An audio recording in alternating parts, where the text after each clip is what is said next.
Cultivation Online Audiobook by Kevin Chapter 1161, Return the Swords or Die.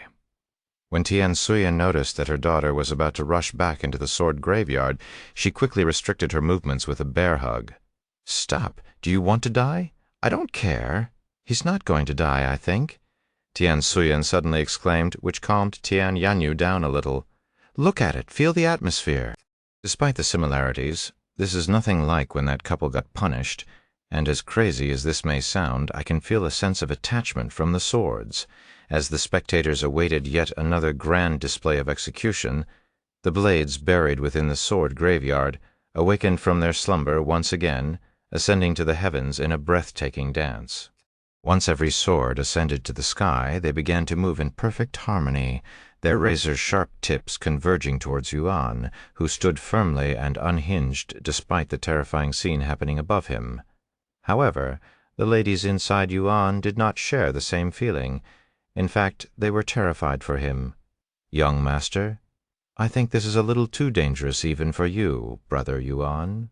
"Don't worry, they won't hurt me. I can feel it," Yuan said to them with an air of tranquility enveloping his words, trying to calm their souls with his overwhelming confidence. "Come!" he suddenly roared.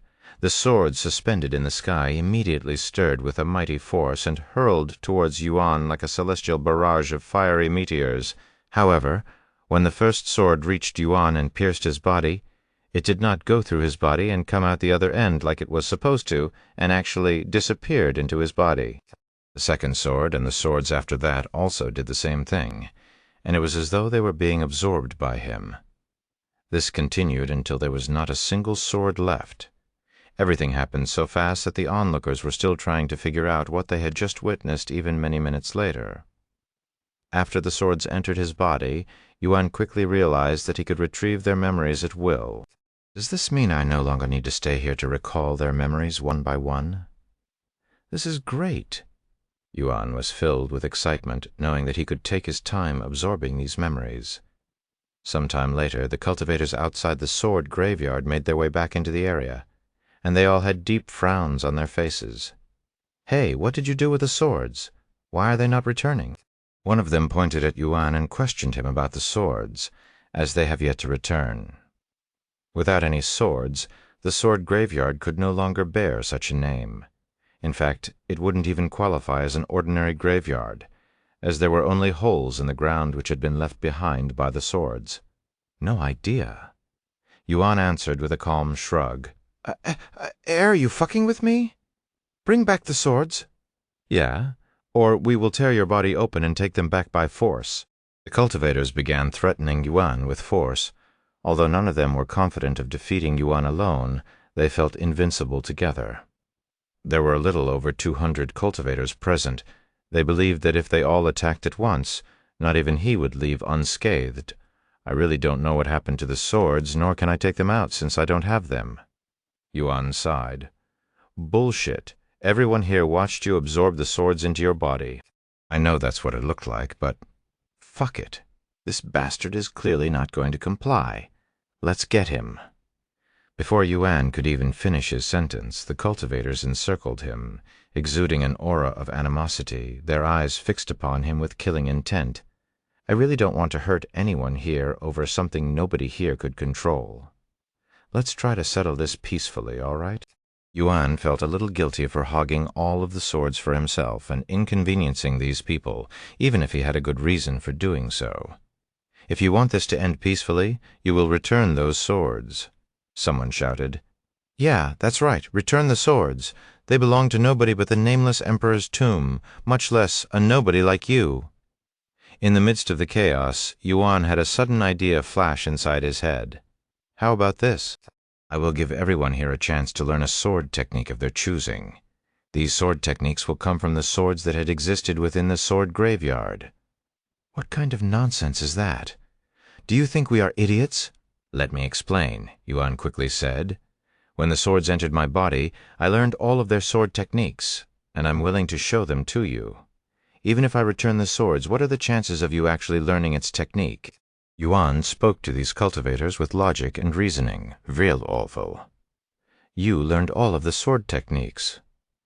The cultivators were shocked, but they did not immediately believe Yuan's words either, as it sounded too good to be true. "That's impossible. He's definitely lying to us to save his own life." "Right? I'm willing to bet my life that he doesn't know shit." The cultivators quickly became hostile again. "What should we do?" Tian Yanyu asked her mother as they watched from a distance. "Nothing. He can handle it himself," Tian So-yen said with an unwavering expression on her face. Seeing that nobody would believe him, Yuan decided to approach this situation from another direction. But he still wasn't planning on taking any lives. He spread his arms wide open and gestured for them in a provoking manner. "All right, you know what? If you think you can kill me, go ahead. I won't fight back for the first 10 minutes, but after 10 minutes I will retaliate." Yuan's words that belittled the gathered cultivators ignited a furious outburst, causing them to unleash their fangs upon his neck. Unperturbed, Yuan merely stood his ground with his hands in his pockets as all sorts of weapons struck his body with no results, his presence becoming more menacing as the 10 minutes counted down. Chapter 1162, 10-minute countdown. Clang. Clang. The sound of metal colliding with each other resounded without stopping as over 100 cultivators tried to cut Yuan's body. However, no matter how much strength they put in their swings, nobody there could scratch his skin, much less make him bleed. How is this possible?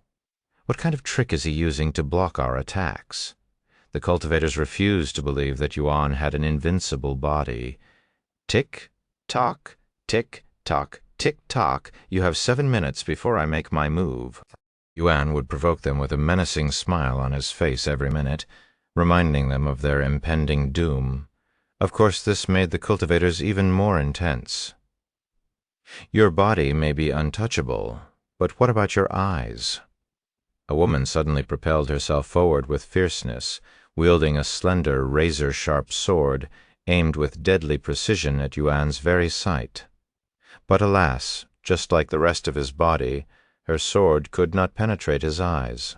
"Let's try spiritual attacks. There's no way he cultivated both his body and mind to the same degree," someone there suddenly suggested.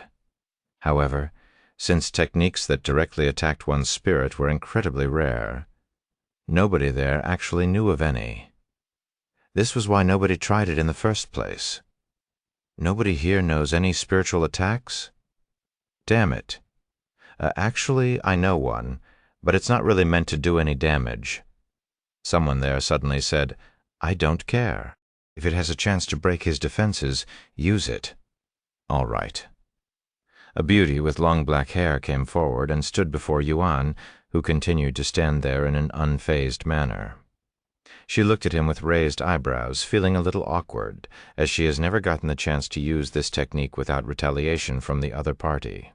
After taking a deep breath, she lifted both her arms and made several hand gestures while facing them at Yuan. Spiritual constriction art. Yuan immediately felt an unforce entering his mind. However, due to his immense soul strength that was incomparably stronger than the woman, it was destroyed just as quickly as it entered his mind.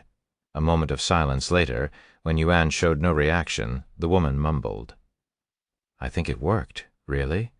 What was it supposed to do?" Yuan suddenly asked, startling the woman to the point it made her jump back like a scared kitten. It didn't work," she quickly corrected herself. "Anyways, you have 5 minutes left. Or should I just save some time and kill all of you now, since it's clear that nobody here can kill me?" The cultivators there immediately became defensive after hearing his words, with some of them even running away. Yuan laughed at their reaction. "Or I can spare your lives, however. Since you all refused my offer in the beginning, I will no longer teach you guys any technique. With that being said, if you are willing to accept my challenge and survive one of my strikes, I will give you a chance to learn a technique." The cultivators there looked at each other, wondering what they would do in this situation. Should they risk their life, or should they just leave? "You have 3 minutes to decide before I kill everyone that is still here." Yuan reminded them that the timer was still counting down. Of course, he had no real intentions of killing them and just wanted to mess with them. I am willing to accept the challenge." A short man stepped forward with a resolute expression on his face. Since he risked his life to come this far without any guarantees that he'd gain anything from the sword graveyard, he might as well risk his life again for this. "Very well, and don't expect me to go easy on you," Yuan said. The others quickly gave them some space. "I will move in exactly 10 seconds from now. Try your best to stay alive." The man swallowed nervously, and as he stood there, every passing second felt like an eternity, as if time itself had come to a standstill. When the appointed moment finally arrived, Yuan swiftly drew forth his sword with a graceful and fluid motion, his sword emanating an aura of immense power that surged forth in a wave of unfettered sword aura, aimed at the man. It was at this moment that the man regretted his decision, but it was too late to back down. The man released a beastly roar as all of the strength in his body gushed forward like a broken dam, his life depending on it, to block Yuan's sword aura. When the man's sword clashed with Yuan's sword aura, he immediately realized the difference in their strength. It was like heaven and earth, and he felt like a mortal before an unattainable strength that will forever haunt his soul. With their clash, the man's sword was cleanly sliced in two by the sword aura, leaving him defenseless before the unstoppable force.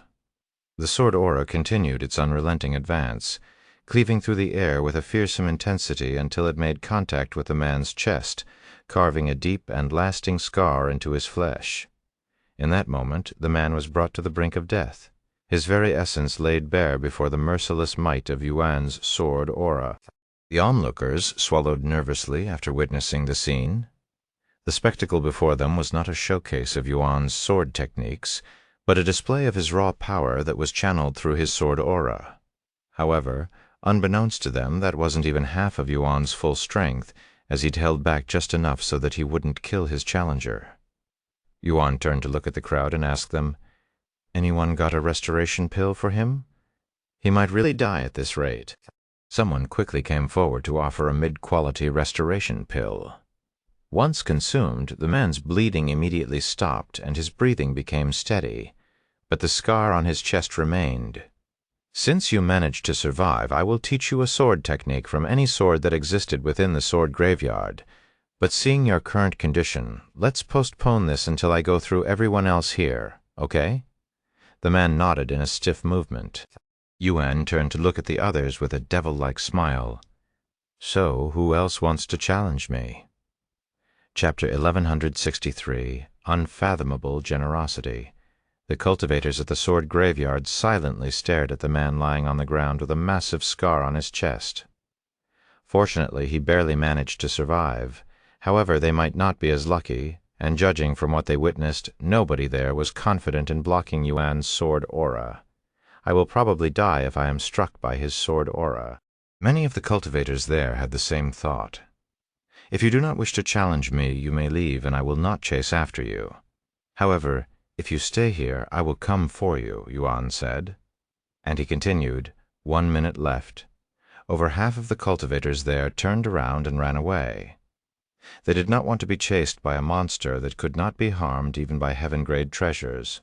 In their eyes, Yuan was even more dangerous than the immortal demons that roamed this land.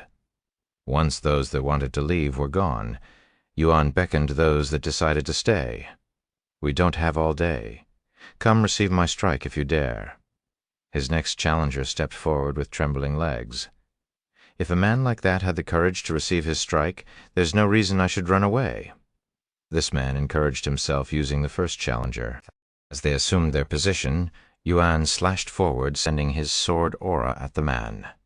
"It's gotten even stronger," the onlookers exclaimed in a shocked voice after sensing the devastating pressure coming from Yuan's sword.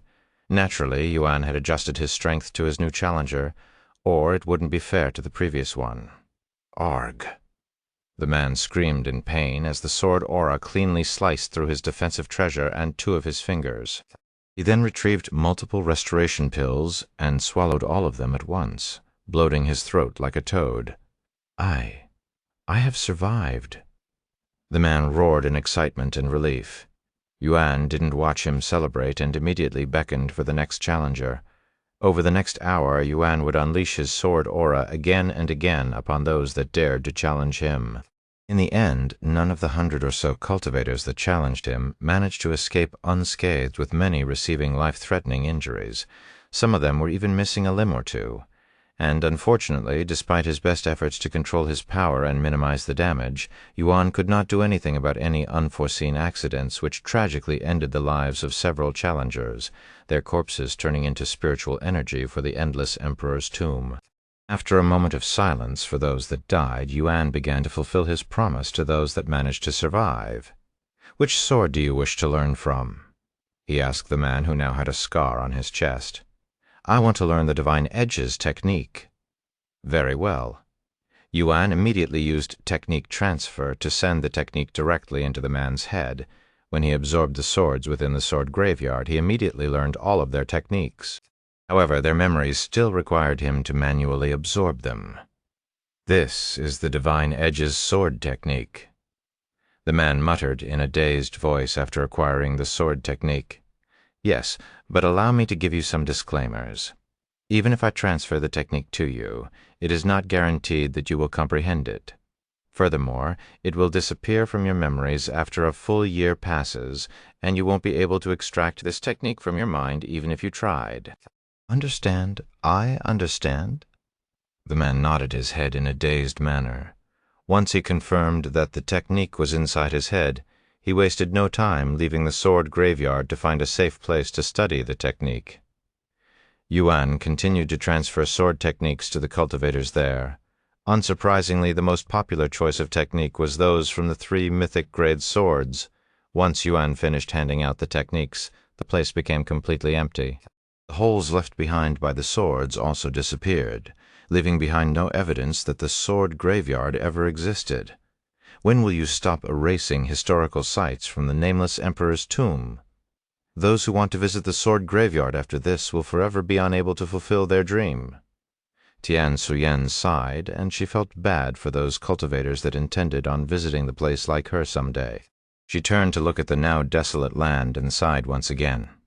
"I already knew that I wouldn't get another chance to come back to this place, but to think it wouldn't be due to my lack of strength, but because the place no longer exists." Yuan smiled. "There's no need to come back here if you learn every sword technique that existed in this place." Tian Suyen snapped at his remarks. "Are you rubbing it in my face on purpose? You think everyone is as lucky as you?" "No, I was simply implying that I am willing to teach you the techniques." "Eh?" The angry expression on Tian Suyen's face immediately froze as she tried to process what Yuan had just said. "Say that again for me. I don't think I heard you properly." Yuan chuckled. "Do you want me to give you all of the sword techniques that I acquired from this place?" Are you serious? You're not messing with me, right?" Tian Suyen's body trembled uncontrollably. Yuan silently extended his hand and smiled. Tian Suyen, still in disbelief, slowly placed her soft hand on top of Yuan's palm. The following moment, Tian Suyen's mind was flooded with hundreds of powerful sword techniques ranging from heaven rank to ancient rank. "There's going to be almost no restriction for you, Senior Tian, so you can take as much time as you need to study these sword techniques. If you wish to pass down these techniques, you may do so as well. The only restriction that I cannot control would be your ability to actually learn these techniques," Yuan said to her. This is you, Tian Suyen, was utterly speechless, and she was beginning to genuinely feel guilty about treating him like a bad person with ulterior motives this entire time. Chapter 1164, Jin Shi's Authority. Yuan turned to look at Tian Yanyu after giving her mother the sword techniques. "Give me your hand. I will also pass down these techniques to you," he said, still with a smile on his face. "But why? Why are you doing so much for us when we were strangers until not long ago?" Tian Suyen asked him in a low voice. Yuan sighed. "I want to tell you the truth, but for your safety I cannot do so. However, please trust me when I say that I have no ulterior motives and simply want to help the Tian family. You don't have to say anything else, Xiaoyang." Tian Yanyu mumbled as she placed her hand on his palm. "Your actions have long proven to me that you're not here to harm us, So you don't need to say another word regarding that, as I trust you with my whole being. Tian Yanyu's face was visibly crimson red at this moment. Yuan smiled at her words as he transferred the sword techniques to her. Just like Senior Tian, the only restriction is your ability to comprehend these techniques. Thank you, Xiaoyang. Truly, thank you. Yuan nodded. I will be heading deeper into the tomb now. What will the two of you do? Mother? Tian Yanyu turned to look at her. I would like to say that we should regroup with the sect, but we have already received enough from this place. In fact, I doubt there is anyone besides Xiaoyang who has received more than us from the tomb. There's no need for us to risk our lives here any more. Let's leave. Tian Yanyu nodded, agreeing with her mother's decision to leave the tomb. All right. Then I will see you guys later, Yuan said to them before turning to look at Jin Shi, who had been in the background this entire time. Jin Shi, can I trouble you one last time to guide them out of this tomb safely? He asked her with clasped hands and his head lowered. Jin Shi did not respond to him and turned to look at the two ladies. Can you confirm that you wish to leave this place entirely? She asked them. Yes. Tian Suyin nodded, as did Tian Yanyu. Done. Jin Shi suddenly snapped her fingers, and Tian Suyin and Tian Yanyu's figure disappeared into thin air, almost as if Jin Shi had snapped them out of existence. What did you do to them? Yuan asked her with a slight frown on his face. I forcefully teleported them out of here, exactly what they wanted, she calmly said. You have such powers? Yuan was surprised to learn this information. Do not underestimate my authority within this place, she sneered in a boastful manner. By the way, don't forget to grab the key. Jin Shi pointed at a certain area where a blue key was stabbed into the ground. After realizing this, Yuan used Qi manifestation to grab the key from afar. All right, where to next? He turned to look at Jin Shi. Why are you asking me? She raised an eyebrow. Isn't that your job as a guide to guide me around? He asked. That does not mean I will be holding your hands and taking you on a stroll. So you're basically useless, Yuan sighed. Huh, what did you just call me? Nothing. Since there's almost no information about the inner areas, I guess I will just have to wander around and hope that I run into something. He proceeded to pick a random direction that wasn't towards where he'd come from, and started flying that way. I dare you to call me useless again. I dare you, Jin Shi complained as she followed him from behind. Even though she's probably Li Jinshi's incarnation, there's a vast difference between their characters. Yuan thought to himself as he tried his best to ignore her. A week later, kill him! Kill him! Kill him! A demon wearing a black-colored crystal on its right shoulder roared as it commanded the surrounding demons with a red crystal. Over 10 demons rushed at Yuan simultaneously. What's wrong? You seem to be having trouble with a mere human. Are you not ashamed to be called a demon? Yuan provoked them as he killed them one at a time with sword aura. There were over 50 demons when the fight started, but there are less than 10 now. This caused the other demons to panic, especially the elite demon who was in control of the group. How can a mere human kill us so easily? He's not even using demon sealing techniques. The elite demon gritted its teeth from frustration. You want me to use demon sealing techniques on fake demons? Even smashing an egg with a mountain is less wasteful than that? How dare a mere livestock mock me? An elite demon? The elite demon eventually joined the other demons in the fight, but alas, its presence in the battle did not affect the results, even in the slightest. After killing the last demon, Yuan sighed in a regretful tone. It's a true pity that they don't leave behind their crystal in here. At any rate, there's a lot of demons in this place. Why is that? He wondered out loud as he encountered more demons than magical beasts. That's simple. Humans are more terrified of demons than magical beasts, and they are also harder to deal with. The inner area isn't meant for ordinary cultivators, and even top geniuses have a hard time traversing this place. Is that so? Then what about the core area? Does it actually exist? Yes, it exists, but that place isn't meant for anyone, period. Despite that, 3 people have made it to the core. "Oh? Who?" Yuan asked with great interest. "A dragon, a phoenix, and a human." "That's it. At least give me a little more information." She shook her head and said, "Too bad, because that's all I know." "Is that so? They must all be famous individuals in the upper heavens, given that they have enough talent to reach the core." Yuan mumbled. Chapter 165, Mysterious Garden. If you care so much about it, why don't you go take a look at their sites? Maybe you'll learn something about their identities. Jin Shi suddenly said, "Their sites? What are you talking about?" Yuan raised an eyebrow. "Those that have managed to make it to the core of the tomb are awarded with a special location somewhere in the tomb to memorize them. If you make it to the core, the tomb will also create a unique place for you.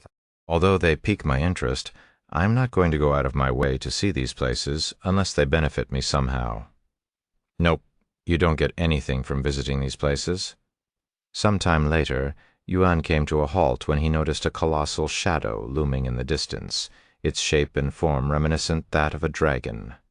"Hey, is that indeed that statue was created to memorialize the dragon who reached the core? It's quite large, spanning thousands of miles." Despite only seeing a glimpse of its immense form, Yuan couldn't shake the inexplicable feeling of familiarity that washed over him at the sight of the shadow. It was as if he had encountered this behemoth before, perhaps in a long-forgotten dream or a faded memory from a past life, and its presence now stirred something deep within him, something primal and profound that defied explanation. The Great One? Yuan suddenly muttered this name. You know the dragon?" Jin Shi looked at him with a surprised look on her face. "I'm not sure if this dragon is the Great One. It certainly gives me a familiar vibe, though even if it is the Great One, I can't say that I really know him. It's complicated." After encountering what he assumes to be the Great One, Yuan decided to follow the direction it was pointed towards.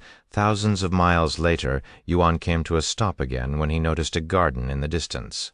"What is this place?" Yuan asked Jin Shi as he descended towards it. However, Jin Shi didn't respond, and when he turned to look at her, she appeared to be greatly shocked by the appearance of this garden. "Why is this place here?" He could hear Jin Shi mumbling in a dazed voice. Yuan raised an eyebrow and returned to look at the garden from outside. At glance, he couldn't help but be awestruck by the vast array of colorful and vibrant blooms inside the garden, each one a unique and exquisite creation of nature's boundless beauty, captivating his senses and filling his soul with a sense of wonder. However, these flowers were clearly still immature and not fully bloomed. At the heart of the garden, amidst the colorful flowers, stood a small and unassuming pavilion. When Yuan's eyes beheld the sight of the pavilion, his heart stirred with an inexplicable yearning, a deep connection that transcended time and space. As if drawn by an invisible force, he felt compelled to approach it, his footsteps guided by an ethereal presence that whispered to his soul, beckoning him to get closer. The pavilion, bathed in the soft light of the sun, seemed to glow with an otherworldly radiance. When Yuan stepped foot inside the garden, a curious thing happened. The flowers that had been half-bloomed began to stir, as if sensing his presence and responding to his arrival. Petals unfurled, leaves stretched out to bask in the sunlight, and the air was filled with the sweet fragrance of blossoms bursting into full bloom. It was as if the garden had been waiting for him, ready to showcase its most precious treasures in his honor. Yuan felt a surge of wonder and awe wash over him, as if he had stumbled upon a secret garden that had been hidden away from the world for countless eras, now revealed to him alone. The flowers fully bloomed by the time he reached the pavilion, and to his absolute surprise, these flowers became enveloped in sword aura after their blossoming. Since there was nothing inside the pavilion, Yuan could only stand there and look around as he tried to figure out the secrets of this garden. He used divine gaze when he saw nothing with divine sense, but even then he wasn't able to see anything special about this place besides the flowers with sword aura.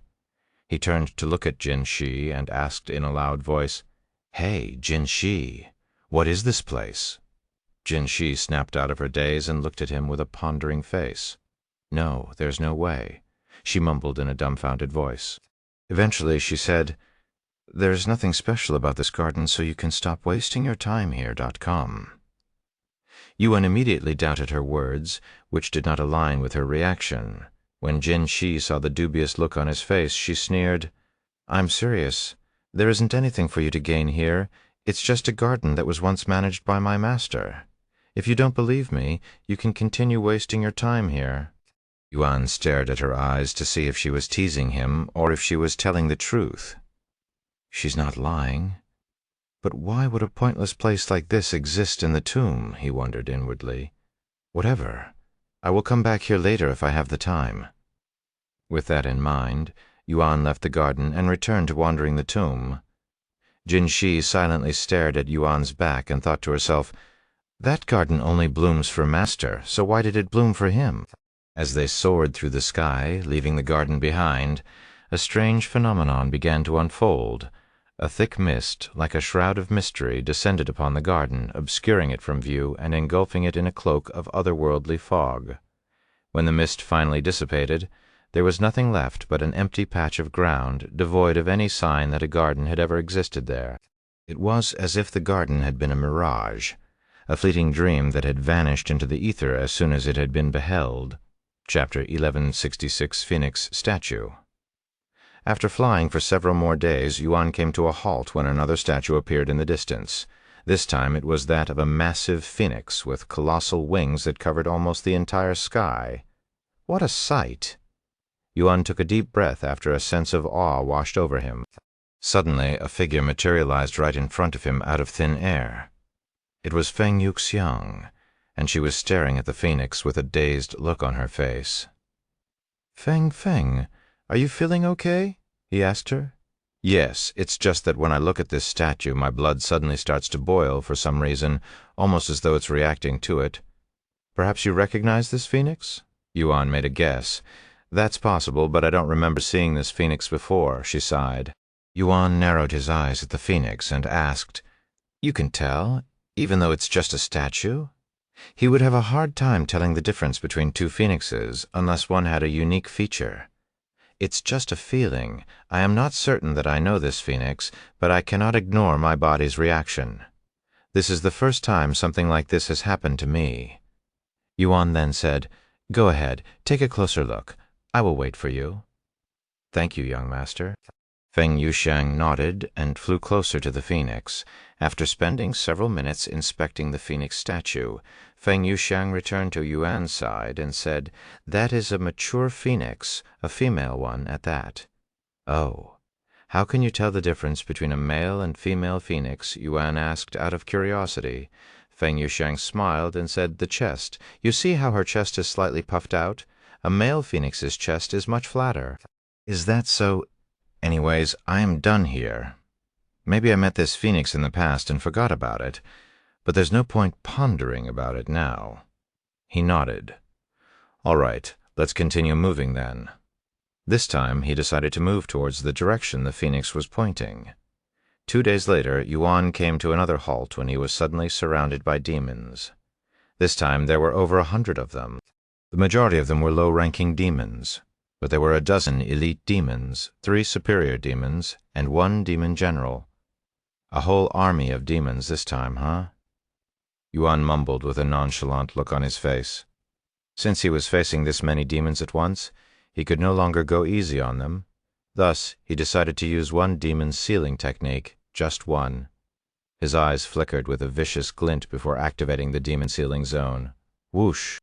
The demon sealing zone instantly swallowed up all of the demons, and the moment it touched a demon, they would immediately turn into solid, becoming a statue. Jin Shi's eyes widened when she saw this. In her eyes, all of the demons there simultaneously turned into stone out of the blue. You are a demon sealer as well?" she asked him in a dumbfounded voice. "That's right," he calmly nodded. "Freewum, Vov, Vaidub, did you hide it until now?" She raised an eyebrow. "I wasn't trying to hide it. I just didn't need to use it. My sword aura is more than enough to deal with a few demons," he shrugged. "Unbelievable. Anyways, I'm going to try something new. You should move away, since this is going to cover a large area." Jin Shi suddenly stuck out her chest and puffed, in an arrogant manner, You won't be able to hurt me, even if you tried. My strength was limited during the trial for your sake, but I no longer have said limit." "If you say so." Yuan proceeded to close his eyes and began building up his sword aura. A minute or so later his eyes snapped open, and a massive amount of sword aura gushed out of his body. However, it did not stop and continued to expand until it was large enough to kill all of the demons there in one fell swoop. Yuan released a sigh afterward. "Although that worked, it took too long. I will need to work on my speed before I can actually use it properly." Lan Yingying then said, "And if you can make it last longer, you will be able to use it to protect cities, just like the Lord did in the mystic realm." "Oh, you're right. It's basically the same thing," Yuan said after realizing this. Right before they continued their journey, Jin Shi reminded Yuan that the demon general had left behind a crimson key. "This makes it the 5th key in my possession. I still need 4 more, huh?" Yuan did not like this Easter egg hunt at all. A few more days later, Yuan noticed a small pond about 100 miles away, and despite being that far away, he could sense a strong sword aura coming from it. "What is this place?" Yuan asked Jin Shi once they landed before it. "Sword Pond is its name." Yuan tried to see how deep this pond was, but to his absolute shock, he wasn't able to see the ground even with his divine sense at maximum strength. Heavens! How far down does this pond go? He turned to look at Jin Shi with a stupefied face. She shrugged. "Who knows? Why don't you go down there and let me know afterward?" Yuan was not the least surprised by her response, even expecting it. He turned to look at the pond and swallowed nervously. Despite its calm appearances, every drop of water in this pond was covered by a thin layer of sword aura. If an ordinary cultivator plunged into this water, their body would instantly get shredded until there was nothing left, and this pond was deep, at least 1,000 miles deep. Unfortunately, Yuan knew that he was fated to enter this pond. He only prayed that he wouldn't instantly die the moment he entered it. Chapter 11, 167 Sword Pond. "All right, I'm going to enter this pond since I have a good feeling that I will find a key at the end. No, I am certain," Yuan said with a resolute expression on his face. "Is that so? Have fun?" Jin Shi said in a nonchalant manner, almost as if she couldn't care less. Yuan didn't say anything and started stripping his clothes. However, just as he took 2 steps towards the pond and prepared to plunge inside, his movements suddenly halted. "What are you doing?" Jin Shi asked after seeing his weird movements. After a moment of awkward silence, he said in a somewhat embarrassed voice, I don't know how to swim." Jin Shi's eyes widened as she stared at him in silence. A moment later, she bent backwards and started laughing out loud that her voice could be heard miles away. "Are you serious? You don't know how to swim? That's pathetic." She pointed at him and laughed without restraint. Yuan frowned and said, "Due to circumstances, my movements were limited until recently, so I did not have the opportunity to learn how to swim. Is it really so bad that one doesn't know how to swim?" Yeah, no need for excuses. That'll just make you look even more pathetic." Yuan sighed, but he decided to not argue with her. Jin Shi suddenly snapped her fingers, creating a massive hole right next to the sword pond, and with a second snap she filled the hole with clear water.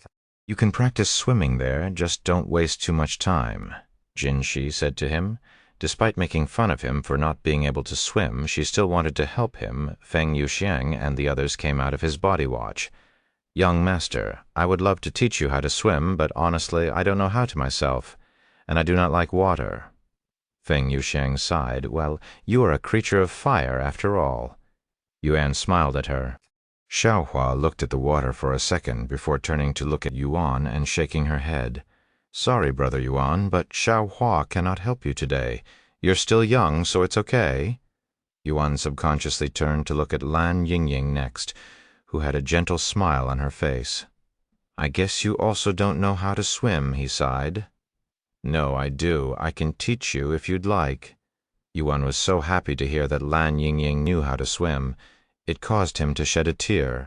Lan Yingying proceeded to remove her clothes the following second. You, how dare you try to seduce the young master with your body in this kind of situation?" Feng Yuxing pointed at her with trembling fingers when Lan Yingying stripped completely naked. "What are you talking about?" Lan Yingying looked at her with raised eyebrows, oblivious of the situation. "Why are you completely naked?" Feng Yuxing asked again. Lan Yingying immediately responded in an innocent voice, "Because I am going in the water with him." Feng Yuxiang face-palmed. "Is she messing with me, or is she actually that shameless? If you're worried about me being seen naked, you don't have to worry. I don't mind if it's Yuan, and this isn't our first time like this." "What did you say?" Feng Yuxiang exclaimed, as she wasn't aware of their interaction at the waterfall within the mystic realm, where Lan Yingying was impregnated by Yuan. Lan Yingying stopped entertaining Feng Yuxiang afterward, and entered the cool water, which was about 2 meters deep. After entering the water, Lan Yingying waited for Yuan at the edge of the pond. Seeing Lan Yingying's beautiful naked body, Yuan couldn't help but swallow nervously. Unlike previously when they were at the waterfall, he was no longer as ignorant and immune to a woman's charm, and his opponent was a peerless beauty like Lan Yingying, so his body couldn't help but react a little. However, Yuan quickly managed to keep his emotions under control by reminding himself that underneath her human appearance was a divine beast that could swallow even demons, and most importantly, she was his comrade. After patting himself in the cheeks, Yuan entered the water, grabbing Lan Yingying's hand at the same time so that he wouldn't immediately sink. Although he could technically cover himself in spiritual energy and fly around in water, he actually wanted to use this opportunity to learn something that he never got the chance to. Thus, Lan Yingying started giving Yuan swimming lessons. Their training would go on for a few days until Yuan could swim as naturally as breathing. "It took you longer than I expected, since you usually learn everything in a heartbeat," Feng Yuxiang said to him afterward. "I guess there are some things that even I am not talented in," he chuckled. "Thank you, Yingying. I've troubled you for the last few days," he said to her afterward. "It was a pleasure to finally be able to help you." She smiled at him before pulling herself out of the water. Yuan quickly shifted his gaze from her dripping wet body to something else. Feng Yuxiang raised an eyebrow after seeing his unusual reaction, but she didn't think too much of it at that moment. Now that he was prepared, Yuan returned to the sword pond, but he didn't immediately jump in. He sat down and cultivated for a bit first. A few hours later, Yuan opened his eyes and stood up. After taking a deep breath, he leaped into the air before diving into the sword pond. "Since it's just sword aura, it shouldn't affect my sword body," he thought to himself as he plunged into the cold water. "Fuck, it's freezing," he cursed inwardly, and he regretted not testing the water's temperature before jumping in. The water was so cold it felt like every pore in his body was being poked by needles. Fortunately, he was used to pain from tempering his body, so it was still tolerable for him. Unfortunately, the cold would only worsen as he swam deeper inside the sword pond. Chapter 1168, Sword Pond 2. After swimming for a minute, Yuan immediately gave up on trying to swim normally and propelled himself forward using spiritual energy. Not only did this help him travel many times faster, but it also protected him from the cold. However, because every drop of water in the sword pond is covered in sword aura, it would shred his spiritual energy constantly. Fortunately, he could recover his spiritual energy faster than the sword aura destroyed it. About 100 miles down, the temperature in the sword pond changed drastically. It was no longer cold, but scorching hot, almost as though he was swimming in lava, and it burned through his spiritual energy like a hot knife in butter. This sudden change in temperatures caught Yuan off guard, and he had to quickly adjust to it. The temperature was so hot that it constantly burned his skin. If it weren't for his regeneration ability, he would definitely die if he continued diving deeper. Yuan endured the burning sensation that consumed his entire body and continued moving forward, swimming deeper and deeper into the sword pond. 200 miles deep. The temperature changed again, returning to being extremely cold, but it was at least 2 times colder than before. This same pattern continued until he reached a depth of 500 miles. What is this sensation? It feels cold and hot at the same time. Yuan was baffled by this phenomenon that he could not fully describe. His skin felt like it was being burned, yet it also felt like he was cold. It was a weird feeling that he has never experienced before. However, even more horrifying was the fact that his regeneration ability was barely keeping up with the destruction done to his body, which was a first as well. If I continue diving deeper without any plans, I will definitely not make it to the end and die. He stopped moving temporarily to ponder a solution. A moment later, he recalled something that he'd done in one of his previous lives. To temper the body is to embark on a journey of destruction and rebirth, tearing down the old and rebuilding the new like a phoenix rising from the ashes. Ah, I understand what I have to do this sword pond. It's the perfect environment to temper my body. And for the next week, Yuan would remain at the 500 miles mark without moving an inch, letting the hot and cold water continuously destroy his body. Ding. Your skill, Perfect Regeneration, has reached its maximum potential. With his improved Perfect Regeneration, Yuan's body was regenerating at a much faster pace than previously. Perfect.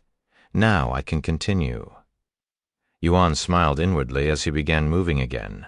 For the next 500 miles, Yuan would experience even harsher temperature conditions, which made him wonder if there was a limit to it. When he was just a few meters away from the 1,000th mile mark, Yuan stopped moving to inspect the water with his divine sense. Due to some mysterious force in the sword pond, his divine sense was limited to only a few meters ahead of him, but that was more than enough for him to see what was waiting for him ahead. Come. Fuck me. The sword aura has become enhanced sword aura, he cried inwardly after seeing this change. Despite the extreme temperatures, he was able to reach this far without worrying too much because his sword body negated the most dangerous part of this sword pond, its sword aura.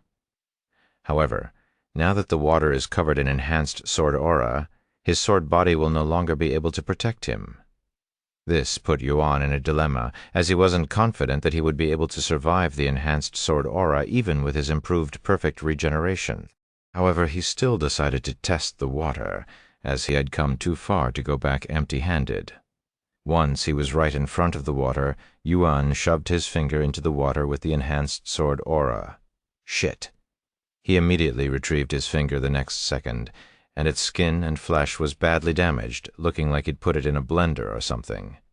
Once his finger healed, Yuan decided to shove his entire arm in there to see if his regeneration could keep up.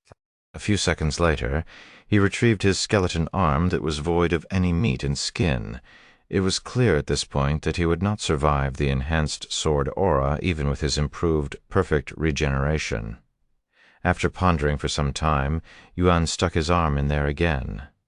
This time, he covered it in enhanced sword aura as a layer of protection. Yuan gritted his teeth from the intense pain. However, his little experiment had worked, as the enhanced sword aura was able to protect his arm just enough to let it heal faster than it could be damaged.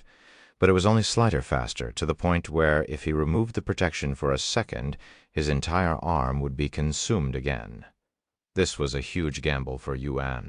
He could either cover his entire body with enhanced sword aura and try to swim as far as he could, or he could try to temper his body again like he did at the 500-mile mark. Since I don't know how far down this sword pond goes, it would be better to temper my body a little more before going deeper. After taking a moment to resolve himself and protecting his entire body with enhanced sword aura, Yuan swam into the next challenge. Ah! He screamed out loud from the intense pain that covered every inch of his body. But his voice did not make a sound in the water after the initial pain. Yuan tried his best to endure it and manage his enhanced sword aura at the same time, as he would die the moment his protection goes away. And in this constant state of extreme pain that would only get worse as time passed. Yuan eventually could not hold on and lost consciousness for a split second. This split second of unconsciousness was more than enough to disturb his enhanced sword aura, and just like that his body became completely vulnerable in the depths of the sword pond where nobody could help him. As his consciousness returned, a window that he never expected to see popped up before him. You have died, Chapter 1169. You have died. At the exact same moment this notification appeared, Xiao Hua and the others could immediately feel their connection with Yuan severed. With their connection severed, they could no longer sense him, however. They were certain that something bad had happened to him. "Young master?" Feng Yuxiang quickly rushed to the sword pond. "Whoa! What do you think you're doing?" Jin Shi immediately stopped her from recklessly jumping into the water. "The young master is in danger? We need to save him," she exclaimed with teary eyes. Jin Shi frowned and she turned to look at the sword pond. Unfortunately, it might be a little too late to save him, as his entire body has already been consumed by the pond. No. Feng Yuxiang fell to her knees. Lan Yingying gritted her teeth and balled her hands so hard that it began bleeding. As for Xiao Hua, she stood there with a blank expression on her face. And it wasn't her usual nonchalant expression. It was one void of all emotions. Jin Shi sighed. Looks like he wasn't anything special after all. I had high hopes for him, too. No. Xiao Hua suddenly uttered in a low voice, "What?" Jin Shi looked at her with raised eyebrows. "Brother Yuan isn't dead. There's no way he'd die here." She had a stern look on her face, but it was not due to her confidence in him. It was merely her inability to accept the situation. In other words, she was fooling herself. "I hate to break it to you, but he's really dead. As someone whose authority in this place is only second to my master, I can see everything happening within this domain, and I cannot see him. I can also confirm that his body perished at the 1,000-mile mark in the sword pond." Jin Ji suddenly halted her mouth, and she turned to stare at the sword pond with wide eyes. "There's no way," she muttered in a low voice. Meanwhile, inside the sword pond, when Yuan received the death notification, his vision blackened, and all of the sensation in his body was gone. It was almost as though he'd returned to being a cripple. However, shortly after, he heard a voice resound inside his head. "The flame residing in your heart reconstructs your body. You have been resurrected. You have satisfied the hidden condition to evolve. Perfect regeneration. Perfect regeneration has evolved to absolute regeneration." With the ability absolute regeneration, Yuan was able to fully reconstruct his body even when he was still inside the sword pond. "You have acquired the title Rebirth. Rebirth, all healing effects on you will be increased by 1,000%. Although his body would be perfectly fine even if he used just his naked body to block the enhanced sword aura, it was still incredibly painful, as his regeneration abilities did not negate damage. After composing himself, Yuan continued to swim deeper into the sword pond. Meanwhile, Feng Yuxiang and the others could suddenly sense that their connection with Yuan had been re-established. Why isn't he dead? The enhanced sword aura had clearly destroyed every cell in his body. Don't tell me that he's actually immortal. Thank the heavens that he's fine. Feng Yuxiang released a sigh of relief, and she was completely unaware that her drop of blood from when they first met had actually saved Yuan. Due to his heaven-consuming physique, he was able to extract even the forbidden power of rebirth from Feng Yuxiang's blood. However, even Feng Yuxiang wouldn't survive if her entire body was destroyed. So how did Yuan manage to do such a thing? Unfortunately, the answer would not be found until much later. After diving for another 500 miles, Yuan finally reached the ground, and sure enough there was an azure-colored key resting at the very bottom. Yuan quickly went to pick up the key, and then he proceeded to look around to see if there was anything else down there. Oh, what's this?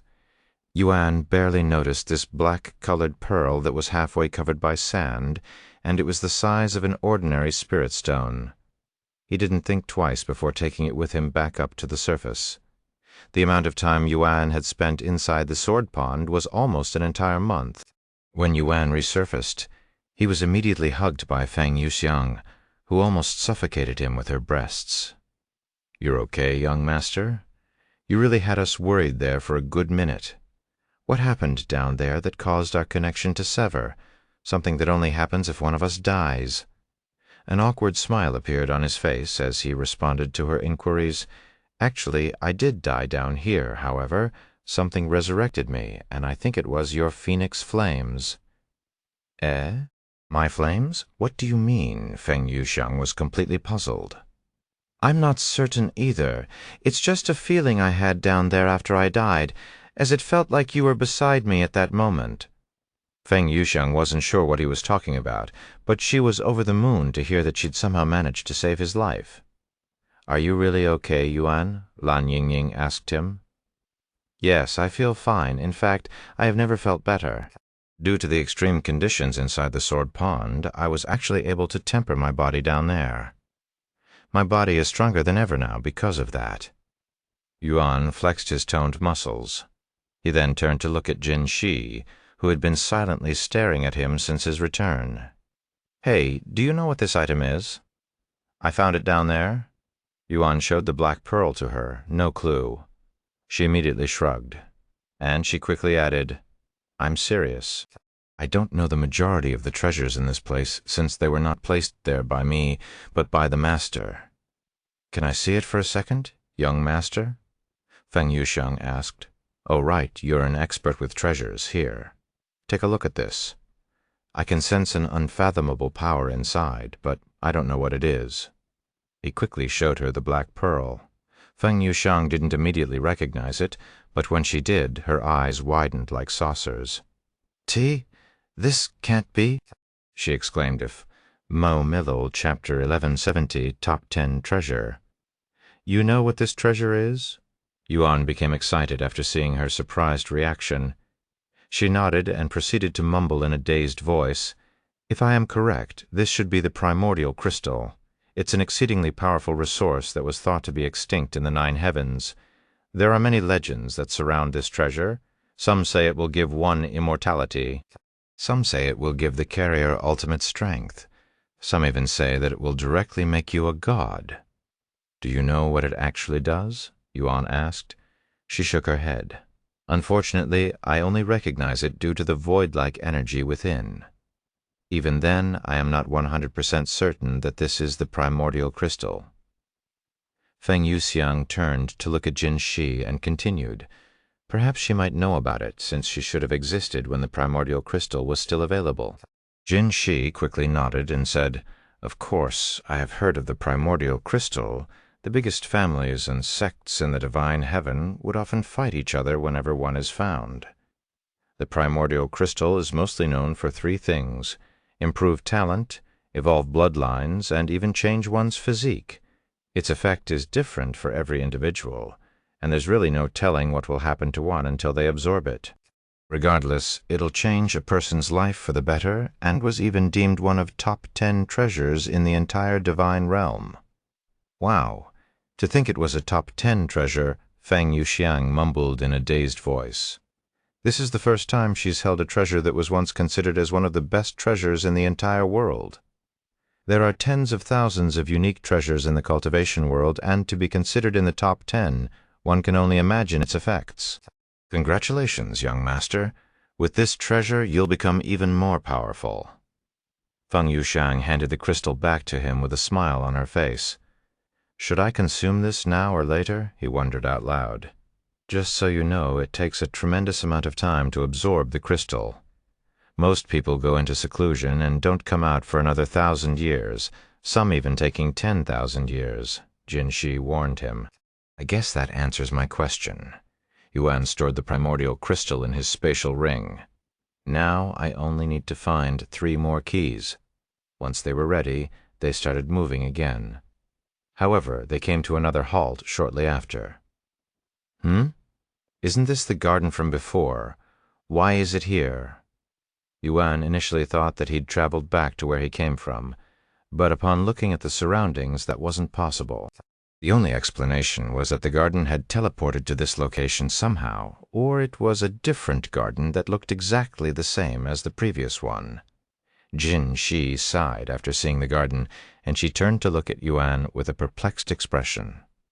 "This must be the reason why the master wanted me to guide him." She sighed inwardly.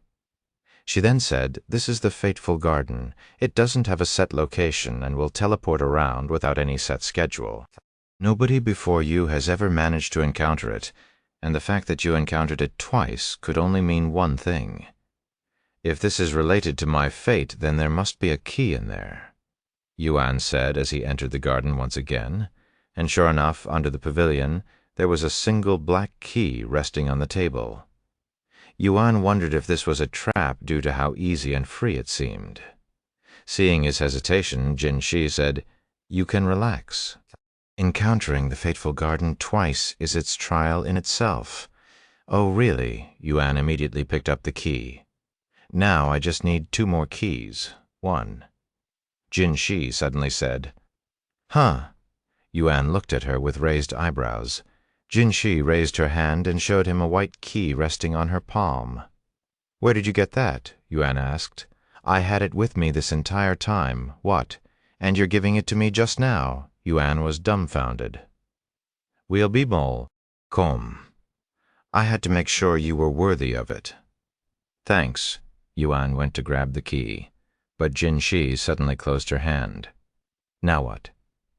"Before I give you this key, I want you to tell me the truth," she said. "I don't recall lying to you." Yuan raised an eyebrow. "I am going to ask you this now. Are you related to the master?" Jin Shi stared at him intensively with a serious face. Yuan smiled and said, "Would you believe me if I said that I am the masked man?" Jin Shi wasn't sure how to respond. She has never seen the masked man's face before, but she felt a familiar feeling from Yuan ever since she met him. Perhaps that was her instincts telling her his identity. "So you're trying to tell me that you are his reincarnation?" Jin Shi frowned slightly. "That's exactly what I'm saying. You can believe me or not," he smiled. "I see, so that's what you look like," Jin Shi mumbled with a gentle smile on her face, acting a little out of character. She then pointed in a certain direction and said, "Go that way. You will find the masters, your residence there. Oh, so you're finally being cooperative." Yuan suddenly stopped speaking as Jin Shi's body suddenly started glowing. "Thank you for seeing me again. I love you, Tianjin." Jin Shi's body immediately dissipated into countless fragments before disappearing into thin air. "Tianjin, that is the masked man's name, the Lord's name, huh?" Yuan stared at the empty air where Jin Shi stood just moments ago. "Thank you, Jin Shi. I will make sure to take care of you in this life as well." Yuan gave a courteous bow before going in the direction Jin Shi pointed at Chapter 1171, Their Journey Together. 1171, Their Journey Together. Jin Shi left us too soon. I still had a lot of questions for her. Yuan sighed inwardly as he flew in a straight line towards the direction Jin Shi gave him. As he flew towards his unknown destination, Yuan would slowly absorb the memories from the swords he acquired at the sword graveyard, hoping that one of them had memories of Jin Shi. 1 day, 1 week, 2 weeks, a month later. Did Jin Shi give me the right directions, or was she messing with me till the very end? I have been flying for a month straight now, yet I don't see anything but water. He sighed out loud. After 2 weeks of flying straight, Yuan eventually left the land and entered what seemed to be an endless sea. When one encounters nothing for a month, they could only assume that they went the wrong way. Furthermore, I am still missing 1 key. Feng Yuxiang chuckled. "I don't think she would mess with you like that, especially after knowing your real identity." After another week of flying, Yuan suddenly noticed with his divine sense a small island about 1,000 miles straight ahead. But it appeared to be empty, regardless. This pumped up his adrenaline, causing him to speed towards it like a shooting star. When he arrived, he landed on the seemingly empty island. After waiting around for a couple of minutes with nothing happening, Yuan shouted, "Hey, I know you're here, Tianjin. Show yourself." Sure enough, a figure would appear in the distance before slowly approaching him. However, this person wasn't wearing a mask, and he looked exactly like Yuan. "Do you have all 9 keys?" Tianjin asked him. "No, I'm still missing 1, but if Jin Shi told me to come here, then I should find the last key here." Tianjin smiled, and he showed his palm to Yuan. Resting on top of his palm was a large key that looked different from the rest. "This is the master key, the last key to my kingdom." Tianjin snapped his finger, and a massive building appeared out of thin air behind him. So what do I have to do to get it, since I doubt you'll give it to me for free? Yuan said with his arms crossed in front of his chest. It's nothing much. I just want you to do something for me, Tianxin said with a calm face. What is it? You probably already realize this by now, but there are some people in your current life that used to be with you in your past life. Yuan raised an eyebrow before nodding. That's right. Why are you telling me this now? Jinshi, if you ever encounter her, please take care of her, as I have failed to do so in the past.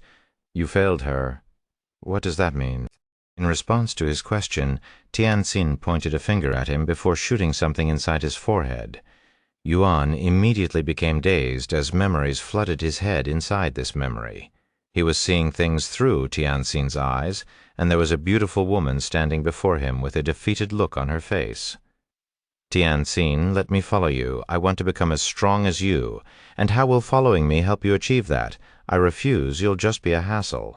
Tianxin sneered coldly. Jinshi gritted her teeth and said, I don't care. I'm going to follow you regardless if you agree or not. So you are a stalker now as well. Tianxin sighed.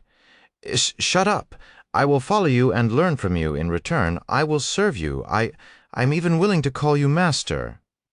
Tianxin sighed again, and he turned around. Do as you please. But don't expect me to protect you when you get in trouble, since the places that I am fated to traverse are filled with danger. He gently leaped into the air before flying away. Jinshi immediately followed him, despite the injuries on her body that she'd suffered after a short battle with him. And over the next several thousand years, Jinshi would follow Tianxin around like a minion. From dangerous places that even immortals avoid to uncharted lands, Jinshi witnessed all sorts of environments and experienced countless near-death situations. However, she still followed him without uttering a single complaint. After thousands of years of being together, Jinshi learned many things about Tianxin, and it was inevitable that she would eventually start to have romantic feelings for him, but not wanting to ruin their relationship, Jinshi kept her emotions hidden. Unfortunately, she was bad at hiding her emotions, and even a blind man could tell that she was in love with Tianxin. As for Tianxin, even though he knew her feelings for him because he was born with memories of his past lives, he could not respond to it and acted as though he didn't notice it. He also didn't want to admit it, but he enjoyed Jinxi's company.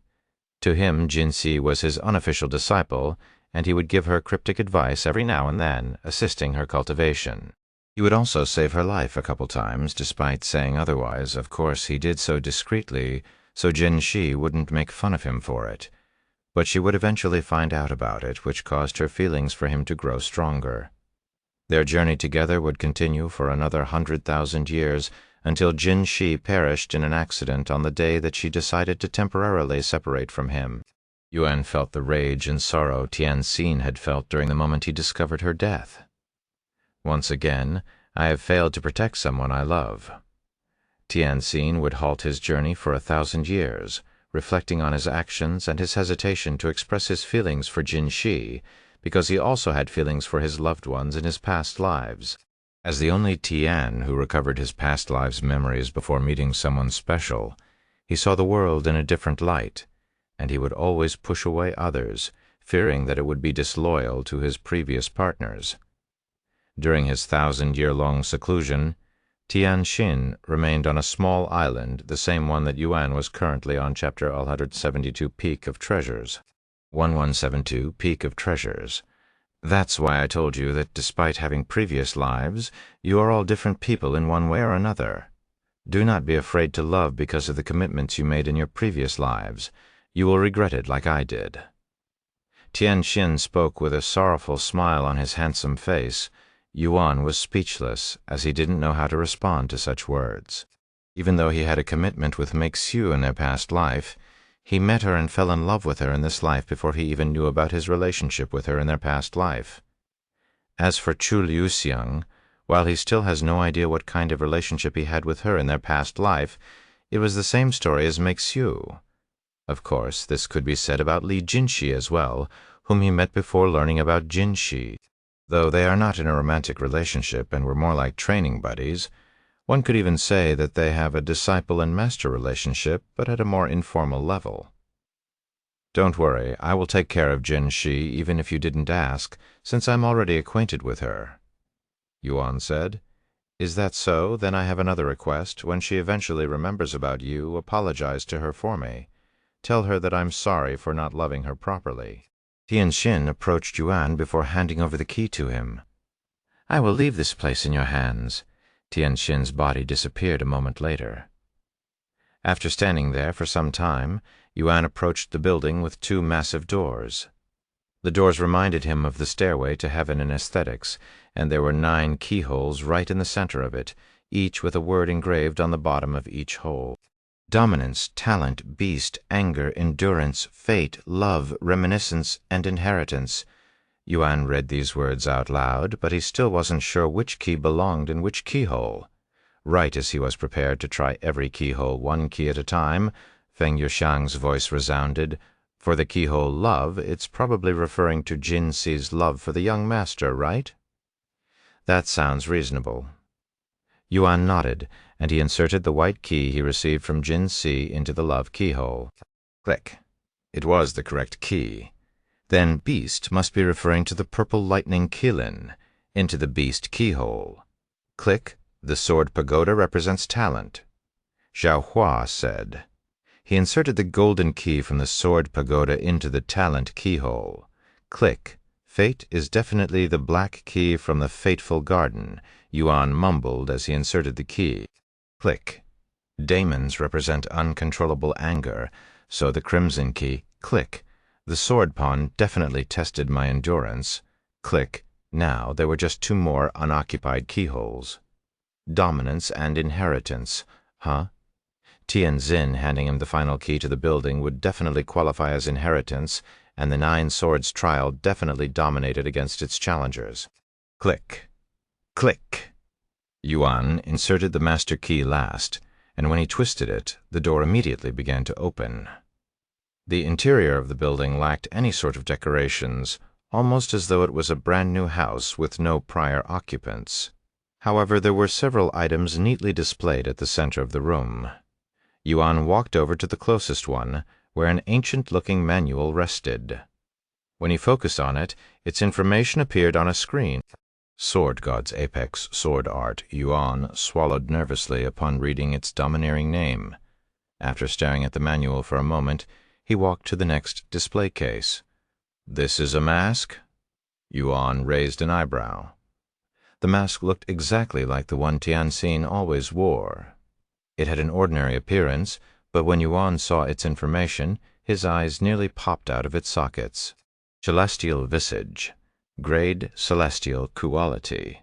Peak. Requirement. Soulbound to Tianxin description. The bearer of this mask will be immune to all spiritual attacks. Immune to spiritual attacks? This mask is more overpowered than I expected, he exclaimed. Ye young master, this mask is a sea celestial grade treasure? Feng Yuxiang muttered in a stuttering voice when she realized what was before her eyes. I noticed. How much stronger is it compared to a mythic grade treasure? He asked. They are 2 entire grades above mythic grade. In fact, celestial grade treasures are considered to be the most powerful treasures in the 9 heavens. Yuan swallowed nervously and asked, So there is nothing above celestial grade? Actually, there is one more, but I don't think they even exist anymore in our current era. Above celestial grade treasures are primordial grade, but less than 10 of them have existed since ancient times. Is that so? Yuan walked to the next display case where a beautiful black and golden sword resided. Golden Empress, grade Empyrean. Quality. Peak. Requirement, soul-bound to Jin Shi. Description, a peerless sword crafted with essence from the Sun, Jin family's heritage. This is an Empyrean grade treasure. Although it's 1 grade below celestial grade, they are still considered the best of the best by most people, due to how rare celestial grade treasures are. Feng Yuxiang was essentially drooling right now. Even during her time in the upper heavens, she has never owned an Empyrean grade treasure, nor has she ever got to see a celestial grade treasure with her bare eyes. Yuan walked to the last display case where it was showcasing a small bottle that contained a single drop of gold liquid. "Feng Feng, what's this?" Yuan immediately asked her. "I have no idea," she immediately responded. "But knowing the young master, it's probably something that exceeds our imaginations. Why else would you put it here besides the other treasures?" "That makes sense. Now all that's left is whether I am allowed to take these treasures or not, and if I can, how many can I take with me?" He looked at the 4 display cases with a perplexed expression. Chapter 1173, A Familiar Scenery. 1173, A Familiar Scenery. Since these are all my treasures, I should be able to acquire all of them right. Yuan wondered inwardly, as he was used to his incarnations making things less convenient for himself. However, when he touched the display case, the protection on it immediately deactivated, allowing him to grab the treasure inside. After acquiring the bottle of unknown liquid, Yuan went to see if he could get the other treasures as well, and sure enough, they were in his grasp moments later. Some time later, he began exploring the building to make sure he wouldn't leave anything behind. Congratulations, player. Yuan has become the first player to acquire an Empyrean-grade treasure. Congratulations, player. Yuan has become the first player to acquire a Celestial-grade treasure. Meanwhile, his achievements were displayed in the sky for every player to see. It's player Yuan. He's finally returned after many months of absence. Players around the world were left speechless by the announcement. Most of them are still using Earth-grade treasures, and nobody beside Yuan had information about treasures above the divine grade, so they didn't truly understand the massive accomplishment behind the announcement. If one were to compare Yuan's progress to the rest of the player base, he would be at the end game while the others were still swinging their wooden weapons at straw dummies in the starting areas. Meanwhile, somewhere in the third heaven, a handsome young man was staring at the announcement with a serious expression on his face. "Hey, Jiahui, compared to my divine-grade treasure, how much better is an Empyrean-grade or a Celestial-grade treasure?" he asked the tall man standing beside him. This man turned to look at him with a dumbfounded face before bursting with laughter. "Compare? They cannot even be compared. Forget about Celestial-grade. Even 1,000 divine-grade treasures could not compare to an Empyrean-grade treasure." And he continued, "Why are you asking such a thing? Those treasures are still far beyond your reach. Don't even dream about acquiring an Empyrean-grade treasure until we reach at least the 7th heaven." "What? Then how did he obtain such powerful treasures in the 3rd heaven? How is he playing this game? I thought I was finally catching up to him with your help." "Fuck," this young man cursed out loud. "Someone obtained a Celestial-grade treasure in the 3rd heaven. Are you certain about this information?" The tall man suddenly became serious. 100%, he gritted his teeth. The tall man pondered for a moment before speaking. "I can only imagine one area in this trash place that could potentially have a Celestial-grade treasure, the Nameless Emperor's tomb. However, that place is unforgiving, and even immortals have perished there. Well, even if you go now, there's less than a month left before it closes for a few years. With that being said, I have an idea. Do you know what this person looks like? If you do, we can wait for him outside and steal his treasures." The tall man had a cold smile on his face as he spoke of this suggestion. The young man frowned. "You want to ambush him? I don't think that's a good idea, especially when I don't know his full strength." The tall man laughed out loud. "No matter how strong he is, there is nobody in this place that can defeat me, especially if he's someone like you." "Yes, he came from the same place as me, but he's special," the young man said. The tall man then sneered with a look of disdain on his face. "Xiang Lu, when did you become such a coward? Don't disappoint me now." The young man named Xiang Lu shivered from the tall man's deadly gaze. "All right, let's do it. I know what he looks like." He nodded a moment later. "That's what I'm talking about. As long as I am here, nobody can stop us." "Ah ha ha." Meanwhile, inside the Nameless Emperor's tomb, Yuan stood inside a certain room that had multiple shelves full of jade slips.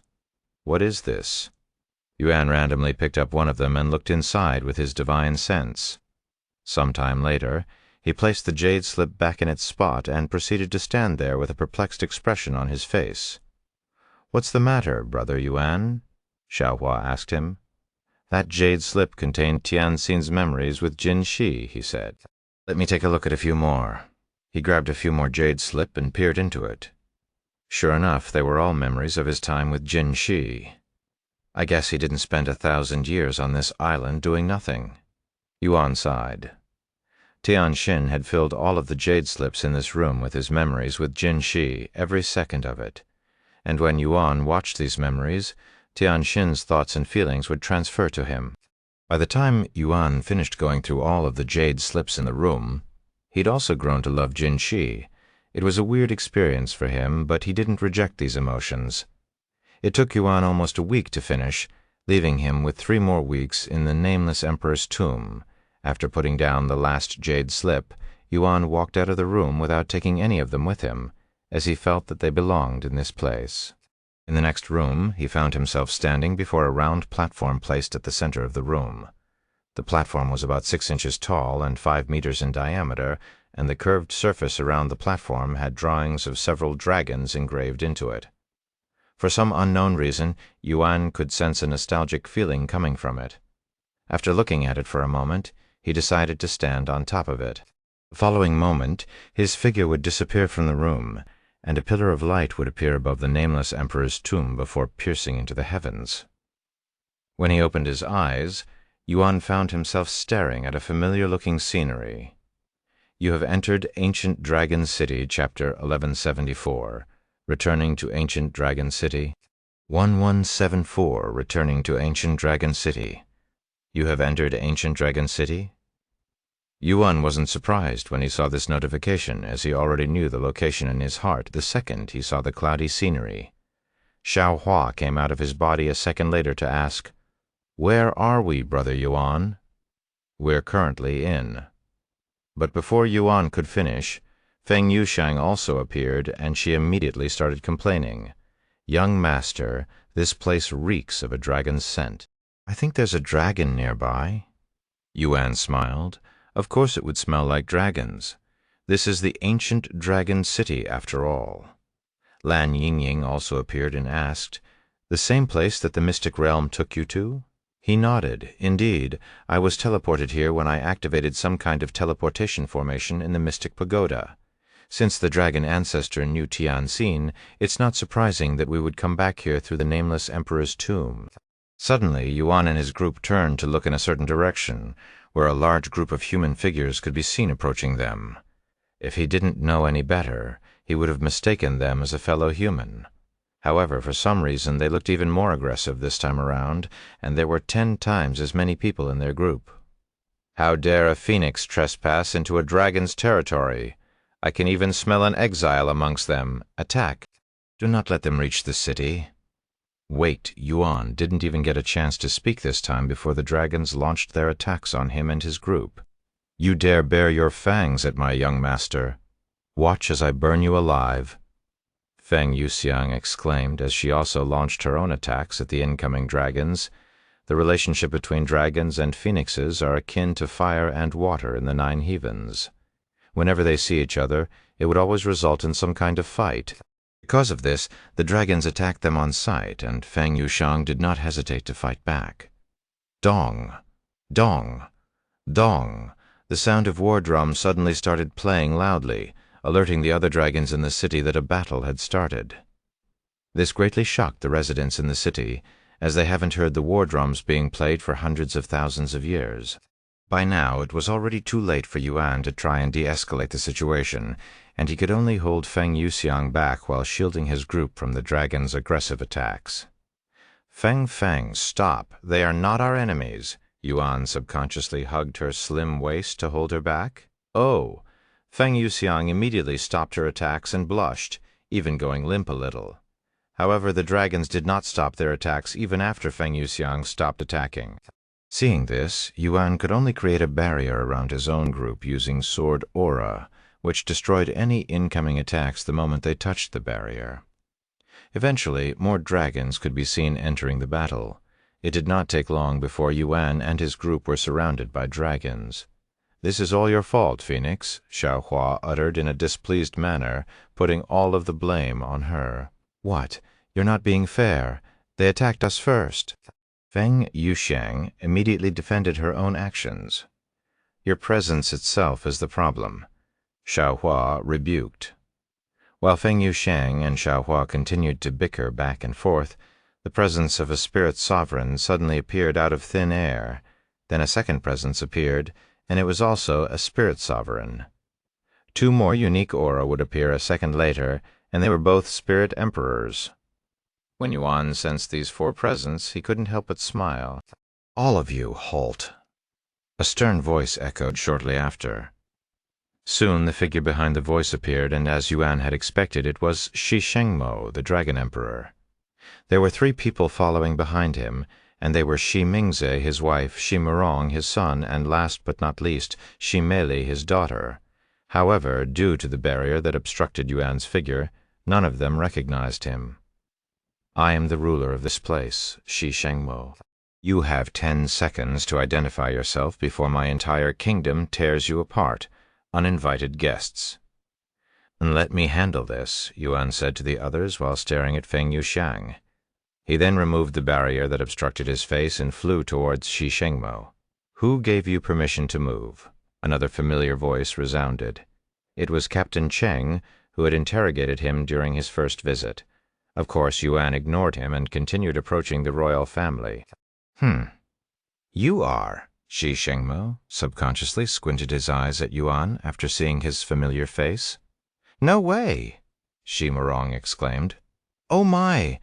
Shi Mingze covered her mouth from surprise. "Yuan?" Shi Meili muttered in a dazed voice before rubbing her eyes to make sure she wasn't seeing things. "Yuan?" Her eyes widened with shock after confirming it was him. "Yes, it's me.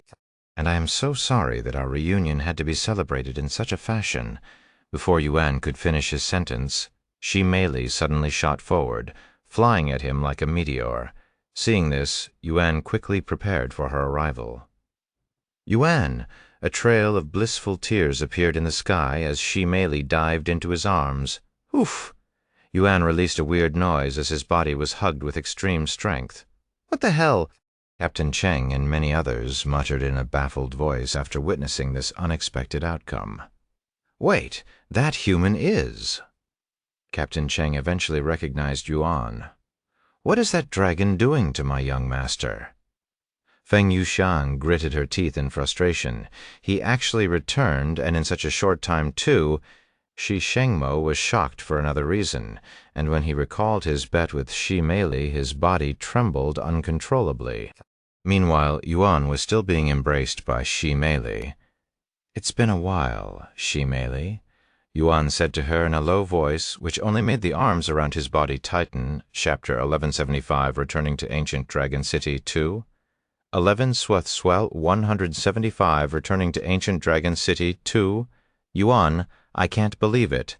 Why did you come back so quickly? It feels like yesterday when you last visited."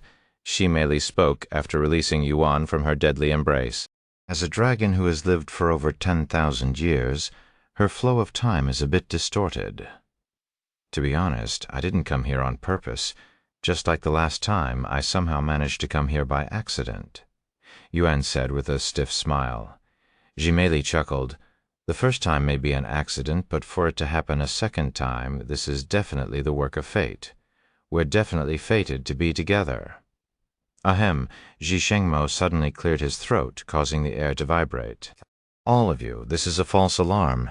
You may return to your posts," he said to others there. The dragons lowered their weapons and bowed to him before returning to the city. Once they were alone, Shi Shengmo approached Yuan. "Are any of you hurt?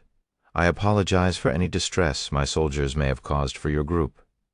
He shook his head. "Fortunately, none of us are hurt, and I would also like to apologize for any inconveniences my sudden arrival has caused. It's fine. You are always welcomed in our ancient dragon city, no matter how sudden it may be." Shi Shengmo smiled.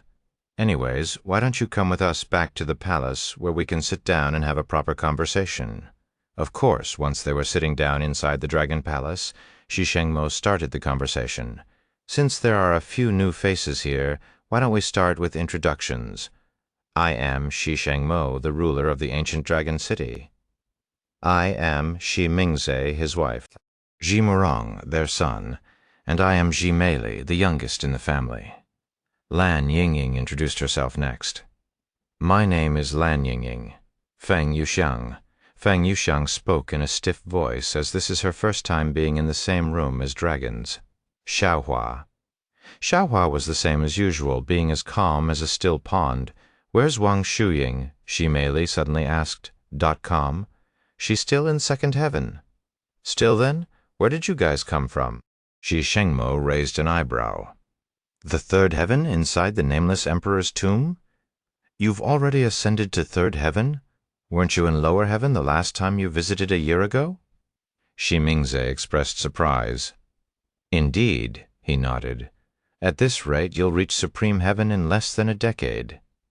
Shi Shengmo laughed out loud, and he continued a moment later, "Anyways, your group is quite diverse. A phoenix, an exile." And he paused when he reached Lan Yingying, seemingly unable to tell her identity. "I am of the divine serpent's bloodline."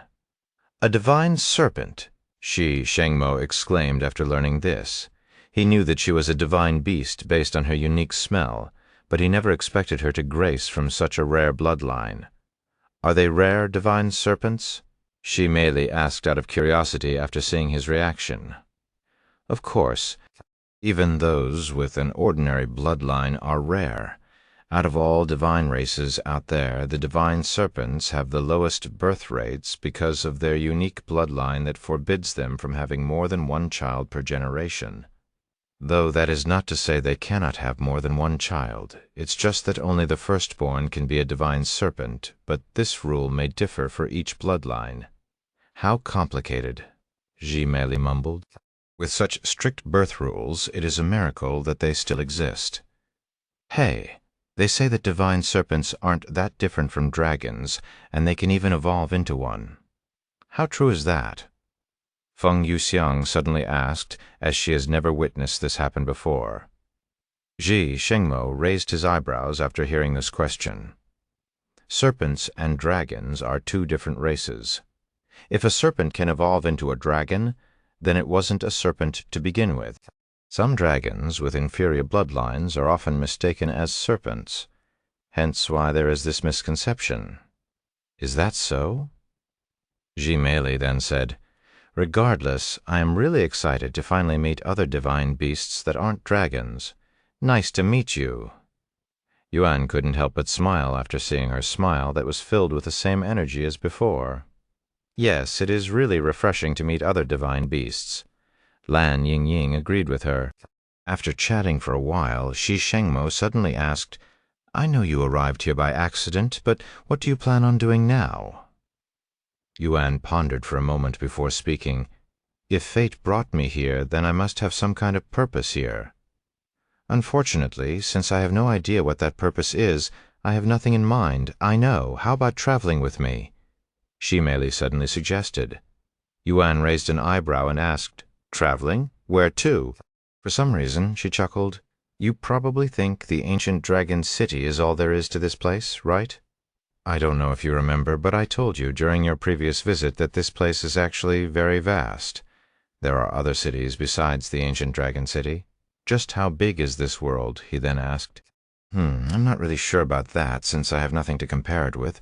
But there are two other cities as large as our ancient dragon city in this world, each with their own family of divine beasts. However, we're the only ones with a royal bloodline. I don't recall giving you permission to leave this city, Meili." Shi Shengmo frowned. She shrugged. "Regardless, I have to visit Azure Dragon City soon because someone couldn't wait to set up an arranged marriage for me despite promising me that he'd wait till the end of our bet." Shi Shengmo's eyebrows twitched upon hearing her words, and he quickly said, "How many times do I have to tell you that it's not an arranged marriage? You're only going to meet with a potential partner, and if you don't like him, you can refuse." "All right, then, I don't like him." Jixek Shengmo was speechless. Chapter 1176, Jixai Meili's Desire. Even if you say that now, you still have to meet with the Azure Dragon family. They are expecting your visit." Jik Shengmo sighed. "And that's exactly what I'm going to do," Ji Meili said, and she added a second later, "with Yuan." Jik Shengmo immediately frowned. That isn't appropriate at all, and highly offensive to the other party. Why would it be offensive? I am just visiting their city with a friend, and since I'm already there, I might as well deal with the arrangement. Father, my priority is not the Azure Dragon family, but Yuan. Yuan remained silent while this father and daughter pair argued with each other over something that heavily involved him without his knowledge. In his eyes, it was just a casual family drama very common in the cultivation world, especially for the wealthy and powerful families. Unbeknownst to him, Ji Meili had already chosen him as her partner. Feng Yuxiang and the others had no idea either, but they had a bad feeling about the whole situation. Now, why don't we deal with this at another time? Or have you forgotten that we have guests?" Ji Mingze eventually stepped in to squash their argument. Yuan, let's go for a walk." Ji Meili suddenly rushed over and grabbed him by the hand before pulling him towards the exit. "Wait, you little—" Ji Shengmo tried to stop her, but he was interrupted by Ji Mingze. "Make sure you come back before the feast." "I will." Ji Meili and Yuan disappeared from the room before Xiao Hua and the others could even react. "Ahem. I apologize for my daughter's childlike behavior. She's only 10,000 years old and very spoiled," Ji Shengmo said to them, and he continued. "Anyways, why don't I show you to your rooms? The two of them will be back before you know it. Of course, if you have anything else that you want to do, feel free to say it. You are all esteemed guests after all." Naturally, they wanted to follow Yuan, but with Ji Meili's presence there, they had a feeling that they would only get in the way, as she seemed exceptionally happy to see Yuan for some reason. "I will guide them to their rooms. You can stay here," Ji Mingze suddenly said, taking her husband by surprise. When he saw the look she gave him, it was clear that she had some business with them that she did not want him to be part of. "Okay," he nodded in a dazed manner. It was just a feeling, but it appears that his own wife was not on his side. "Father, I'm going to train," Shi Murong said to him before leaving as well. Ever since meeting Yuan a year ago, Shi Murong's attitude has changed, becoming more humble and quiet. In the hallway, as Ji Mingze led the girls to their room, she started a conversation. "If you don't mind me asking, what are your relationships with Yuan? Are you traveling companions or something more?" Her intentions were clear as day. She wanted to see if her daughter had any rivals. While Xiao Hua may be too young, Feng Yuxiang and Lan Yingying were both top beauties, and they were divine beasts as well. "If you want to be technical about it, we are his servants," Feng Yuxiang said. "Servants? Divine beasts serving a human? That is unheard of." Ji Mingze did not expect such a response. "Yes, we have sworn loyalty to him through a contract. However, Yuan doesn't treat us like servants. He sees us as companions and treats us with kindness," Lan Yingying said. "A human at his young age controlling two divine beasts, that is unheard of." Ji Mingze took a deep breath. "Don't misunderstand. We are the ones who wanted to serve him. Even if we didn't form a contract, he would have allowed us to follow him," Feng Yuxiang added. "Then, if you don't mind me asking, why did you choose to serve him? I'm probably sounding nosy, but I really want to know more about him, since my daughter is really passionate about following him." Ji Mingze decided to reveal this information to them, since they would have found out sooner or later, and she wanted their opinion. They stopped moving after hearing her words. "That dragon princess wants to serve the young master?" Feng Yuxiang almost couldn't believe her ears. Dragons are extremely prideful and would never submit to a human to her knowledge, hence her surprise. "Not serve more like starting a family together," Ji Mingze said in a stiff voice. "What?" Feng Yuxiang exclaimed in a shocked voice. Lan Yingying raised her eyebrows while Xiao Hua's eyebrows twitched. "And you have no problem with a dragon mating with a human? And what about her arranged marriage?" Feng Yuxiang asked out of curiosity.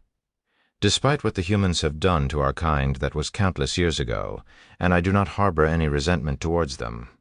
Furthermore, she's my daughter. I will support her no matter who she decides to spend her future with." Shi Mingze spoke in a passionate tone.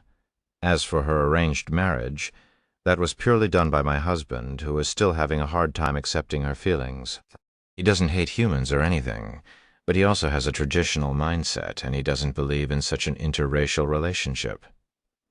I don't really blame him, since it's unheard of for a dragon to marry a human. Feng Yuxiang said, "What do the two of you think? Should a divine beast and a human be allowed together in a romantic sense?" Shi Mingze asked for their opinions. "I don't see why it shouldn't be allowed." Feng Yuxiang shrugged. "I also don't see any problems with it." Lan Yingying said, "Of course you wouldn't. You're carrying a human's baby after all." Feng Yuxiang sighed. "What?" Shi Mingze's eyes widened with shock after hearing this unexpected information, and she turned to look at Lan Yingying with a dazed face. "I? Is that true?" Lan Yingying calmly nodded. "Yes, chapter 1177, Shi Shengmo's Worries." 1177 Shi Shengmo's Worries. Shi Mingze had to take a moment to process the fact that Lan Yingying had been impregnated by a human, something she didn't think would be possible. This human is he? Shi Mingze swallowed nervously as a certain individual appeared in her mind. Yes, it's Yuan. It happened recently, so it will be about 1,000 years before I give birth. I figured it would be him. Shi Mingze felt her legs turn weak after confirming her suspicions. "I understand your feelings very well, but if it's the young master, he's more than worthy." Feng Yuxiang chuckled after seeing Shi Mingze's reaction that was similar to hers when she first learned about Lan Yingying's impregnation. Lan Yingying nodded, silently agreeing with Feng Yuxiang. "Anyways, the young master is not only kind, caring, and passionate, but he's also extremely talented. Although I don't know how he'll react if Shi Meili asks to be his partner, I do know that he'll gladly let her follow him.com. Hell, if you knew the young master's true identity, you would actually be begging him to allow Shi Meili to follow him," Feng Yuxiang said with a profound smile on her face. This made Shi Mingze raise her eyebrows. What Feng Yuxiang said could be considered rude to her, especially considering her family's status. Not only are the Shi family divine dragons, they also come from a royal bloodline. In the outside world, they would have the highest authorities amongst dragons. With such exalted status, what sense would it make for them to beg to follow someone, a mere human at that? Seeing Shi Mingze's puzzled expression, Feng Yuxiang couldn't help but smile. Unfortunately, she couldn't reveal Yuan's secret to her, as she didn't trust her enough, nor does she have the right to do so. Well, you will learn of the truth sooner or later, if Shi Meili is fated to follow him. Feng Yuxiang shrugged. Eventually, they started walking again. Once they reached their rooms, Shi Mingze said to them, "You can use any of the rooms here. If you need anything, you can speak with our servants. They will be posted at the entrance at all times." "Thank you," Lan Yingying said. Sometime later, Shi Mingze returned to Shi Shengmo's side. That took longer than I anticipated. "What did you guys talk about?" he asked her in a nonchalant voice. Shi Mingze sighed. "I just wanted to learn more about Yuan, but I learned more than I probably should have." "What does that mean?" Shi Shengmo looked at her with raised eyebrows. "I thought they were simply traveling companions, but those two divine beasts are actually his servants." "What? Divine beasts serving as servants? But one of them is a phoenix." "They are prideful beings that rival dragons in terms of their dignity. They would never serve someone, much less a human." Shi Mingze shook her head and said, "That's nothing compared to what I learned next. That divine serpent, Lan Yingying, she's actually pregnant with Yuan's child. She's what?" Shi Shengmo stood up with his mouth and eyes wide open. "You heard me. It happened recently, too." Shi Shengmo sat down without controlling his weight, causing the chair to tremble. "After learning this information, do you still support our daughter marrying him?" he asked her in a low voice. Shi Mingze closed her eyes and took a deep breath. "Regardless of our feelings, it will be our daughter who ultimately decides what she wants to do. If she's okay with the whole situation, there's nothing else I can say." Ji Shengmo sneered. Now that's a load of bullshit. Even if he's related to the ancestor, I simply cannot hand over our daughter to someone who is already in that kind of relationship with another divine beast, or divine beasts. Jimingzi frowned and said, In that case, why did you set her up with the Azure Dragon family? You know very well that their patriarch has multiple wives, and that their son will very likely do the same. You don't know that. The hell I don't. I know very well that the man you've arranged for Shimeli already has multiple fiancés. You're just so desperate that you don't care who she spends her future with as long as she doesn't leave this world. Shi Mingze shouted at him, revealing to him that she knows very well why he did not want Shimeli to follow Yuan. Indeed, if Shimeli chooses to follow Yuan, she will have to leave their side and this world to go to the outside world where humans are abundant. If anything happens to her outside, we won't be able to protect her. There's a reason our ancestors decided to live away from humans in this secluded world. While Yuan may not be a bad person, I'm certain that there are countless humans out there who are filled with evil. It's not like the world here is all sunshine and rainbows either. Ji Mingze sighed. I am well aware of that, but at the very least, we can protect her from here, something we cannot do if she leaves our side.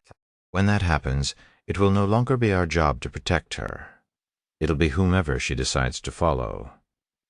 Ji Shengmo stared at her with a serious expression and asked, Do you really think he has the power to protect her?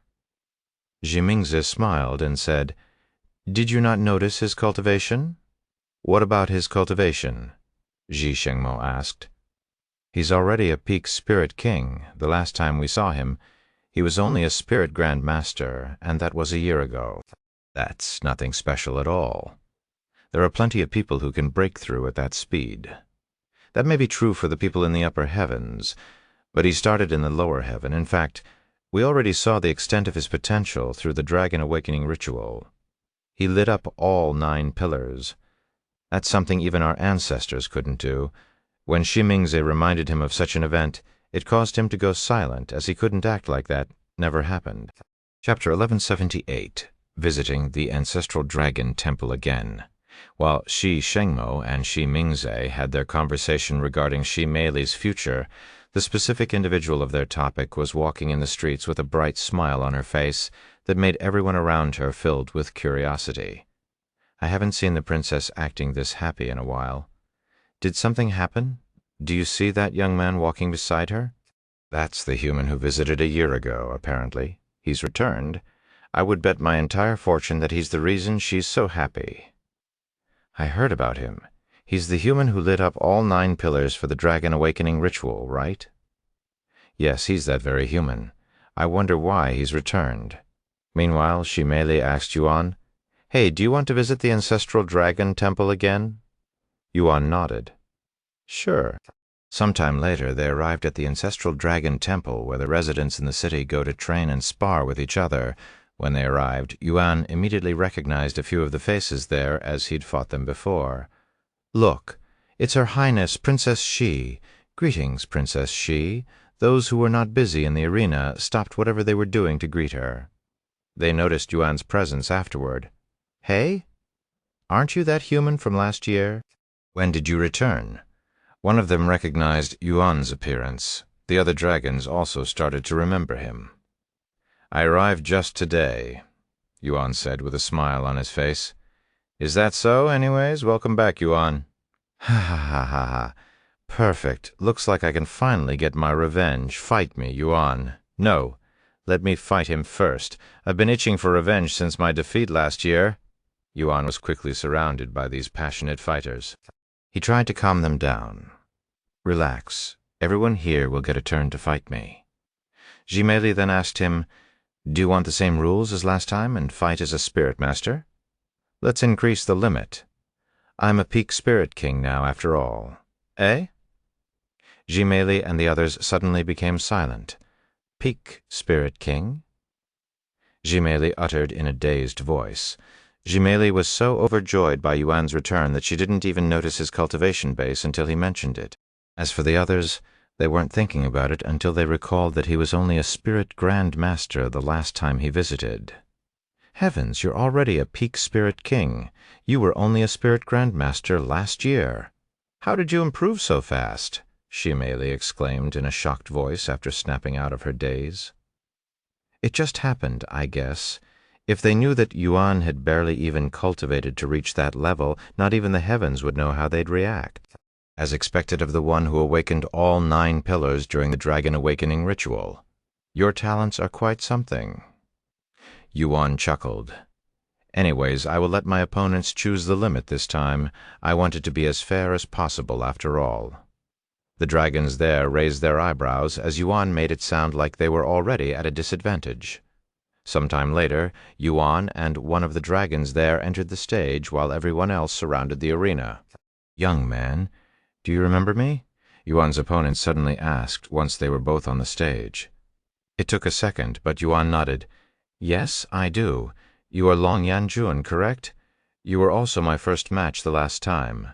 I'm glad that you remember me. Anyways, let's set the limit to peak Spirit Lord. As for the rules, it'll be the same as the last time. Long Yanjun said. Yuan nodded.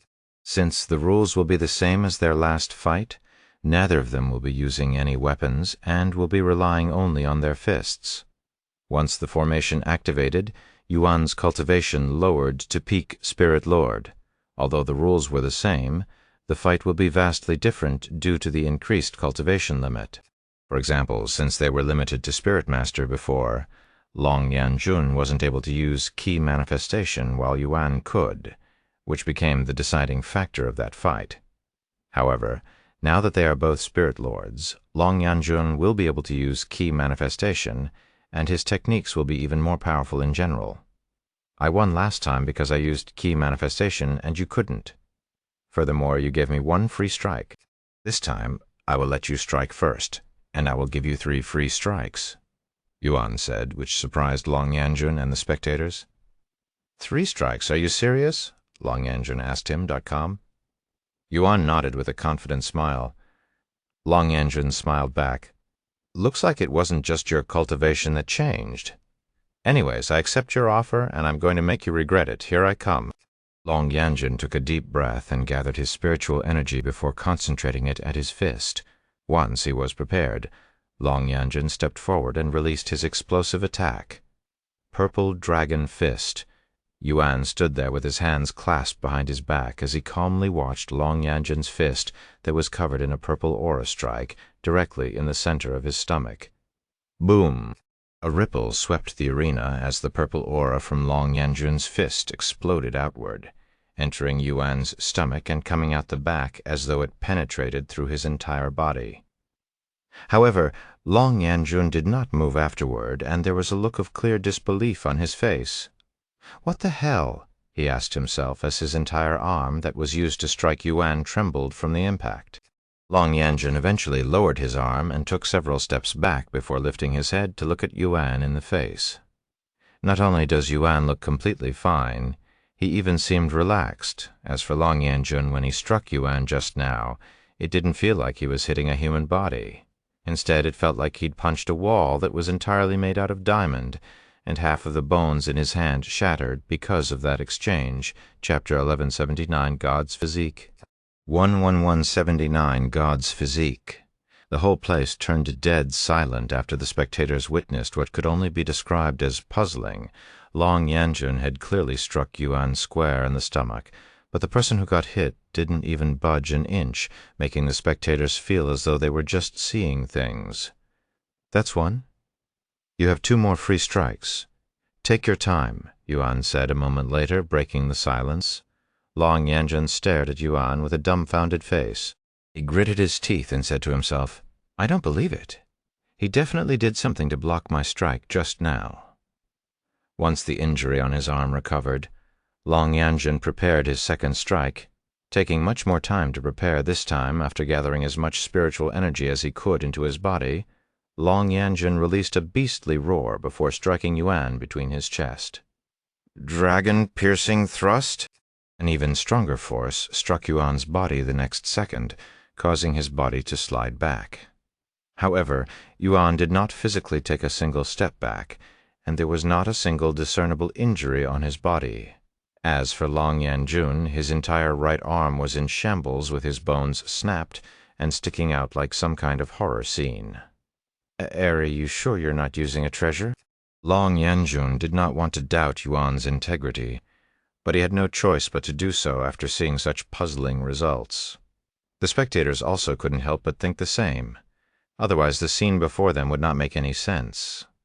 Yuan smiled and said, "If you think I am secretly using a treasure, you may search my body. I will even take my clothes off afterward." Long Yanjun turned to look at the judge and nodded at him. The judge nodded back before entering the stage and proceeding to search Yuan's body. "He doesn't have anything on his body." The judge gave his answer shortly after. Meanwhile, Yuan removed his clothes until he had nothing but his underwear covering his body.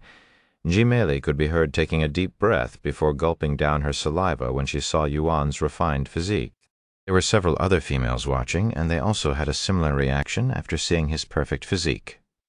"I have never seen such a refined body before, and I know dragons who have tempered their bodies every day for over 10,000 years, someone there said. "I think I have read an ancient scroll about a godlike body that defies all logic. If I recall correctly, the humans called it perfect physique.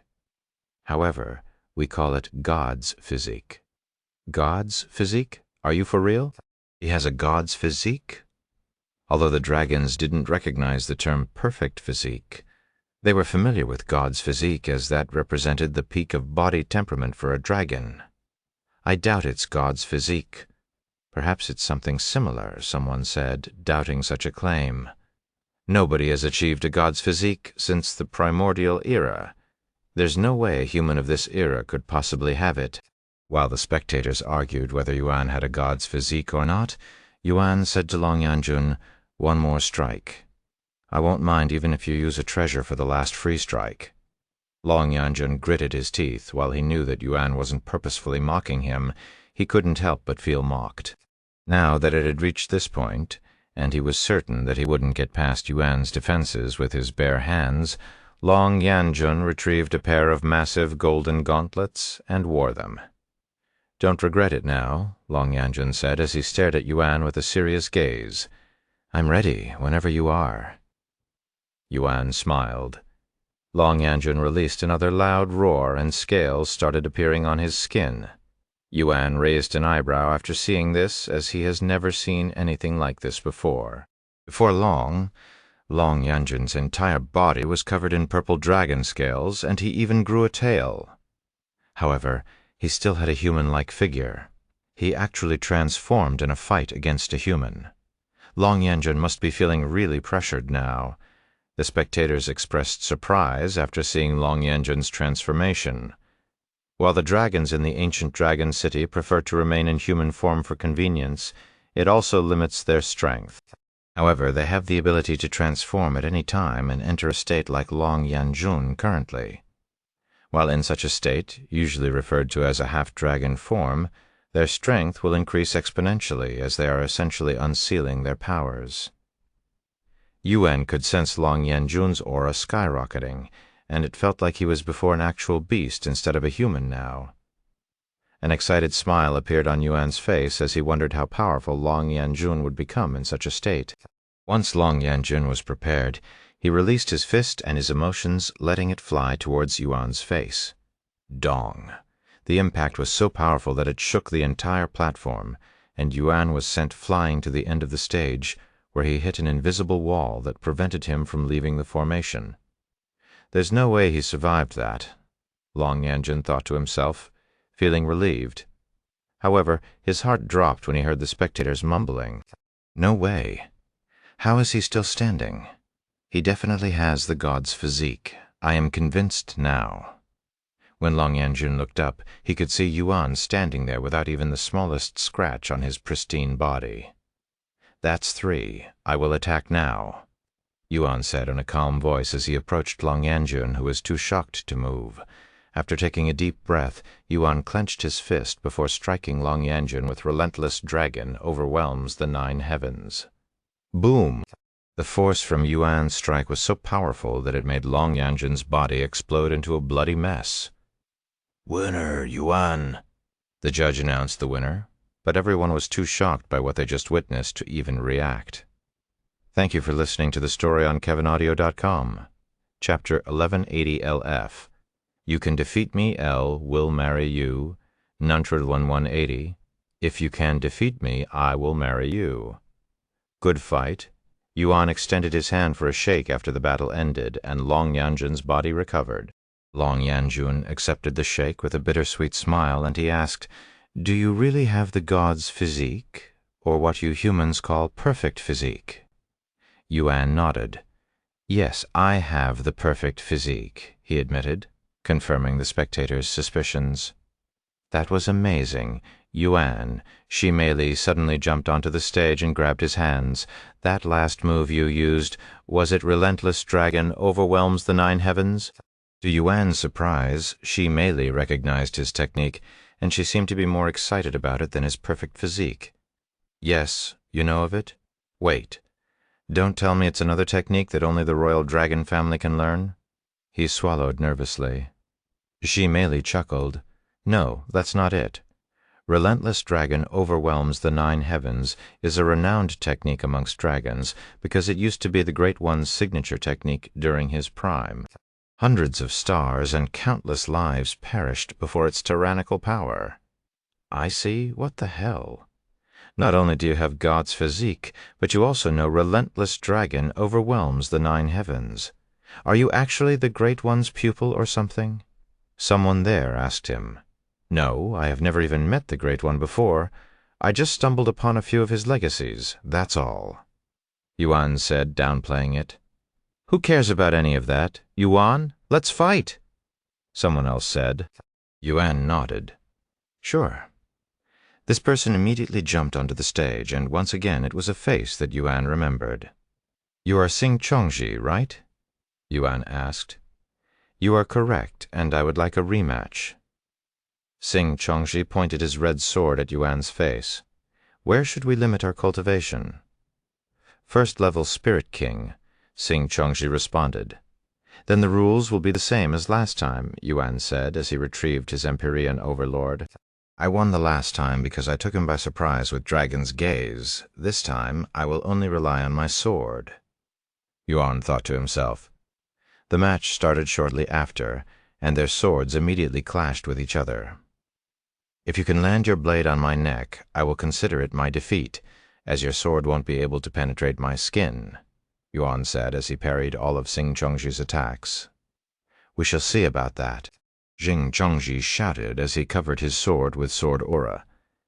Seeing this, Yuan also brought forth his sword aura. Xing Chongji immediately began sweating when he sensed how powerful Yuan's sword aura was compared to his own. "Looks like you've also improved your sword aura. A year ago, Yuan's sword aura was only slightly superior compared to Xing Chongji's sword aura. However, Yuan's sword aura has improved so much since then that Xing Chongji could not even hope to compare anymore. Of course, this wasn't even Yuan's full strength, as he still had enhanced sword aura, which might shatter Xing Chongji's will to fight the moment he uses it, hence why he decided to keep it hidden for now. Seeing Xing Chongji's nervous expression, Yuan smiled and actually weakened his own sword aura until it matched Xing Chongji's sword aura. "I want to defeat you with my sword techniques, not through brute strength," Yuan said to him. Xing Chongji couldn't help but laugh, and he said, "All right, let's see what else you've learned." The two of them would go on to exchange hundreds of sword techniques for an hour straight until Yuan eventually bested Xing Chongji without using any actual techniques, relying only on his sword and his experience with it. "Winner, Yuan," the judge announced. "I know you already know this, but you've really improved a lot. Although you were powerful back then, you weren't as precise and skillful with the sword. Experience was the only thing you truly lacked. But that is no longer the case. Of course, there is still a lot of room for improvements for both of us." After defeating Xing Chongji, Yuan continued to spar with everyone that challenged him. In the end, Yuan fought with everyone at the Ancestral Dragon Temple. "Is there anyone else that wishes to fight?" Yuan looked around to see if there were more challengers, but nobody stepped onto the stage. "I guess this is it. Wait." A clear voice resounded as a figure leaped onto the stage, facing Yuan with a smile on her face. "Just like the last time, I shall be your last match," Jimeli said. Yuan then asked, "Same rules?" "Same rules. As for our cultivation, since this is a test of our soul strength, our cultivation won't matter, so we can leave it untouched." Yuan nodded. "All right then, whenever you're ready." The smile on Jimeli's face suddenly disappeared, and she became extremely serious and focused. After witnessing Yuan's improvements in so many different ways, she fully expected him to have improved his soul strength as well, so she couldn't go easy on him like she did last time. Then, on the count to 3. 1, 2, 3. They activated their dragon's gaze at the same time, creating a powerful pressure around the stage. And just like last time, Jimeli slowly increased the strength of her dragon's gaze as she approached Yuan. But unlike last time, Yuan didn't seem to be struggling even in the slightest. His face was perfectly tranquil, perhaps even relaxed. Seeing this, Jimeli skipped several levels and greatly increased the strength of her dragon's gaze until she was using about 70% of her soul strength. However, her efforts resulted in nothing but a smile on Yuan's face. Seeing how little her dragon's gaze affected Yuan, Jimeli couldn't help but feel a little nervous. But she eventually smiled and said, "Since the rules are the same, I will repeat what I said last time as well. Yuan, if you can defeat me, I will marry you." When Jimeli said such words last time, Yuan didn't hear it because he was too focused on resisting her dragon's gaze. But now that he could easily resist it, he had plenty of room to focus on other things, such as her speech. "Eh?" Yuan uttered in a dumbfounded tone as his calm face turned into one that was filled with surprise. Chapter 1181, Defeating Jimeli. 1181, Defeating Jimeli. Seeing Yuan's surprised reaction, Jimeli couldn't help but blush a little. "Why you're acting like that now? You didn't even react to it the last time I said it." "You said that during our last match as well?" Yuan was surprised to hear this, since he doesn't recall it, and he has an amazing memory. "Don't tell me you didn't hear it?" Jimeli was speechless, but this explained his lack of reaction, something she would think about from time to time. "Sorry." Yuan could only apologize to her. "Don't worry about it," and she continued, "but don't think I will go easy on you because I want to marry you." Jimeli increased her dragon's gaze strength all the way to its limit, her golden eyes glistening like jewels under sunlight. Unfortunately, it had no effect on Yuan, who had vastly superior soul strength. Not wanting to completely humiliate Jimeli in front of so many people, Yuan would slowly increase his dragon's gaze strength. Jimeli could feel an invisible pressure that was not there before slowly enveloping her body, pressing down on her body and making it difficult for her to breathe. I am losing to his dragon's gaze." Jimeli almost couldn't believe it. A year ago, she easily dominated Yuan with half of her full strength. So how did she become weaker than him in such a short time? Since time flowed differently for her, it felt even shorter than what humans would normally feel. This made her wonder if the difference between someone who awakened 7 pillars and someone who awakened all 9 pillars was truly that vast, as it was like heaven and earth. Eventually, Jimeli could no longer endure it any longer and lost consciousness for a moment. During that brief moment of unconsciousness, she fell right into Yuan's arms, who was prepared to catch her before she even closed her eyes. The entire place became dead silent as every soul there witnessed Jimeli lose for the first time ever. And it was even in her specialty. Soul strength Yuan held onto Jimeli's soft body until she recovered her consciousness. "So you defeated me," Jimeli mumbled as she continued to rely on Yuan's body for support, almost as though she didn't want to move. After taking a moment to process her defeat, Jimeli said, "All right, since you won, I'm going to marry you now." "What about your arranged marriage?" he asked with a stiff smile. "Like I'd already said, it's not an arranged marriage. We are not even engaged," she said with a slight frown on her face. Since this appeared to be a family problem, Yuan decided not to intervene too much, and he still wasn't sure if Shimeli was joking about marrying him or not, as she was the type to make these kinds of jokes without batting an eye. Anyways, I'm getting hungry. Want to grab something to eat? It'll be my treat, she asked him. Yuan couldn't refuse free food and immediately nodded. Sure. After saying goodbye to the dragons in the ancestral dragon temple, Yuan followed Shimeli to get some food. Meanwhile, the dragons continued to talk about Yuan and Shimeli's relationship even long after they were gone. So the rumors were true. That Princess Shi is in love with that human. What about the Azure Dragon family? I heard that they have been sending a lot of gifts to the Shi Dragon family recently. Isn't that just the Azure Dragon family trying to court her? I don't think they're in that kind of relationship yet, especially since there's no official news. I have a feeling that something big will happen soon. After leaving the ancestral dragon temple, Yuan and Shimeli visited many restaurants and food stalls, filling their stomachs while completely forgetting that there was a feast waiting for them back home. The food in this place is truly unique. I doubt I will be able to find this food in the outside world. Yuan sighed as he finished his last plate of food. If you live here, you will be able to eat it every day, Shimeli said in a joking tone. As good as that sounds, I have a lot of work outside. Yuan still answered her seriously. Shimeli suddenly started staring at him intensively. I am just noticing this now that we are sitting down and relaxing, but you have really matured a lot compared to last year. You no longer seem as ignorant either. He smiled. I will take that as a compliment. After another moment of silence, Shimeli opened her mouth again, but she was more serious this time. Hey, I don't think I have heard your response yet. I was serious when I said that I want to marry you, or are you against it because I am not human? Due to the heavy subject, Yuan couldn't give an immediate response and had to take a long moment to think about it. This matter, I believe it is bigger than just the both of us. Of course, I don't have any issue with you not being a human. Unfortunately, I have zero experience when it comes to marriage, so I cannot give you a satisfactory response. Then, ignoring all of the other details, would you be willing to marry me? I will follow you to the outside world if I have to, Shimeli said with tightly grasped hands. If I ignore everything, then I wouldn't mind marrying you. However, there are things that I cannot ignore, so I wouldn't be able to do so. After all, he already has 2 official partners. If he really had to consider marriage with someone else, he'd need their opinion on the matter as well. Is that so?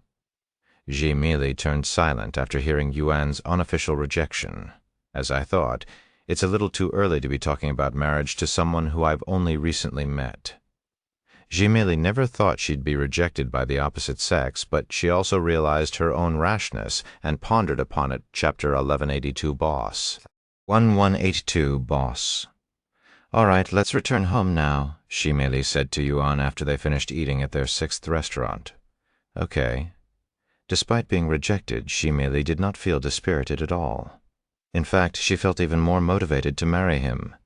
Dragons are highly prideful and stubborn creatures, especially someone as positive as Shimeli. Since we've only known each other for a short time, all I need to do is increase that time.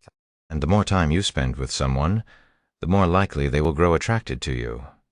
Sometime later, they returned to the palace where a massive feast was waiting for them. Shimeli stood before a long table that was filled with food, and on her face was a nervous smile that one would make when they realized that they'd screwed up. Since they came straight from the restaurant, their bodies still lingered with the aroma of food from that place, and Shimingze could smell it even before she saw them. I recall telling you that we would be having a feast later, yet you've stuffed yourself with food right before coming back? Are you purposefully being defiant? Shimingze glared at Shimeli with narrowed eyes. It's a misunderstanding. I completely forgot about it after an intense fight with Yuan. Zhishengmo raised an eyebrow. She nodded. At the ancestral dragon temple. We went there last year as well. Shimingze sighed, and she turned to look at Yuan with an apologetic smile on her face. I'm sorry if she was rough on you. She can be inconsiderate at times. Mili frowned at her mother's words that implied she had bullied Yuan on the stage when it was the complete opposite. Hey, that's not fair. I did no such thing. In fact, I lost to him. What? Ji Shengmo looked at her with wide eyes. Although Ji Meili was the youngest in the family, she was much stronger than her older brother, Ji Morong, and her soul strength was stronger than her parents when they were at her age. It's true, and it was a fight using only our soul strength. Yuan is much stronger than he looks, Ji Meili said. Ji Shengmo and Ji Mingze turned to look at Yuan with pondering faces. Sure enough, Yuan didn't appear to be anything special at glance, but if they tried to look deeper, they would realize that they couldn't see the extent of his strength. He's only a spirit king, so why can't I fathom his strength? It feels like I am weaker than him despite having a superior cultivation. Ji Shengmo thought to himself. Of course he didn't believe that he was weaker than Yuan, who was not even 100 years old. Not only does he have more experience than Yuan, he also lived for much longer. Furthermore, he was a divine beast with a royal bloodline. It was simply unthinkable that he would be weaker than a human. Ji Mingze had similar thoughts even though she was weaker than Ji Shengmo. Ahem! A voice suddenly broke the awkward silence. Hey, boss, since you just ate, how about a quick spar with me to empty your stomach? Everyone in the room turned to look at Ji Morong, who just spoke. Boss, Yuan raised an eyebrow. Then Yuan recalled that Ji Morong had stated that he would address him as boss if he surpassed Ji Morong's record of 7 pillars at the ritual last year, though Yuan wasn't expecting Ji Morong to keep his words.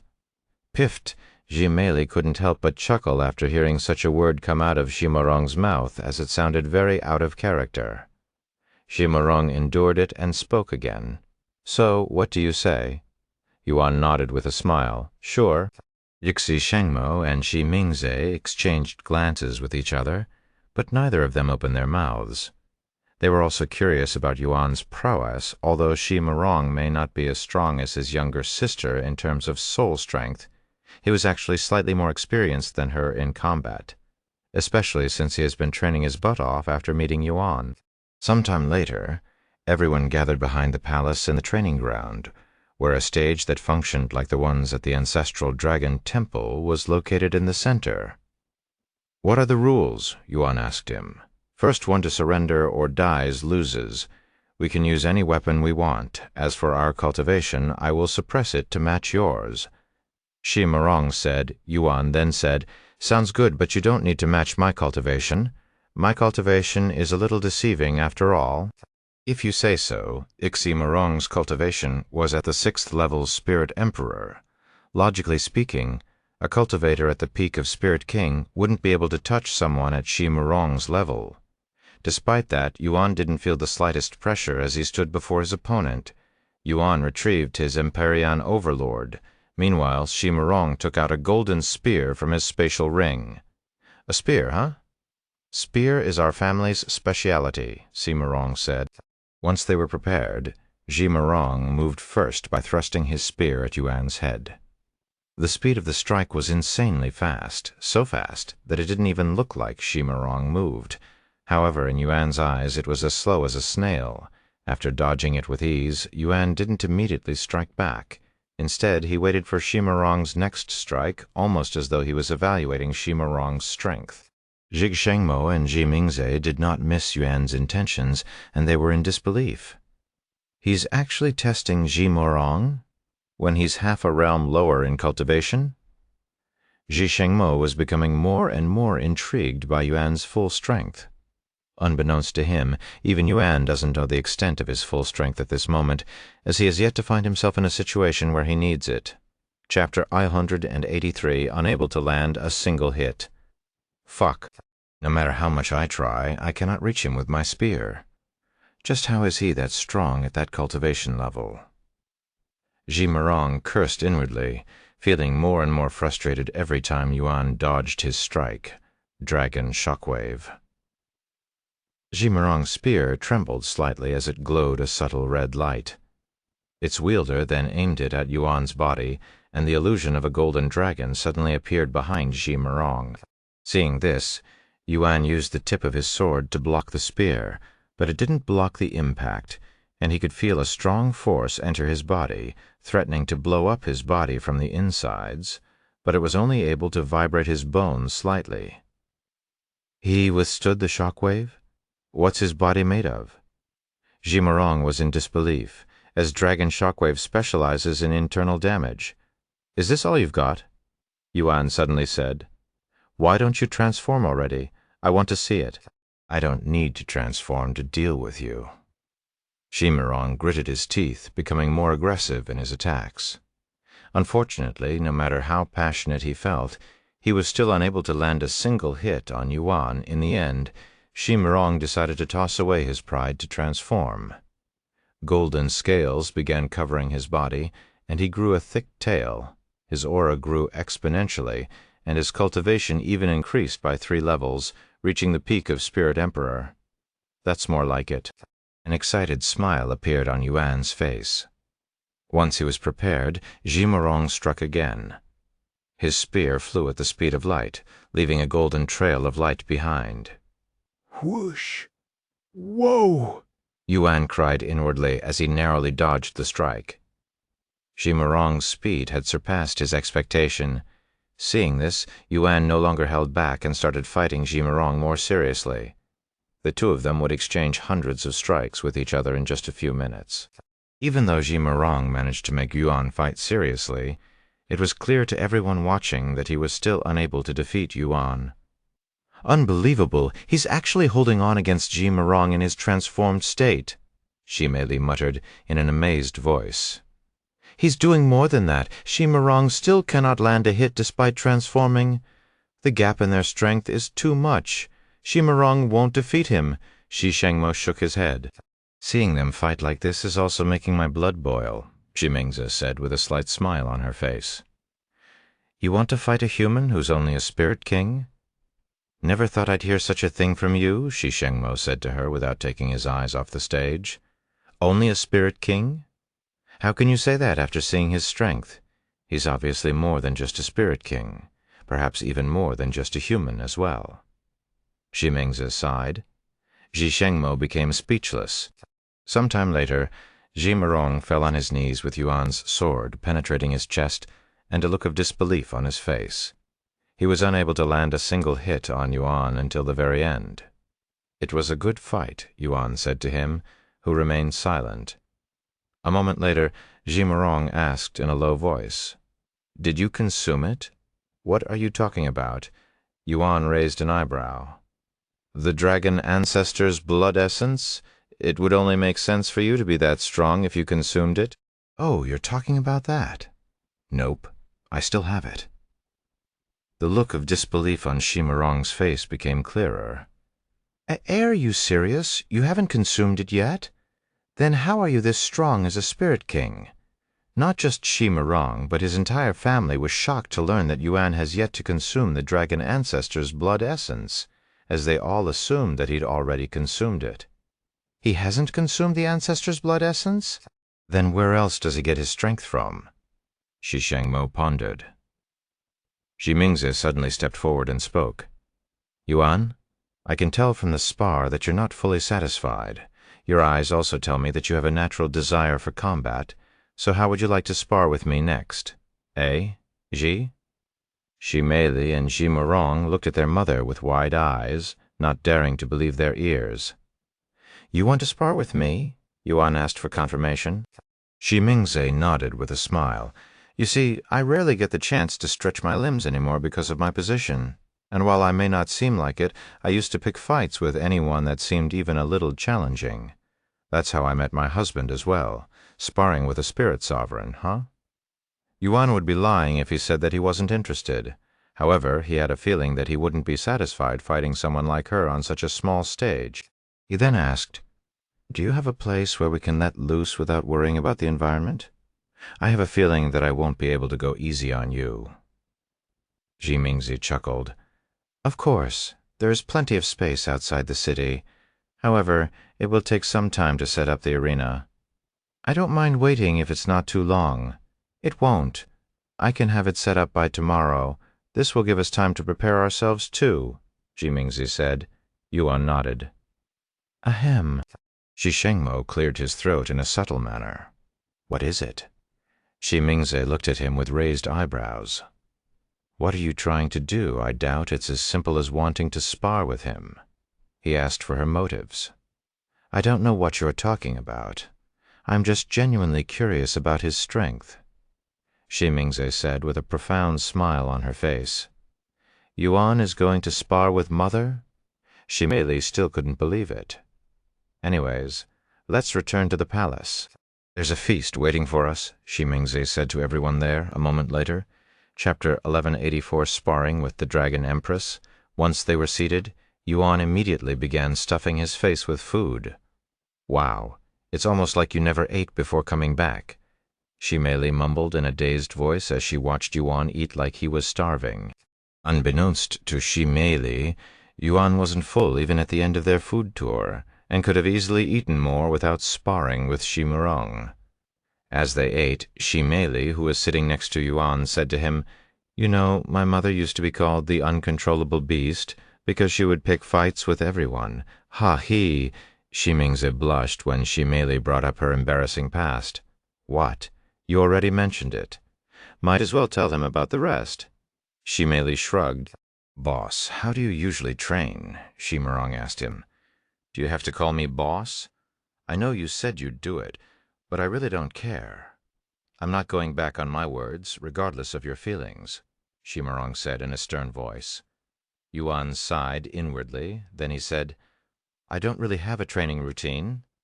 Impossible. Are you telling me that you got to where you currently are without training? I'm not saying I don't train, I just don't have a set routine. I get my experience through actual combat, Yuan said. The young master is a prodigy that makes other geniuses look like ordinary humans. He can learn anything with a glance and soaks up experiences like a dry sponge. Feng Yuxiang said in a prideful manner, almost as though she was bragging about her own son. Well, since we are here, why don't we decide the rules for our match now? Shi Mingze suddenly said. Yuan pondered for a moment before speaking. How about no rules? I'd like to fight Madam without any advantages, just like a real fight. A delighted smile appeared on Shi Mingze's face after hearing his words. You are a true warrior. Then I shall fulfill your desires and fight you without holding back. Yuan nodded. Why don't we make the match a little more exciting? Shi Mingli suddenly said, and she continued, Let's have a bet. What do you have in mind? Shi Mingze asked. Shi Mei pondered for a moment before speaking. I will bet on Yuan's victory. If he wins, you will let me bring him with me to the Azure Dragon City without complaining. You're betting on my defeat? How daring! Then what will happen if I win? Shi Mingze narrowed her eyes. If your mother wins, you will seriously consider the arrangement with the Azure Dragon family. Shi Shengmo interrupted. Sure. Shi Mei responded without hesitation, since Shi Shengmo didn't say anything about agreeing to the arrangements. As for Shi Shengmo, he had absolute confidence in his wife's victory, so he didn't make any unreasonable demands. After a long feast, Shi Mingze said to Yuan, Get some good rest tonight. The arena should be ready by noon. Okay, some time later, Yuan entered his room and asked the others through divine sense, Do you think I will be able to defeat a spirit sovereign? Well, she's not just a spirit sovereign, but a peak spirit sovereign, and she's a divine beast. It'll be a hard battle even for someone like you, young master. Feng Yuxiang gave her opinion. No comment from me, Lan Yingying said as she lacked the experience. Brother Yuan will defeat her. Definitely, Xiaohua said in a confident voice. I think the best chance you'll have at defeating her is to go all out from the beginning. The longer the fight, the lower your chance at victory. Feng Yuxiang then said, That makes sense, but I'm not fighting her just for the sake of winning. I am fighting her for the experience. Of course, I still want to win, but I'm just not desperate for it. The following day after breakfast, Shi Mingze said, The arena is prepared. When do you wish to fight? I can do it right now, Yuan said. Very well, follow me. They all left the city shortly after. Sometime later, they stopped about several hundred miles away from the city. At their location, there was nothing but clouds below their feet. We will be able to let loose here without needing to worry about damaging our surroundings, Shi Mingze said to him. Yuan looked around and asked, "Is this place protected by the same formation that protects the stage?" She nodded. "That's correct, but it's much larger than the ones back in the city. Formation is about 100 miles in diameter with our current location as the center. We should have plenty of room to move around." Zhixengmo then said with a bittersweet smile on his face, "You should also know that it requires a tremendous amount of resources to put up such a massive formation. This fight wasn't cheap, several billion spirit stones, billions." Yuan was speechless. "Don't worry about it, since I was the one who requested this fight." Shi Mingze chuckled. "Are you two ready to fight?" Zhixengmo then asked. "I am." Yuan nodded. Shi Mingze also nodded. Zhixengmo looked at the others and said to them, "Let's get out of their way." Once everyone besides Yuan and Shi Mingze was out of the formation, Yuan retrieved his Empyrean overlord. Shi Mingze also retrieved her weapon. It was a golden spear that had a realistic dragon coiled around the whole handle. "Do you know what this is?" Shi Mingze asked him. Yuan narrowed his eyes on the spear. It seemed like an ordinary treasure, as it did not emit any unique aura, yet it had this familiar feeling to it. "Is that a soul weapon?" Yuan asked. She nodded. "That's right. It's our family's heirloom, the dragon's soul. Unfortunately, I'm not its master, so I won't be able to use its abilities. And if you are worried that I am trying to handicap myself, I will let you know that even though I cannot use it to its full potential, it is still an excellent weapon that surpasses even ancient-grade treasures." Chapter 1185, Sparring with the Dragon Empress 2, 1185, Sparring with the Dragon Empress 2, 1185, Sparring with the Dragon Empress 2, 1185, Sparring with the Dragon Empress 2. "Whenever you are ready, Yuan. As your senior, I will let you make the first move," Shi Mingze said to him as she stood tall, her aura oozing with confidence. Yuan nodded and said, "Then I will begin now, since his opponent was 2 entire realms above his cultivation." Yuan did not have the leisure to go easy like he did with Shi Murong and many others, so he went all out from the beginning. A tyrannical aura filled the area as Yuan's spiritual energy gushed outward, causing the atmosphere to immediately change. Shi Mingze's eyes widened with shock when she felt how much spiritual energy Yuan's body contained. How can a mere spirit king release this much spiritual energy? "That is impossible," she cried inwardly, as she was truly shocked by what she was witnessing. Zhixengmo and the others were utterly speechless. "He has enough spiritual energy to match a spirit sovereign when he's only a spirit king. How does that make any sense?" Zhixengmo exclaimed. "He had this much power this whole time." Shi Murong was baffled. He didn't think Yuan could be hiding so much power. Yuan Shimei's eyes were glued to Yuan's handsome figure, her gaze filled with admiration. In fact, Yuan's aura was so powerful that it could be felt from hundreds of miles away by the residents of ancient Dragon City. "Is that Her Majesty, Empress Shi? Did her match with that human start already?" "As expected of Her Majesty, her aura is so powerful that we can feel it from here." "No, I don't think that's Empress Shi's aura." The Shi family had notified its residents of Shi Mingze and Yuan's match ahead of time so they wouldn't panic if their fight caused any disturbance. Many people mistook Yuan's aura for Shi Mingze's aura, as nobody could imagine a spirit king having this much power. Meanwhile, Shi Mingze clenched her fists with an excited smile on her face. "How long has it been since my blood boiled like this? I'm really looking forward to this fight, Yuan." Shortly after releasing his aura, Yuan used his movement's technique to close their distance almost instantly. Ha! Yuan swung the Empyrean Overlord at Shi Mingze's head, its blade gushing with sword aura clang. Shi Mingze managed to block the strike with her spear that was covered in spear aura, but she was still getting pushed back by the tremendous force of the slash. What a heavy strike. He's a human, but he has the strength of a dragon. Shi Mingze didn't expect to be pushed back by Yuan so easily. After taking a quick breath, Shi Mingze tightened her grasp on the spear before swinging back, sending Yuan flying backwards. However, Yuan still managed to maintain his balance as he flew back.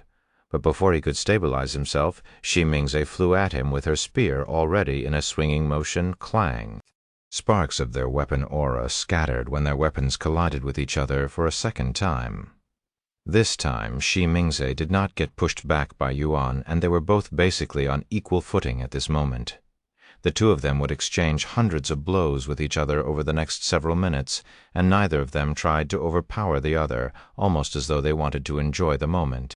Since it's basically impossible for Yuan to find a worthy opponent at his level that could give him a satisfying experience, he must resort to fighting those who are far superior, but he has more chance of finding treasures than to find someone like that in the third heaven. As for Xi Mingze, she rarely has the chance to use her strength nowadays, so she also did not want the fight to end too soon. In the end, Yuan and Xi Mingze spent almost half a day just exchanging blows with each other, without using any techniques besides their weapon aura. "I'm going to step it up a notch now, Yuan," Xi Mingze warned him before she started using techniques. "Let me see how you will defend this, golden falling stars." Xi Mingze flew high into the sky as she held the dragon's soul above her head. The dragon's soul emanated a golden shine that illuminated the sky. Then thousands of dragon's souls materialized in the sky, threatening to rain down upon Yuan. This technique reminded Yuan of his 10,000 ghost blades technique, so he immediately retrieved his second soul weapon, Starry Abyss, and used 10,000 ghost blades to clone it 10,000 times. Xi Mingze sucked in a breath of cold air when 10,000 Starry Abyss pointed at her in the sky, threatening to shoot her down. "He has a second soul weapon," she cried inwardly. However, she didn't have the time to be distracted by this fact.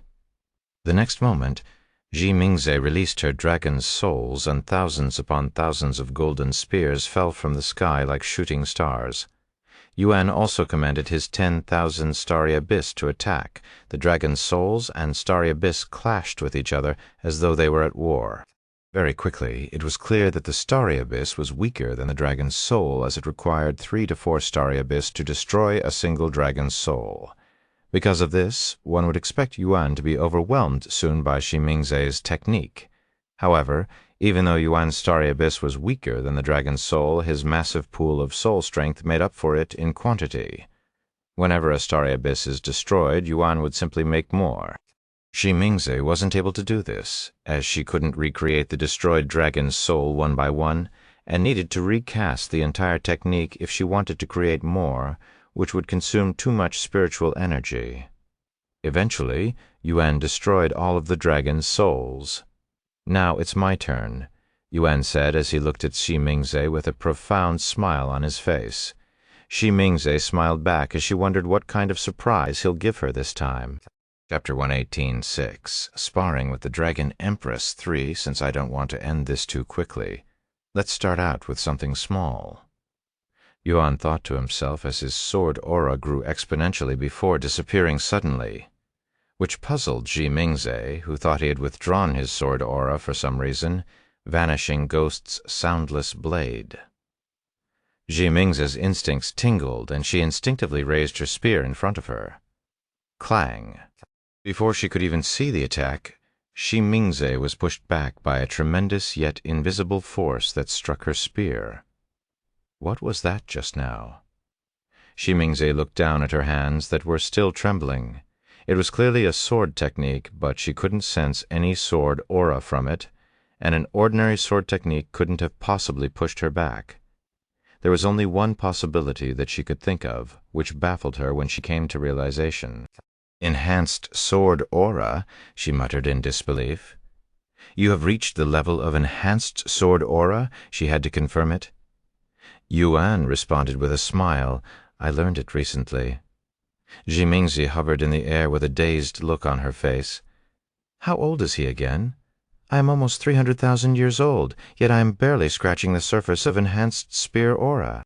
In the entire ancient dragon city, there was not a single individual who could use enhanced weapon aura despite their long lives.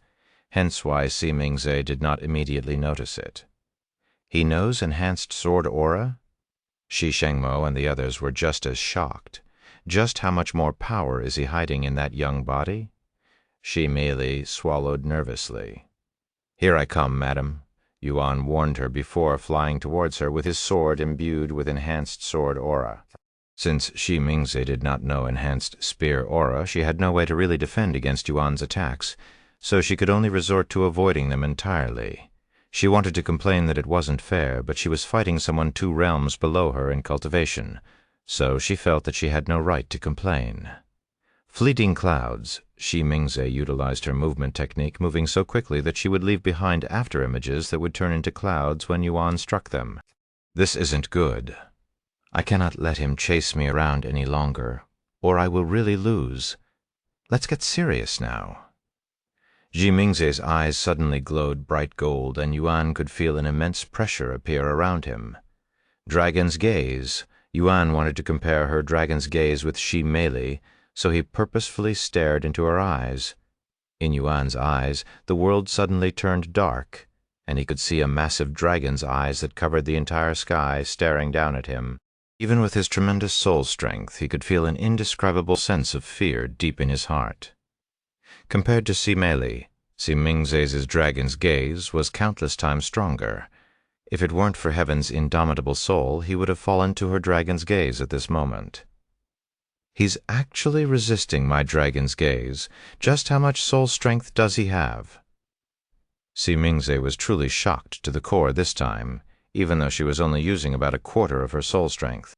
While highly unlikely, it wasn't impossible for a young person to learn enhanced weapon aura if they have tremendous talent, but soul strength wasn't something that could be gained through pure talent. Even geniuses must slowly train their soul strength. Some faster than others because of a superior soul cultivation technique, but the chances of someone having more soul strength than an expert from thousands of years ago was 0. And while there are treasures that increase one's soul strength out there, they are exceedingly rare and not enough to fill such a big gap.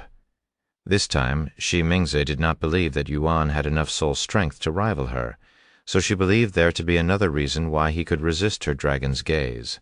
He must be resisting it with the help of a powerful spiritual treasure, she thought to herself. Even if Yuan defeated Shi Mei in soul strength, they only had a difference of about 10,000 years. Meanwhile, Shi Mingze had over 300,000 years to train her soul strength. This is also why Shi Mingze did not use all of her soul strength with her dragon's gaze, as it was no different than cheating for an easy victory. "Madam, is this the best you've got?" Yuan suddenly said to her with a provocative smile on his face. An annoyed smile appeared on Shi Mingze's face, and she mumbled, "You asked for it. Don't regret it later." Shi Mingze increased the output of her dragon's gaze to half of her soul strength. The pressure around Yuan increased tremendously, but it was still endurable. "There's no way he's less than 100 years old," Shi Shangmo muttered with a dazed expression on his face. "He's resisting Mother's dragon's gaze?" Although Shi Mei didn't know how much strength Shi Mingze was putting into her dragon's gaze, she personally wouldn't be able to resist even 10% of her mother's power. Shi Shangmo, on the other hand, could tell, hence his shock. "Half of my soul strength isn't enough to subdue a human that's not even 100 years old." Shi Mingze could feel her pride shattering into countless pieces. Shi Mingze gritted her teeth in frustration, and the purpose of their spar suddenly changed for her. It was no longer about testing Yuan's prowess. She wanted to fight him for real. She wanted to defeat the anomaly before her. The atmosphere around Shi Mingze suddenly began to change, and the sky in a 100-mile radius turned gray, almost as though a storm was coming. "Don't tell me she's going to transform?" Shi Shangmo couldn't believe his eyes. As Shi Mingze increased the intensity of her dragon's gaze, golden scales began appearing on her body, as well as horns and a tail. Her heart throbbed with excitement, and she felt like she had gone back to the time when she was still challenging every warrior she encountered. "Ha ha ha! This is fun! I haven't felt this alive in a long, long time!" Shi Mingze laughed out loud, her demeanor as the Dragon Empress nowhere to be seen. Chapter 1187. Sparring with the Dragon Empress. 4. Others under Lin 87 sparring with the Dragon Empress. 4. Seeing the scene unfold before him, Shi Shangmo began sweating. "This is bad. We might need to stop the fight." Huh? Why, it's just getting good. She merely looked at him with raised eyebrows. The formation isn't invincible. If under enough stress, it could break, something your mother can do if transformed. If the formation breaks, Yuan's life will truly be at risk. What? Then we need to stop them now, Shi Meili exclaimed. Zhi Shengmo nodded, but as he prepared to intervene, another voice resounded. Don't stop the fight. Huh? Zhi Shengmo turned to look at Xiao Hua, who just spoke with wide eyes. Look at Brother Yuan's smile. He's enjoying himself. If you stop the fight now, he won't be happy, she said in a calm voice. Are you serious? So what if we hurt his feelings? At least he'll still be alive, Zhi Shengmo said. Xiao Hua shook her head and said, Brother Yuan won't die. Zhi Shengmo sighed. Fine, I won't intervene for now, but if the formation breaks, I am stopping the fight. Not for Yuan, but for my wife. She would be devastated if she killed him by accident. Xiao Hua nodded. You are unbelievable. Feng Yushang sighed, and she continued. But I also have a strong feeling that the young master won't lose to her. Meanwhile, by the time she finished her transformation, Zhi Mingzi's dragon's gaze was running at full power. The pressure Yuan was feeling was indescribable, and he could feel this invisible force threatening to pop his body like a balloon, as well as his consciousness slowly fading. Looks like I have to be serious now as well. Yuan activated not only his dragon's gaze to counter Zhi Mingzi's gaze, he also increased the strength of Heaven's indomitable soul to the maximum. So his soul strength was increasingly getting stronger by the second. He was absorbing so much spiritual essence that one could physically see something that resembled a whirlpool around Yuan's body. However, since only immortals could sense spiritual essence, nobody there knew what Yuan was actually absorbing into his body, so they assumed it was just ordinary spiritual energy. The clash between Yuan's dragon's gaze and Shi Mingzi's dragon's gaze was so intense that it affected those hundreds of miles away, meaning even those within the ancient dragon city were feeling pressured. Fortunately for them, it wasn't to the point where it was unbearable. However, the same thing could not be said for Shi Meili and the others. Since they were right outside the formation, the pressure was intense for them, so Zhi Shengmo had to step in to shield them from it.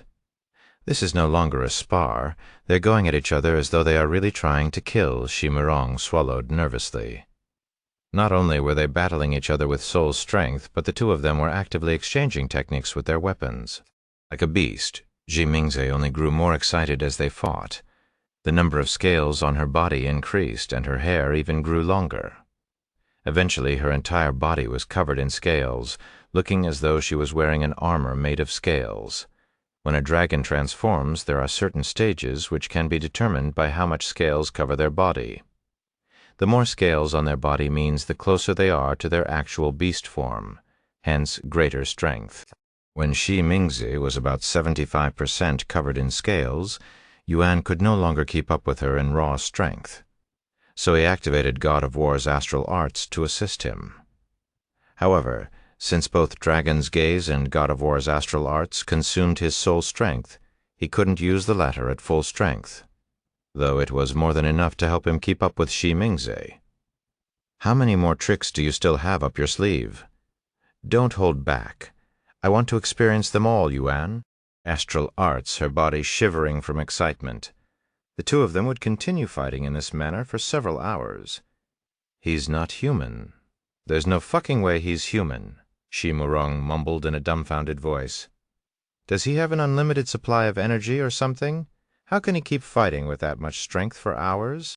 While many people can display immense power that surpasses their level of desperate enough, most, if not all of them, won't be able to remain in that state for long. But Yuan's existence defied such logic. The formation won't last for much longer. Zhi Shengmo gritted his teeth, his heart filled with anxiety, but as much as he wanted to stop their fight, he couldn't move his body for some reason. Perhaps in his heart he knew that his wife would kill him if he stopped their fight at such an intense moment. Is this all you've got, Yuan? If you're still hiding something, it's about time you show me, Shi Mingzi said to him. Her breathing was noticeably getting heavy. Even someone at her level couldn't continue fighting at such an intense pace for much longer. If she was an ordinary spirit sovereign cultivator, she would have collapsed long ago from qi exhaustion. I can say the same to you, madam. Are you still holding back on me? I can't even if I want to. After a few hundred more exchanges, Shi Mingze said, "If we continue fighting like this, I will run out of spiritual energy soon. I know you can keep on fighting for longer, so you will eventually exhaust me.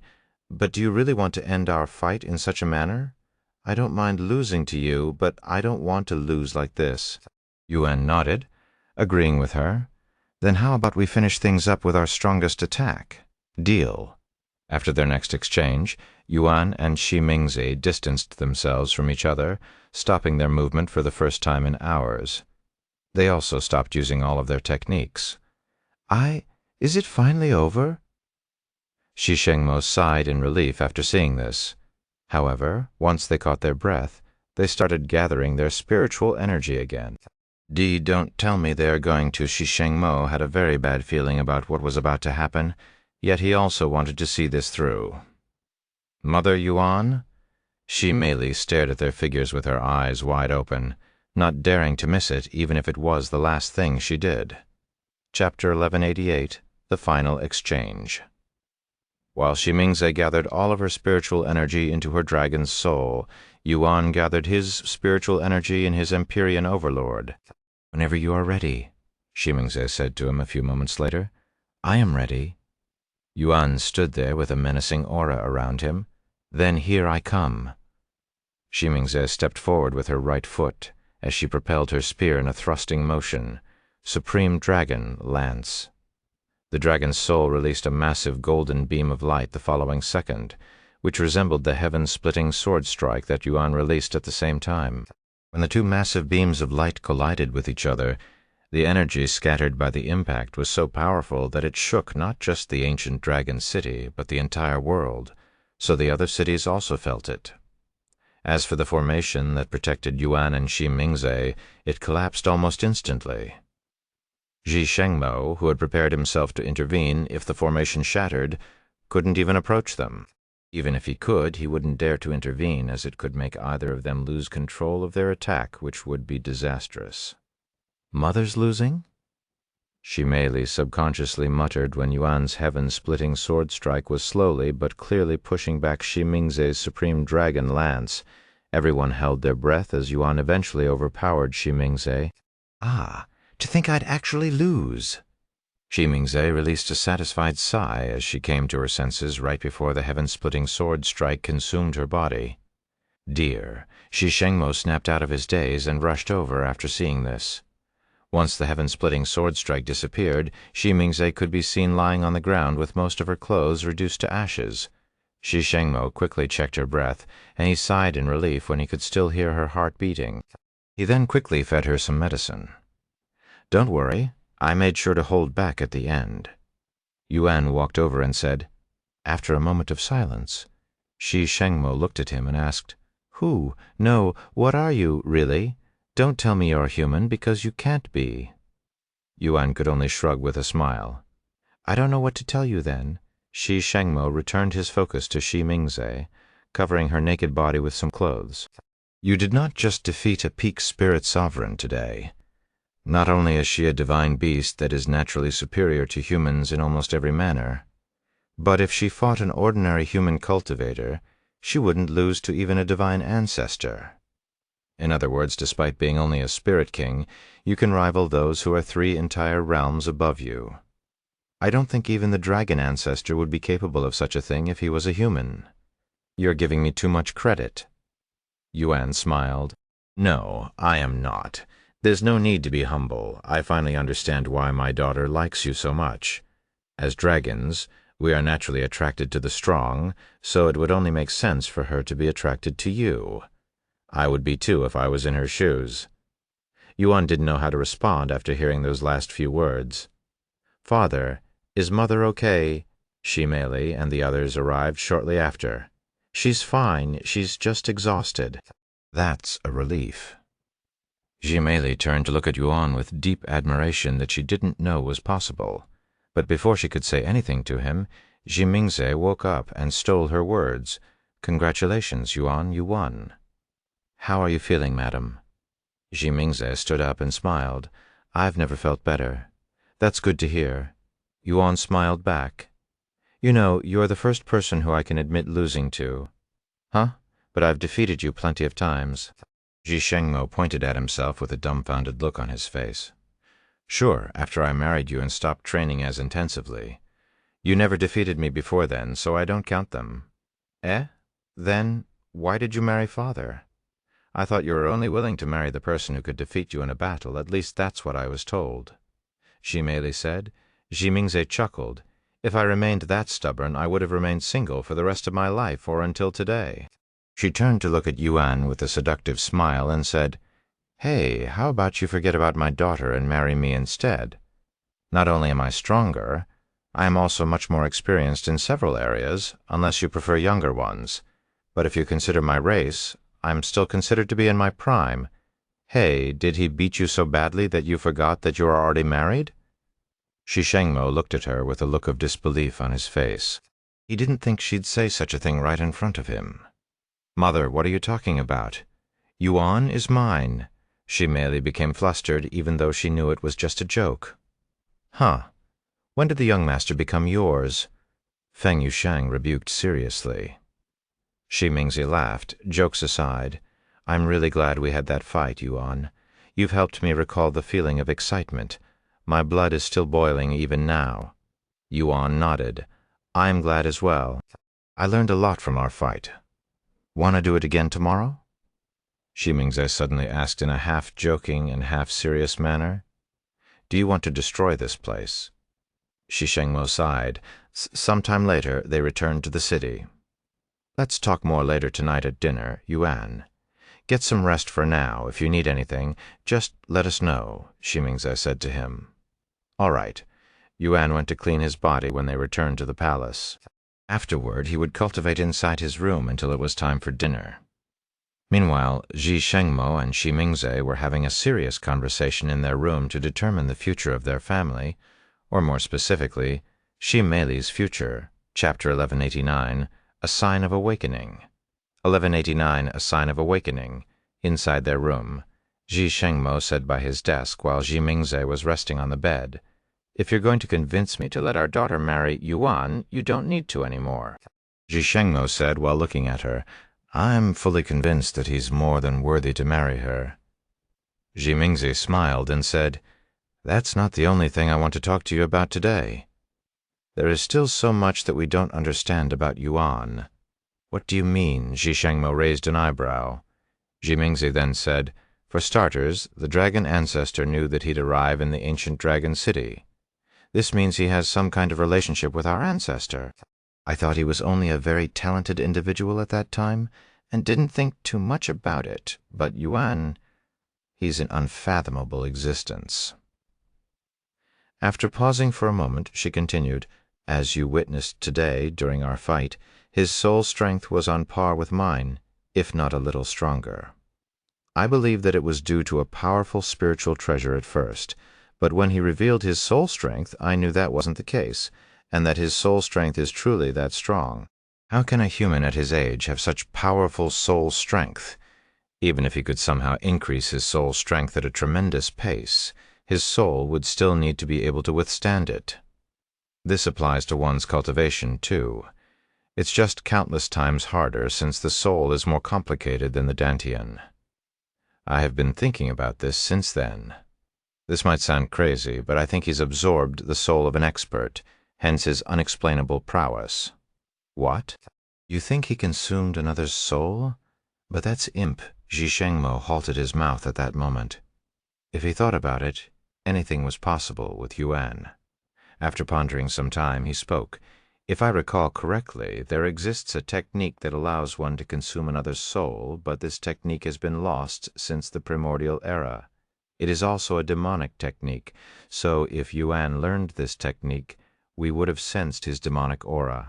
Demonic techniques are evil techniques that demand immoral practices for unimaginable strength and are highly frowned upon and forbidden everywhere in the 9 heavens.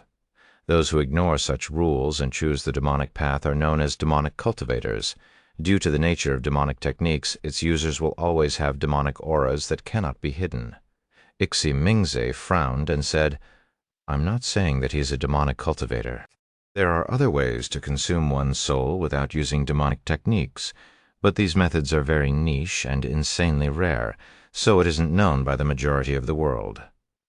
I'm just saying that he somehow managed to increase the strength of his soul by absorbing another soul. Of course, this is all just speculation. Now, let's talk about another topic," she continued. "Sometime after I transformed, the dragon's soul showed signs of awakening." "What? Are you sure?" Shi Shengmo stood up with a shocked look on his face. Despite the dragon's soul being a family heirloom that has been passed down for many generations, it has never responded to anyone within the Shi family, meaning nobody has been able to wield it, which the family always found weird. She nodded.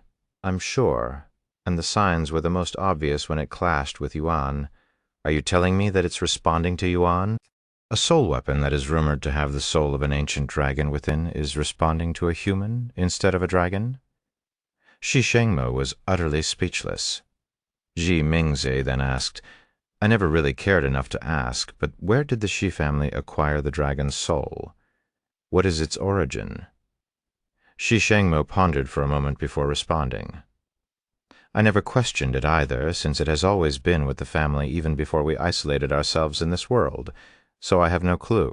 Maybe one of our ancestors wrote it down. I will check the family library later to make sure. The real question is, what should we do with the dragon's soul? We can't just give our family's heirloom to a human that we barely know anything about."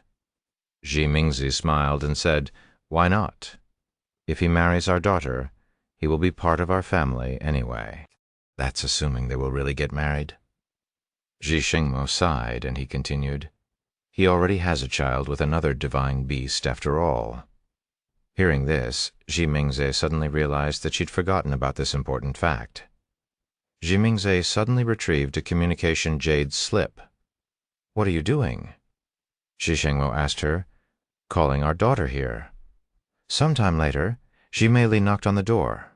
"Mother, I have arrived. Come in." Ji Meili entered the room, and when she saw her mother sitting on the bed, she asked, "Are you okay?" Ji Mingze nodded. "I'm just resting. Anyways, we called you here to talk about your future," and she continued, "We are well aware of your desire to choose Yuan as your husband, but there is something that you should know about him. What is it?" Ji Meili raised an eyebrow. "I don't know if you know this already or not, but Yuan, he's already had a child with another divine beast, and she's even that divine serpent who is currently by his side." Ji Mingze revealed this bombshell of a news to her. However, Ji Meili did not react to it even in the slightest, which surprised both her parents, as they expected her to start crying or something along that line. "Seeing how she's not reacting to it, I guess she already knew," Ji Mingze thought to herself. But when Shi Meili did not show any reactions even a few moments later, they realized that something was wrong. "Wait, don't tell me. Meili, are you okay?" The parents eventually realized that the reason Shi Meili didn't react was because she was so shocked by the news that she passed out on the spot while managing to remain standing with her eyes open. Chapter 1190, Si Meili's Decision. 1190, Si Meili's Decision. After realizing that Si Meili had passed out while standing, Si Shengmo quickly carried her to the bed. To think she'd lose consciousness from this? Where did all that effort she put into mental training go? Ji Mingze was truly speechless. Ji Shengmo merely shook his head in silence. While she was asleep for the next several minutes, Ji Meili had a dream about the moment she asked Yuan if he was willing to marry her at the restaurant. "Sorry, but I cannot be with you since I already have a partner," Yuan said to her with a regretful look on his face. "What? Who?" "She's a divine beast just like you. In fact, you've already met her. The divine serpent that came to this place with me." "No, no way," Ji Meili mumbled as tears flowed from her eyes. It was at this moment Shi Meili woke up from her dream to find herself sleeping on the bed beside her mother. "Mother? What happened? Why am I sleeping next to you?" Shimei was still in a confused state. Eventually, Shimei's head cleared up and she recalled what happened right before she passed out. "What you said, if you're messing with me, I will really get angry." Shimei stared at Shimingze with a serious look on her face. Shimingze sighed and recalled her conversation with Lan Yingying and the others to Shimei. "No way, no wonder why he refused to marry me." Shimei sighed out loud after hearing everything. "What? He refused to marry you?" Shimingze was surprised, as this was news to her. Well, not exactly. It was Shimei's turn to recall her conversation with Yuan to her parents. "So, now that you know he's already impregnated another woman, and the fact that he's refused to marry you, do you still want to chase after him?" Shi Shengmo asked her with a serious expression. Shimei didn't immediately respond. She closed her eyes and took a deep breath. When she opened them again, her eyes were filled with resolve. "Even after learning about his child with Lan Yingying, my feelings for him have not changed. At least now I know that he's willing to procreate with a divine beast, which was my biggest worry. I also realized that I was being too hasty with this marriage stuff. It's true that we haven't known each other for long, so I am planning on following him for the time being as a companion until he accepts me." "Are you serious about this? What if he doesn't respond to your feelings?" Shi Shengmo then asked. Shimei showed a bittersweet smile on her face before responding. "As long as I can continue being by his side, I think I can live with that. If you're worried about our lineage, there's still Morong. I'm not worried about that. I am worried about you." Shi Shengmo raised his voice. "I will be fine, father." The room became silent. "Ha!" Shimingze broke that silence a moment later with a deep sigh.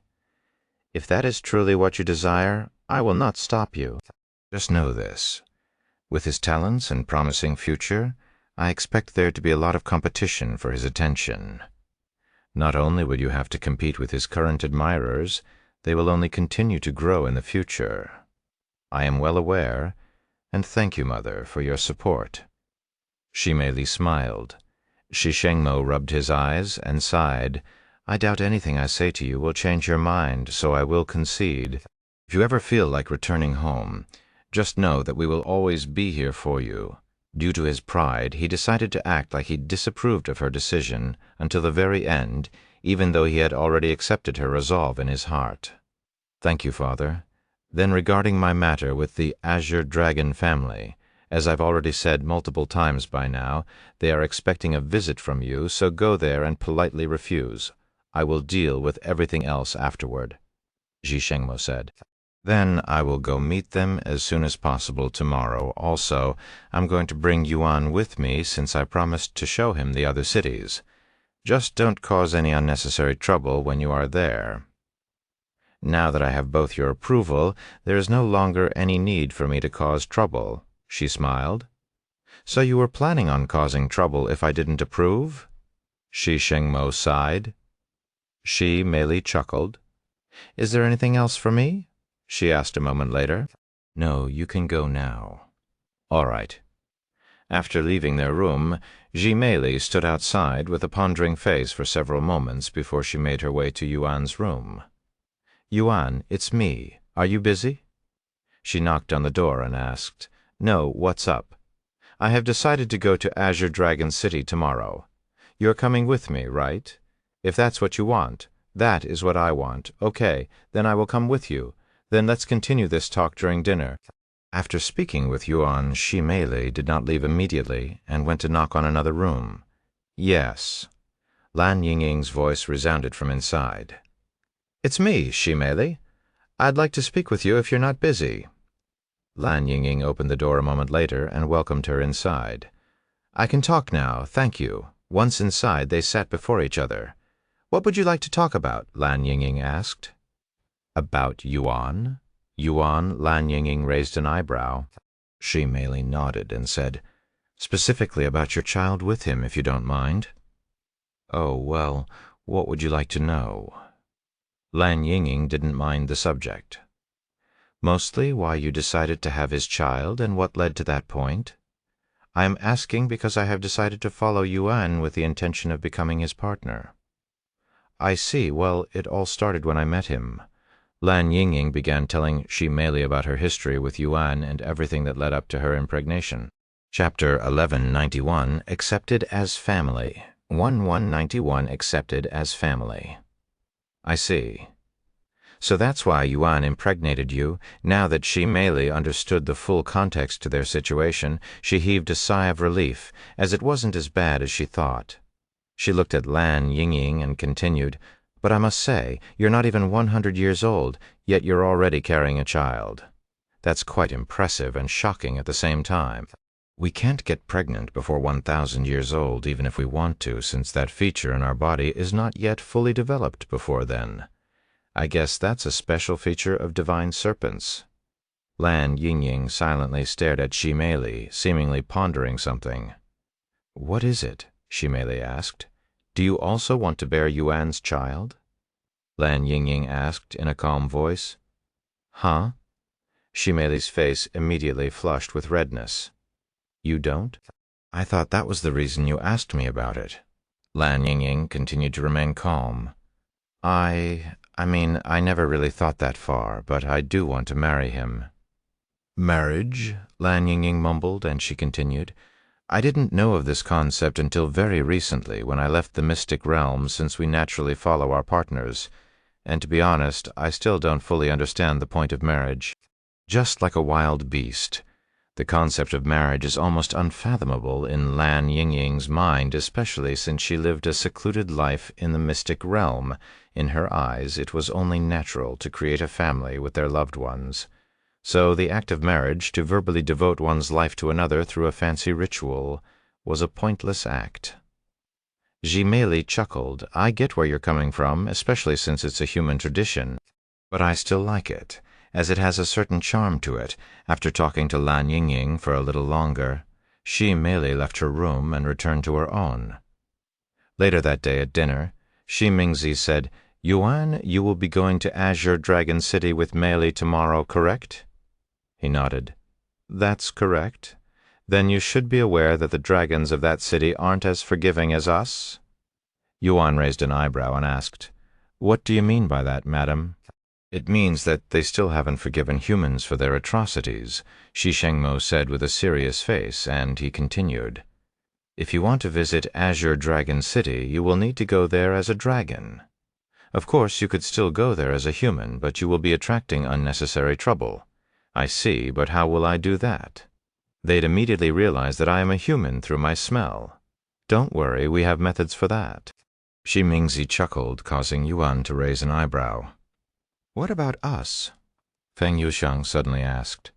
"Oh, about that? Sorry, but our methods will only work for humans, so you'll have to stay behind, unless you want to risk exposing Yuan's identity." Shi Mingzi said, "I am human." Zhahua raised her hand. "While that is true, your main issue is that ominous aura of an exile." Shi Mingzi shook her head. "That is something we cannot mask. We can just hide inside the young master's body. That should mask our smell." Feng Yuxiang said. Shi Meili then asked, "What are you guys worried about his safety? I doubt anything can threaten his life there."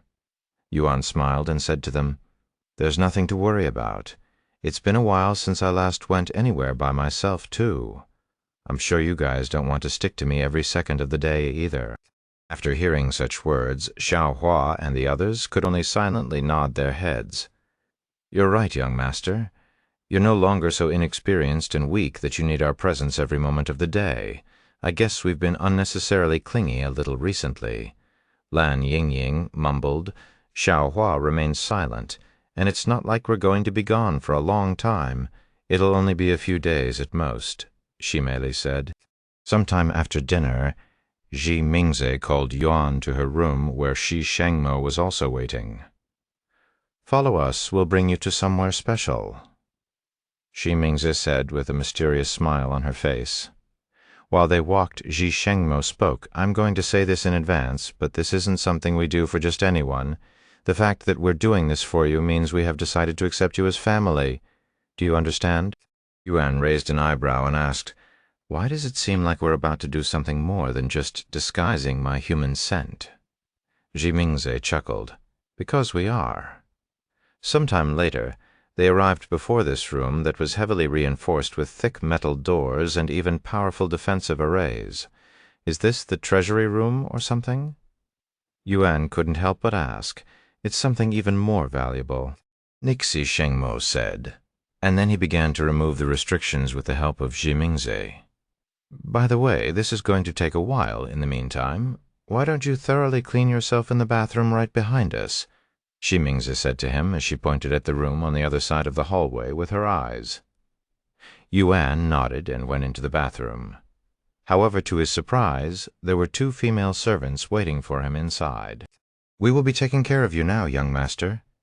They bowed to him. Huh? Yuan had a puzzled look on his face. When he snapped out of it, he said in an awkward voice, I can clean myself. We don't doubt that, but it is our job to make sure, so we must insist on cleaning your body. This made Yuan even more curious as to what was waiting for him behind the metal doors. Fine. He eventually gave up his resistance and allowed these 2 female servants to wash his body.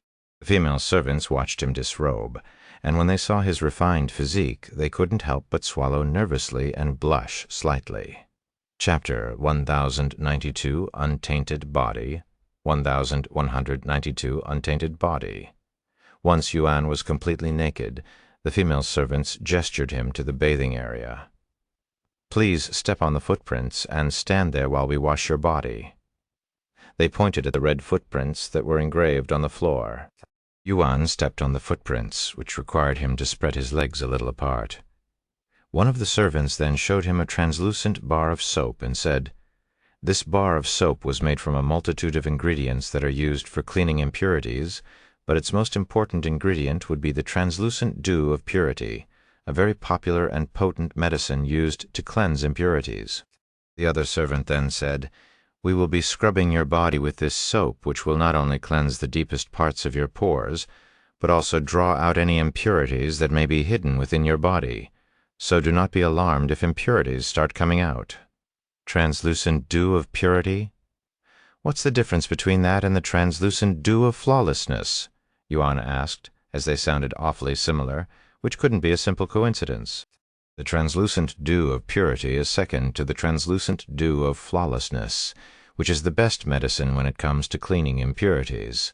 Although they both have the ability to cleanse one's impurities, the translucent dew of flawlessness will continue to purify one's body of impurities, while the translucent dew of purity will only do it one time. Unfortunately, translucent dew of flawlessness are exceedingly rare. Even if the royal Shi family has some, they wouldn't be reckless enough to use it in such a wasteful manner. I see.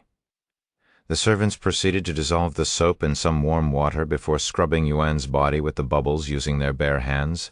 Yuan swallowed nervously as he could feel 20 slender fingers caressing and massaging all over his body. And due to his heightened senses from his cultivation, such sensation only became clearer to him, who could feel every individual finger independently. This reminded him of his time as a cripple, when he had to rely on someone else to clean his body for him. Of course, since they were required to clean every corner of his body, the servants also had to clean the dragon and its treasures between his legs, which made Yuan a little nervous. Not wanting his dragon to awaken in such a situation, Yuan began reciting the heaven-consuming technique inside his head, which worked wonders. He sighed in relief inwardly when they were finally finished with that area. As time passed, Yuan noticed that the servants were gradually increasing the pressure of their washing until it reached the point where they were essentially giving him a deep body massage. Yuan thought this was routine, but unbeknownst to him that was not the case. Meanwhile, the servants washing his body were greatly perplexed and shocked when not even the slightest impurity came out of Yuan's body despite how much they washed his body. They thought they had used the wrong soap at first, but once they confirmed that they were indeed using the right soap, they wondered if they were not washing hard enough, and the thought of Yuan having an untainted body never even occurred to them. Furthermore, even if Yuan cleansed his body the day before, since all entities collect impurities every second, it was impossible for Yuan to have a body free of impurities. Eventually, the ladies came to the realization that Yuan might have an untainted body. One of the servants slowed down her movements as she asked, "Young master, do you happen to have an untainted body?" "Yes, I do," he answered without the slightest pause. Both ladies completely halted their movements after hearing such words, and they looked like they were on the verge of crying. They wanted to ask why he didn't tell them in advance, as they have been scrubbing his body for over half an hour while it could have been done in less than a few minutes, but they managed to keep their question inside their heart. "No, this was our fault. We should have realized it sooner, especially since he mentioned the translucent dew of flawlessness." They sighed inwardly. The ladies then washed away the soap on his body and gestured at the bathtub. "Please soak in that water for 5 minutes." "I understand." While Yuan soaked in the water, one of the servants left to notify the Shi family. "Your Majesties, the young master is currently soaking in the dragon's tears. He will be done in 5 minutes." The servant bowed to them. However, Shi Mingze had a frown on her face. "What is taking you two so long? You should have been done 20 minutes ago. I hope you didn't do anything indecent to our guest." The servant immediately paled and shook her head. "We wouldn't dare. We took longer than expected, because we didn't know the young master had an untainted body, so we just kept on cleaning his body. While they might have been distracted by Yuan's peerless body, which might have caused their thinking to slow down, the servant would not admit to it, even if it was the last thing she did." "An untainted body? That means he'd consumed the translucent dew of flawlessness." Shi Shengmo was surprised to hear this. "Didn't he say that he came from the lower heaven? Where did he acquire something as precious as that down there? If he managed to come to this place when he was in the lower heavens, I wouldn't be surprised if he somehow managed to acquire that kind of treasure down there." Shi Mingzi smiled. 5 minutes later, Yuan emerged from the bathtub. The servants quickly dried his body with this silky smooth and pure white towel that felt and looked like it was made of clouds before dressing him in this pure white bathrobe. Feeling completely refreshed, Yuan returned to Shi Mingze and Shi Shengmo, who had finished their preparations long ago. "Are you ready?" Shi Mingze asked him. He nodded. "Follow us." They immediately opened the metal doors and entered the room with Yuan following right behind them. Chapter 1193 Blood Cleansing Ceremony. Upon entering the sealed room, Yuan found himself in another empty room, but there was an active portal right at the center of the room. "Listen to me, Yuan." Shi Shengmo looked at him and spoke with a serious expression. "Once we enter the portal, we will arrive in the ancestral sanctuary, where you will be performing what we call a blood cleansing ceremony. Only those with royal bloodline within the dragon clan may undergo such a ceremony, so accepting this ceremony will mean you will be affiliated with our dragon clan. Are you willing? If not, we can stop right here, I don't mind." Yuan smiled. He was fond of the Ji family, so he didn't mind being affiliated with them. "Very well, follow me." Yuan entered the portal with them shortly after. After being teleported, Yuan found himself inside a sanctuary with drawings of dragons engraved in the walls and windows that surrounded them. And at the center of this sanctuary was a small-sized pool that was filled with what appeared to be blood at first glance. "Welcome to the ancestral sanctuary, Yuan. You are probably the first human to step foot in this place since its creation," Shi Mingze said to him with a warm smile on her face. However, Yuan was too distracted by the red liquid in the pool. Seeing this, Shi Shengmo said, "Yes, that is blood, dragon blood that belongs to our ancestor, to be precise." Upon answering Yuan's curiosity, Shi Shengmo continued, "This is where dragons that join the royal family go to cleanse their common bloodline, replacing it with royal blood. We, as the royal family, also bathe in this blood once every 1,000 years to strengthen our bloodline." "I understand that, but how will this help mask my scent as a human?" Yuan asked. Shi Mingze then spoke. "If you soak in this blood, it will wash away your human scent for a period of time. Who knows, it might even make you stronger. Since you are the first human to ever soak in this blood, nobody can really say what will happen." Yuan raised his eyebrows and said, "If I am the first, how do you know it works? Although you may be the first human to bathe in this blood, you're not the first human to bathe in dragon blood. Humans hunted us for a reason, Shi Shengmo said in a low voice. "I see, so this blood belongs to your ancestor, right?" "Actually, we don't really know. While this place belonged to the dragon ancestor, he never claimed it was his blood. However, for this blood to strengthen our royal bloodline, it must be of higher quality, so it would only make sense if it belongs to our ancestor." Shi Shengmo shook his head. "That does make sense." Yuan nodded. "Do you have any more questions before we begin? I just need to soak my body in this blood, right? Do I need to do anything special? And how long do I need to soak my body? Once you soak your body in the blood, try absorbing it through your pores. Since you are a human, you will only be able to absorb a few drops of blood at most, but even that much will benefit you greatly. You should be done in a few minutes. I understand whenever you are ready. Enter the blood without your robe." Yuan nodded. After taking a deep breath, Yuan disrobed again before taking a step into the pond of dragon blood. The moment his foot submerged in the blood, Yuan could feel an unfathomable energy entering through his pores, quickly spreading throughout the rest of his body. The sensation of unimaginable power overflowing his body only became clear as Yuan entered the pond with his other leg. "What a refreshing feeling. Even though my body is overflowing with energy, it doesn't feel uncomfortable, almost as though my body is expanding with the energy," Yuan thought to himself as he sat down in the center of the pool. The pool was deeper than it appeared, and when fully seated, the blood reached his neck, completely hiding his body within the thick blood. Shortly after submerging his body in the blood, a notification appeared before Yuan, showing words that he hasn't seen in a long time. 9 dragon symbols is resonating with the dragon god's blood. 9 dragon symbols is absorbing the dragon god's blood. 9 dragon symbols, he recalled the last time it activated, was when he was still in the lower heaven, when he absorbed the dragon essence within the dragon essence temple. While Yuan was lost in his thoughts, Shi Shengmo and Shi Mingze watched as the blood in the pool decreased at a rapid rate, and before they could even react, the depth of the blood lowered by several inches. 9 dragon symbols have reached level 2. Due to the 9 dragon symbols, your cultivation speed have increased by 10,000%. However, Yuan wasn't finished yet, and the blood in the pool continued to deplete at an alarming rate. This caught both Shi Shengmo and Shi Mingze off guard.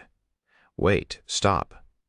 By the time Shi Shengmo said anything, half of the blood in the pool was absorbed by Yuan. However, Yuan appeared to be in a trance and couldn't hear Shi Shengmo's panicked voice. Seeing this, Shi Shengmo was prepared to jump in the pool to drag Yuan out, but he was stopped by Shi Mingze. "What are you doing? He will absorb all of the blood at this rate."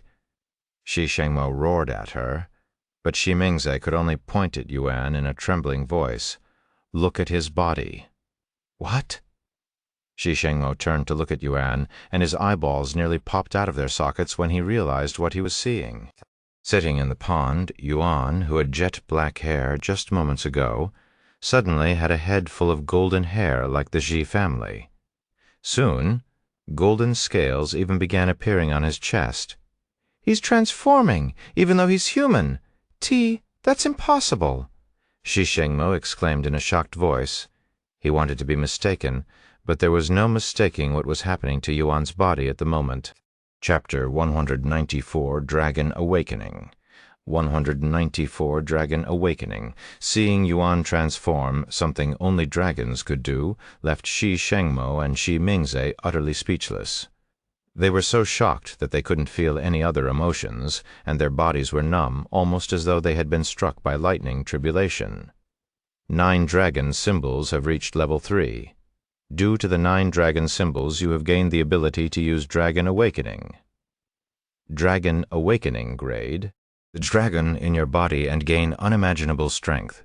Greatly increases all physical capabilities while transformed. By the time Yuan snapped out of his daze, over 90% of the blood in the pond had been absorbed by him. When he saw that nearly all of the blood in the pond had disappeared, Yuan felt his heart skip a beat, and he quickly stood up. "Oh my God, I don't know what happened, but I swear it wasn't on purpose. I am so sorry. I will fix this. I promise." He went into panic mode, unaware of the changes to his body. Neither Shi Shengmo or Shi Mingze reacted, which only made Yuan feel even more guilty. In his mind, they were probably so angry at him for absorbing their precious blood that they couldn't even express it properly. While they were indeed devastated about the loss of blood, the feeling of shock easily overwhelmed such feelings. Furthermore, they could feel a sense of inferiority when looking at Yuan in his current state, almost as though the dragon blood in their veins revered his presence. However, such a thing would only happen if they are before someone with a superior bloodline, and in the entire 9 heavens, only the dragon ancestor and the Great One could possibly possess a bloodline that is strong enough to suppress their royal bloodline. "Who? No, what are you?" Shi Shengmo muttered in a dazed voice. "I understand your anger, but I will do my best to fix this. Since this blood came from the dragon ancestor, I will find him and request some of his blood enough to refill the pond, no matter how long it will take. I swear I will make it happen." Yuan responded, still unaware of the reason for their shock. Shi Mingze didn't say anything and retrieved a round mirror from her spatial ring before putting it in front of Yuan. "Huh?" Yuan looked into the mirror with a raised eyebrow. "What?" His eyes widened with shock after seeing his new appearance. His black hair and eyes had turned golden, and his chest appeared to have grown several dragon scales. This immediately reminded him of Shi Morong and Shi Mingze's transformation. However, he was still missing dragon horns and a tail. "This must be due to the 9 dragon symbols dragon awakening, huh? I hope this isn't permanent," he swallowed nervously. "Yuan, if you don't mind, can I have some of your blood?" "I want to confirm something," Shi Mingze suddenly asked him. "Oh, of course, take as much blood as you want," Yuan immediately responded. "Just a few drops will be enough. I want to see if you have any dragon blood flowing through your veins." Yuan nodded and poked a hole on his finger before squeezing several drops out. Shi Mingze quickly collected his blood with her spiritual energy, and without hesitation placed it inside her mouth. Her eyes immediately widened with surprise, but it was not because his blood contained dragon blood. What is this? Why is his blood so delicious? Shi Mingze has never tasted anything as tasty as Yuan's blood, and it wouldn't be an exaggeration to say that his blood tasted better than any delicacy she has tasted before. The taste of Yuan's blood surprised her so much that she didn't confirm whether he had dragon blood or not, so she had to request for some more. "Sorry, but I will need some more to be sure." "A little more this time," she said in a stiff voice, her face somewhat rosy. "Take as much as you need."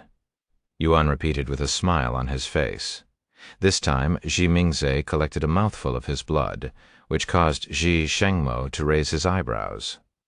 Why does she need so much blood, and why does her face look like that? He wondered inwardly, as she looked like she was before a luxurious feast. After taking Yuan's blood for the second time, Shi Mingze tasted only a few drops of the mouthful of blood that she collected before storing the rest away in a container. She's storing it? Shi Shengmo became even more puzzled by her actions. "Oh, right, my blood is like a delicacy for divine beasts." Yuan took a mental note of this. Ahem. After clearing her throat in a forceful manner, Shi Mingze looked at Shi Shengmo and spoke with a serious expression. "His blood doesn't have the slightest dragon blood. He's 100% human." "What? That's impossible." Shi Shengmo refused to believe it. "I don't know what else to say, since I have no idea what is happening either." Shi Mingze shrugged, and she turned to look at Yuan. "Although he has dragon scales and the aura of a dragon, he doesn't have any horns or a tail. Maybe it is a transformation, and isn't at the same time. Either way, we have never seen or heard of anything like this before." "Yuan, do you have any idea what caused your transformation?" she then asked. Yuan pondered for a moment before asking, "Do you know anything about the 9 dragons symbol?" "No, never heard of it. What about you?" Shi Mingze looked at Shi Shengmo, who also shook his head.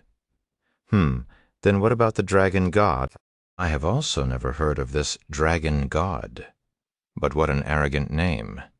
Not even the dragon ancestor and the Great One would call themselves a god, much less the god of dragons." Shi Mingze said. However, Shengmo appeared to be pondering about something. "Dragon God, I have heard about him before," he said a moment later. Chapter 1195, Dragon God, 1195, Dragon God. "Really? What do you know about him?" Yuan immediately asked. "I don't know how much of this is true, since it used to be a rumor back in the days. So take this with a grain of salt," Shengmo said, and he continued. "If you didn't know already, it is widely known throughout the entire dragon race that the dragon ancestor and the Great One are the first dragons to ever exist, so they have the highest quality in terms of our bloodline. However, there is a rumor that claims a third dragon existed, one with a supreme bloodline like the dragon ancestor and the Great One. They also say that both the dragon ancestor and the Great One revered this third dragon, who was apparently more powerful than the two combined, and they would address it as the Dragon God. However, for some reason this Dragon God did the unthinkable and lowered its head to another entity, a human at that. The Dragon God's decision caused a great disturbance throughout the dragon race, and greatly angered the other two supreme dragons, especially since humans and dragons were at war during that time. I'm not sure what happened, but information about the Dragon God stopped there, almost as if its existence vanished into thin air.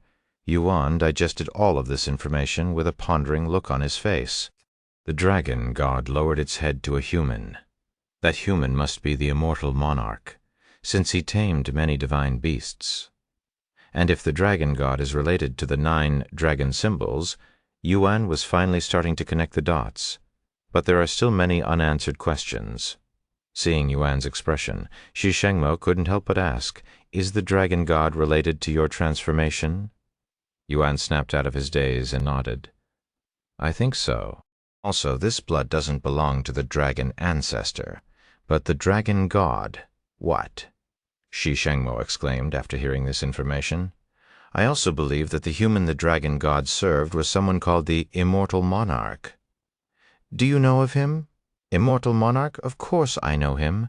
There's not a single competent dragon that doesn't know of His Excellency," Shengmo said in a loud voice. "His Excellency?" Yuan raised an eyebrow.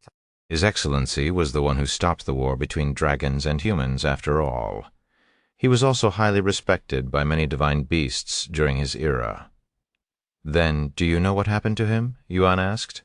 "No, just like the Dragon God, he suddenly disappeared after one day. We still don't know what happened to him to this day." Shengmo shook his head in a regretful manner. Clearly he was a fan of the Immortal Monarch. If he knew that he was standing before the Immortal Monarch's reincarnation, not even the heavens would be able to predict his reaction.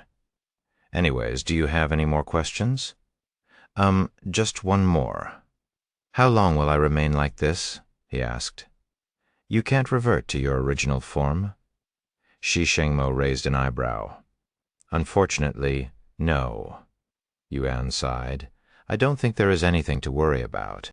When we bathe in the blood, we also transform uncontrollably, but it will eventually go away by itself once the effects of the blood weakens." Mingze said. "I see, by the way, the blood—" Yuan looked at the pitiful state of the pool with a guilty look on his face. "I promise to refill it." Mingze chuckled. "Don't sweat too much about it. What's done is done, and it's not like you did it on purpose, right?" "Of course not." He quickly shook his head. Shengmo rubbed his eyes and sighed. "While I don't expect you to refill this pool with the dragon ancestor's blood if you really wish to try, please do so within 900 years, since the last time we soaked in the blood was 100 years ago. Fortunately, if we don't find a solution for this before then, our bloodline might weaken." The only reason Shengmo still has some hope that Yuan would fulfill his words is because of his connection with the dragon ancestor. Although he doesn't know what kind of relationship Yuan has with the dragon ancestor, he knew there was something there. Mingze then said with a weird smile on her face, "If you can't fulfill your promise, then you will have to fill this place with your own blood, okay?" "Sure."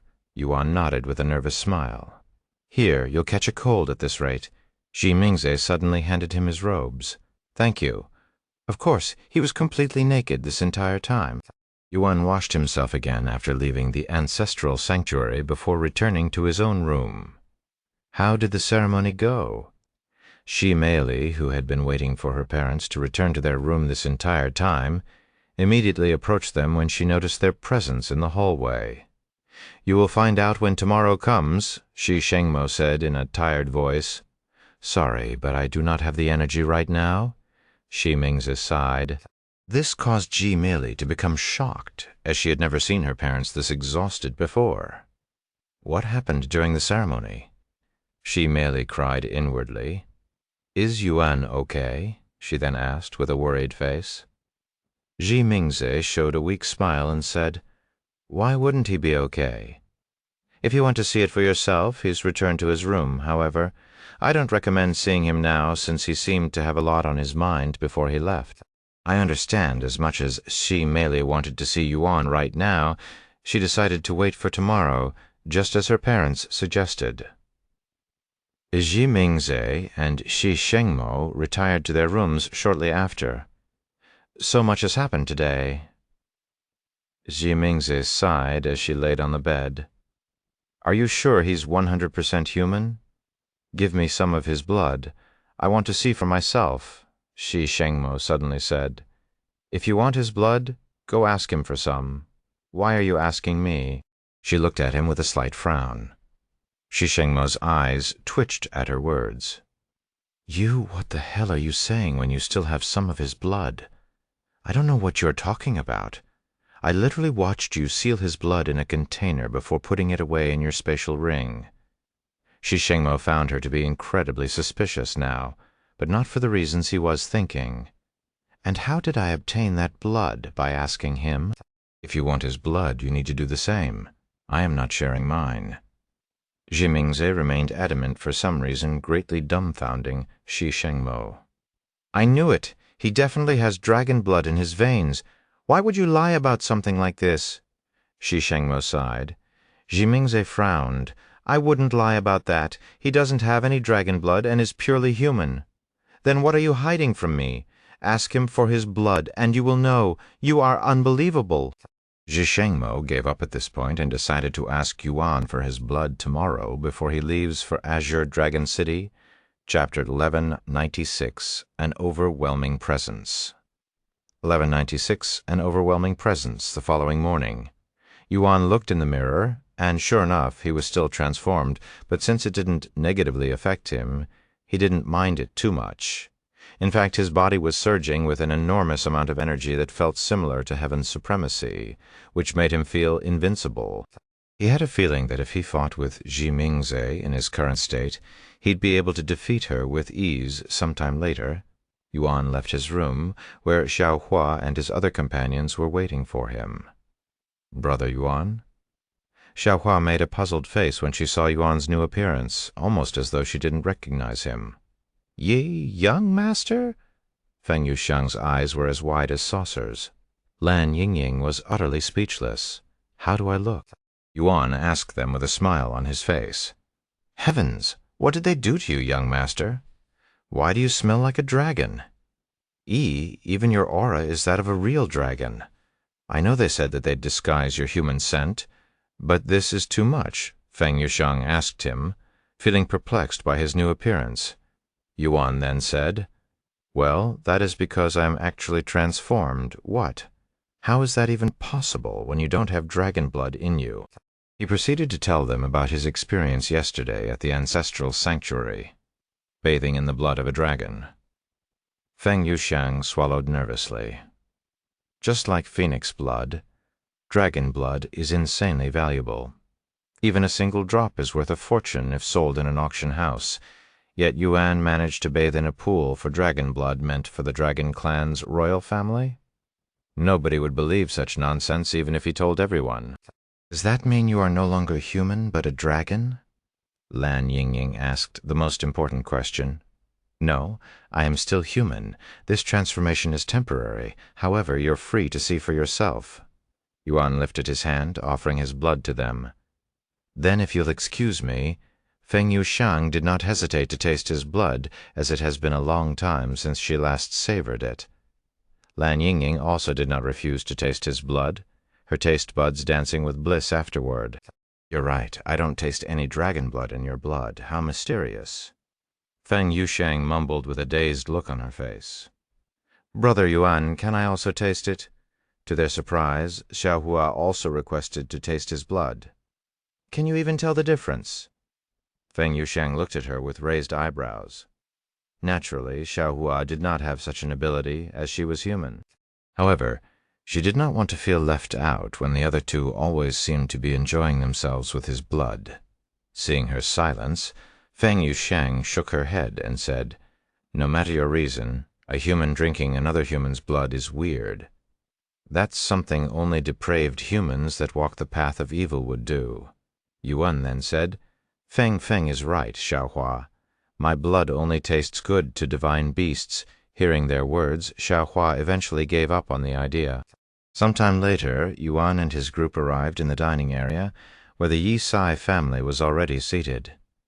"Good morning, Yu," Shimei greeted as she turned to look at him, and when she finally saw his appearance, her jaw dropped to the floor. What the—" Shimerong was just as startled as Shimei. Shimingze chuckled at their reaction, something she has been waiting all night to see. Shimei eventually snapped out of her daze and stood up. She then walked over to him, stopping in front of him. "Yuan, is that you?" she asked in a low voice, as she inspected his body from head to toe multiple times. "Yes, it's me," he responded with a calm smile. Meanwhile, inside her head, Jimei was trying her hardest to not freak out. "Oh my heavens, he's so freaking handsome! What is this? What is going on? Why does he look like this? What is this tingly sensation in my body?" Shimei cried inwardly, feeling an incredible urge to drag Yuan to her room to do unspeakable acts. "Are you okay?" Yuan couldn't help but ask her, whose face was flushed red. "Ahem?" Shi Shengmo loudly cleared his throat. "Sit back down. You're being rude." Jimei quickly turned around and walked back to her seat, but not before saying, "Sorry for acting weird. You just look so different." Yuan chuckled. "I was also surprised when I first saw this appearance." Jimingze then said, "As you can see, this is the result of his blood-cleansing ceremony." "Is that permanent?" Shimerong asked. "No, it should go away soon." Shimingze shook her head. "Then are you still human?" Shimei asked, after returning to her senses. Yuan nodded. "I am still human, 100%. Ji Shengmo cleared his throat again, sounding a little stiff this time, and he spoke. "Oh, right. Yuan, can I have some of your blood? I'd like to make sure that nothing has changed since yesterday." Sure, Yuan did not hesitate to give him a few drops of his blood. Ixi Shengmo's eyes snapped wide open when Yuan's blood touched his tongue, looking as though he'd just been electrocuted. What the hell is this? Why does his blood taste so freaking delicious? Shi Shengmo turned to look at Shimingze with a look of disbelief. He finally understood what his wife had been hiding from him and why she refused to share Yuan's blood to him yesterday. Of course, he also made the same mistake as her and forgot to analyze the blood. "What do you think? Any changes?" Yuan asked him. No, everything is the same." Shi Shengmo was not shameless enough to ask for more, so he decided to lie. Jimei and Shimerong found their father's action a little odd, but they couldn't pinpoint it. Eventually, everyone sat down for breakfast, and for the entire meal, Shimei could barely take her eyes off Yuan, as his presence was simply too overwhelming and deadly in a non-lethal way. "She's totally smitten with his dragon looks." Jimingze barely held her composure. Blood. He was already attractive enough as a human. Now that he's basically turned into a dragon, his charm will be countless times more effective on us females in the dragon race. If he visits the Azure Dragon City in that appearance, he'll probably attract even more attention than before. At least it'll be the good kind of attention. Unbeknownst to her, Shimingze would also subconsciously glance at Yuan from time to time. Chapter 1197, Mysterious Handsome Young Man Shocks. The city, after a breakfast, Shimei brought Yuan to her family's dressing room, where all sorts of outfits were available. "With your new appearance, you can easily pass as someone with a royal bloodline, so before we go to the Azure Dragon City, you should dress accordingly." "You want me to pretend to be royalty?" Yuan asked with a dumbfounded face. "Since you partook in our family's blood-cleansing ceremony, It wouldn't be an exaggeration to call you royalty," she merely said as she looked through her father's old clothes. Eventually she found a pair of white and golden robes with a golden dragon embroidered in the front and back. This will look perfect on you." She merely spoke in an excited voice as she handed him the robes. "I will also get changed. When you're done, meet me at the entrance." She merely left Yuan alone after that. After changing into his new clothes, Yuan left the dressing room and made his way to the palace's entrance. He would cross paths with several servants on the way there, and unsurprisingly, they all stopped whatever they were doing to stare at him with dreamy eyes. Even after many moments after Yuan left their sights, these servants still remained frozen like a stone statue. Heavens, who was that just now? I have never seen anyone as handsome as him in my life. There's no way someone like him could be a nobody. Did you see his aura? It was magnificent. When he glanced at me, I felt all the strength in my body leave. He had gold hair like the Shi family. Is he related to them? But there's no way we wouldn't know about him if that was the case." Unbeknownst to Yuan, his presence alone was enough to leave these servants in utter chaos. At the entrance, Xiaohua and the others were already there to see him off. Oh my! Shi Mingze was taken aback by Yuan's new outfit. "That's my—" Shi Shengmo was speechless. The outfit Shi Meili had picked out for Yuan used to be worn by Shi Shengmo during his younger days. It wasn't anything too fancy, but it brought out all of Yuan's charms and amplified it 100 times. Not only does Yuan look like a real young master with these clothes, he also gave off the aura of a hero, someone to be looked up to by others. "You look even better than my husband did in those clothes, Yuan. My daughter sure has an eye for fashion." Ji Mingzi spoke in a teasing voice when he got close enough. Ji Shengmo couldn't refute her words even though he wanted to. The young master really looks like a different person now. Feng Yushang mumbled. Ji Meili showed up shortly after, and she was wearing a formal red and gold outfit, which gave her a more mature atmosphere. "Looks like I don't need to scold you for your outfit," Ji Mingzi said. "I am well aware that I am going there for official business, so this is only natural," Ji Meili said, and she turned to look at Yuan, feeling like she had accomplished something great with his clothes. "All right, are you ready to go?" Ji Meili asked him. He nodded. "Yes, but how will we get there?" "Well, we can travel there with a flying treasure, or we can just teleport there with a formation. I will let you choose. The former will take about a week, while the latter will be instantaneous." Ji Meili would rather take the flying treasure, since that means she would get to spend an entire week alone with Yuan. But she didn't say it outright out of shame. "There's nothing but clouds between both cities, right?" Yuan asked. "That's right. If you want to sightsee, there's nothing to see, unfortunately." "Then let's just teleport there. I'd rather spend more time in the city after all." "Okay." Yuan raised an eyebrow in a questioning manner when Shi Meili responded in a dispirited manner, for some reason. "Let's go, Yuan." Shi Meili didn't give him the chance to ask and pulled him towards the street. "Stay safe, young master." "See you later, brother Yuan." "Don't cause any trouble, Meili." After the pair disappeared from their sights, Shi Mingzi sighed. "I can't help but worry that something is going to happen in Azure Dragon City." "I guess we should start mentally preparing ourselves then," Shi Shengmo said. Meanwhile, Yuan and Shi Meili took their time walking to the teleporting formation on foot. Naturally, their presence left every pedestrian around them utterly speechless. While the males would admire Shi Meili's beauty and elegance with wide mouths, all of the females would stare at Yuan like beasts during mating season. His domineering aura, his alluring scent, his calm yet oppressive gaze, none of the females there could withstand his charms, no matter if they were maidens, married women, or widows. All of them were powerless before Yuan's uncontrollable glamour. Who was that handsome man with Princess Shi just now? I need to know right now. I have never seen him before. He must be from another city. What kind of relationship do you think they have with each other? They looked like a pair made by heaven itself. Damn it, I have never felt so envious of Princess Shi until today. I would be willing to die for a chance to hold that man's hands even for a second. News of a mysterious, handsome young man with otherworldly charm that appeared out of thin air quickly spread throughout the city like wildfire. Upon hearing such news, many people from all over the city flocked to see this mysterious, handsome man with their own eyes, like it was some kind of freak show.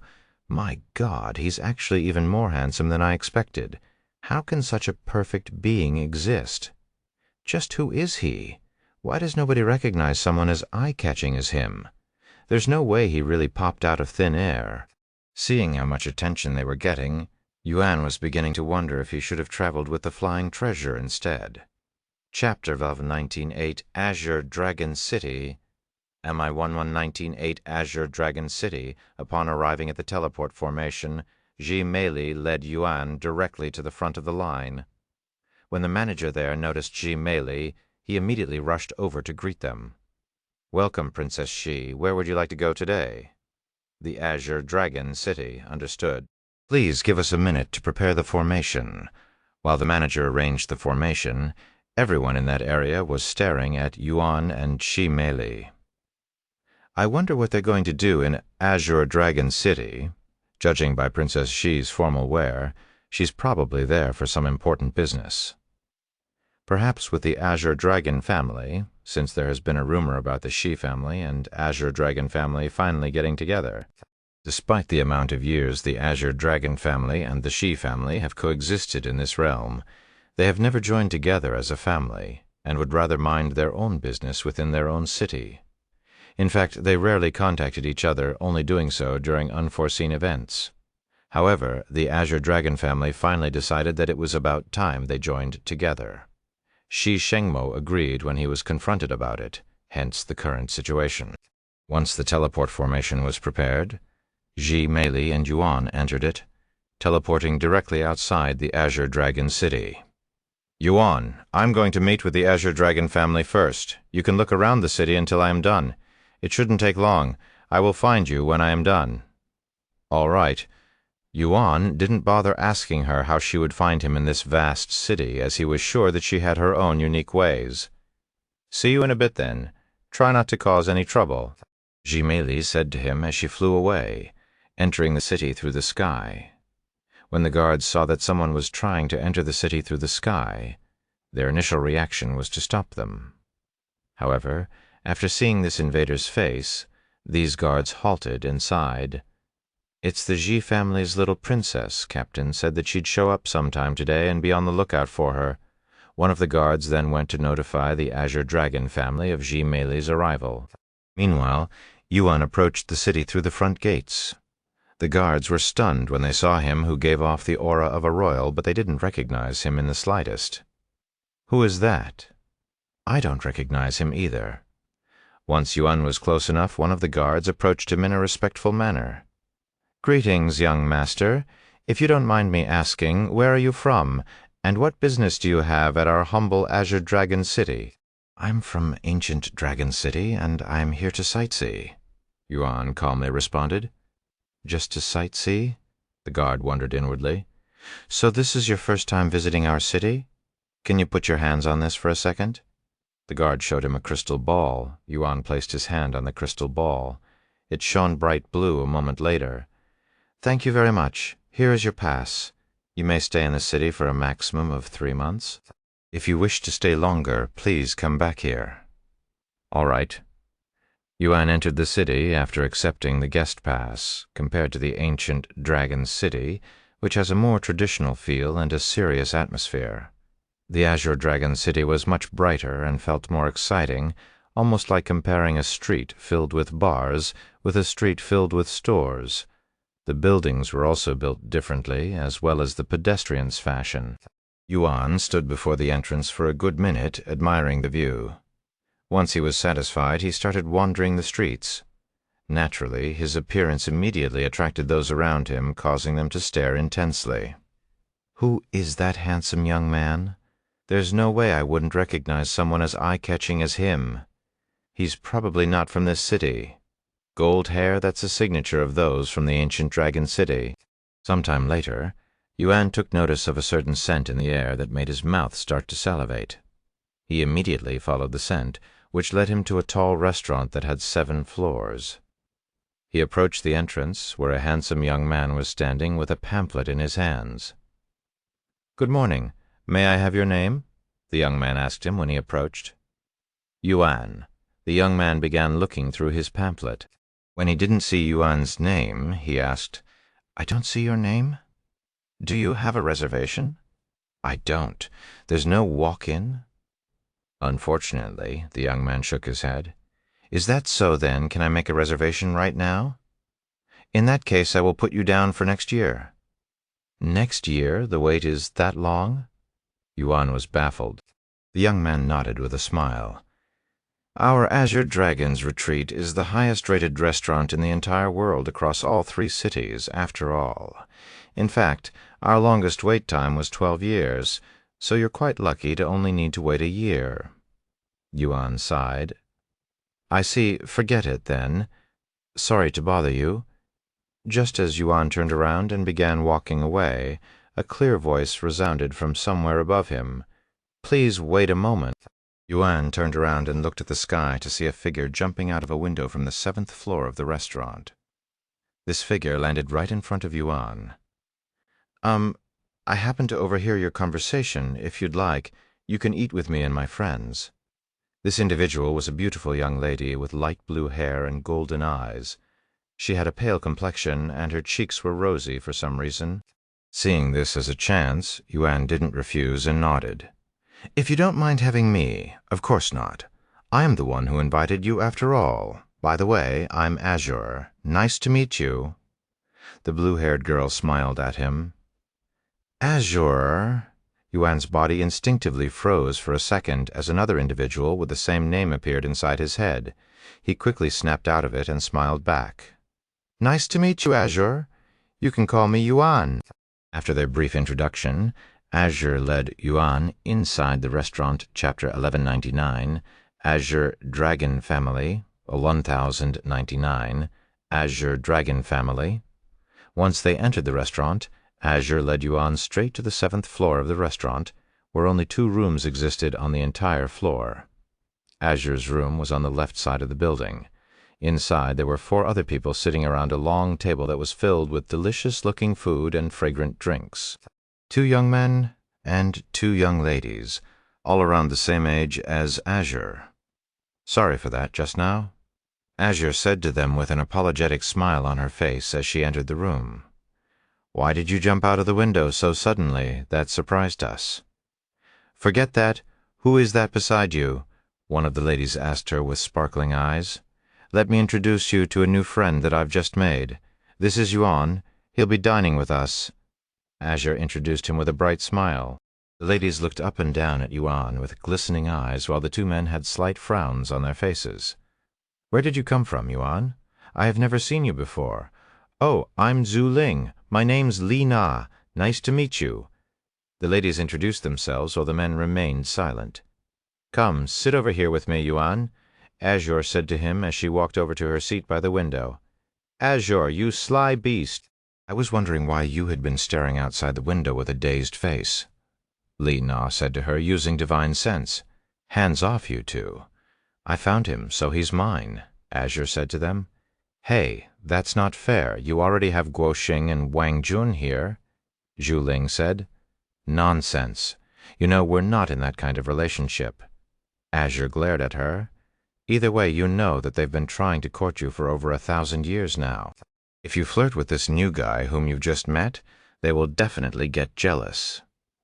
"That's none of my business. You say that, but—" "Hey, you didn't answer my friend's question. Where are you from?"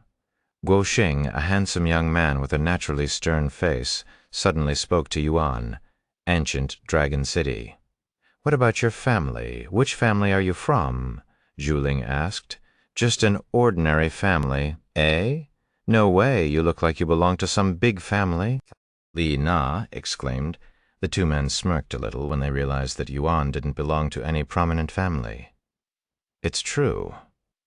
Yuan smiled, remaining calm. The room fell silent for a moment afterward. "Who cares where he's from?" Azure suddenly said, breaking the silence. And she continued, "Let's eat before the food gets cold." "Thanks again for the invitation," Yuan said to her. Don't worry about it.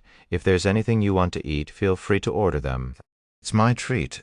They began eating shortly after. As they ate, Zhu Ling started a conversation. So, I heard that Shi Mei will be visiting the Azure Dragon family today. Is that true, Azure? Yuan glanced at Azure. He had a feeling that she was related to them because of her name, but he wasn't sure to what extent. Yeah, but it's none of my business. Can you really say that? I heard rumors that the Azure Dragon family and the Shi family are trying to come together, Li Na said. It's true, but I am nowhere near that conversation.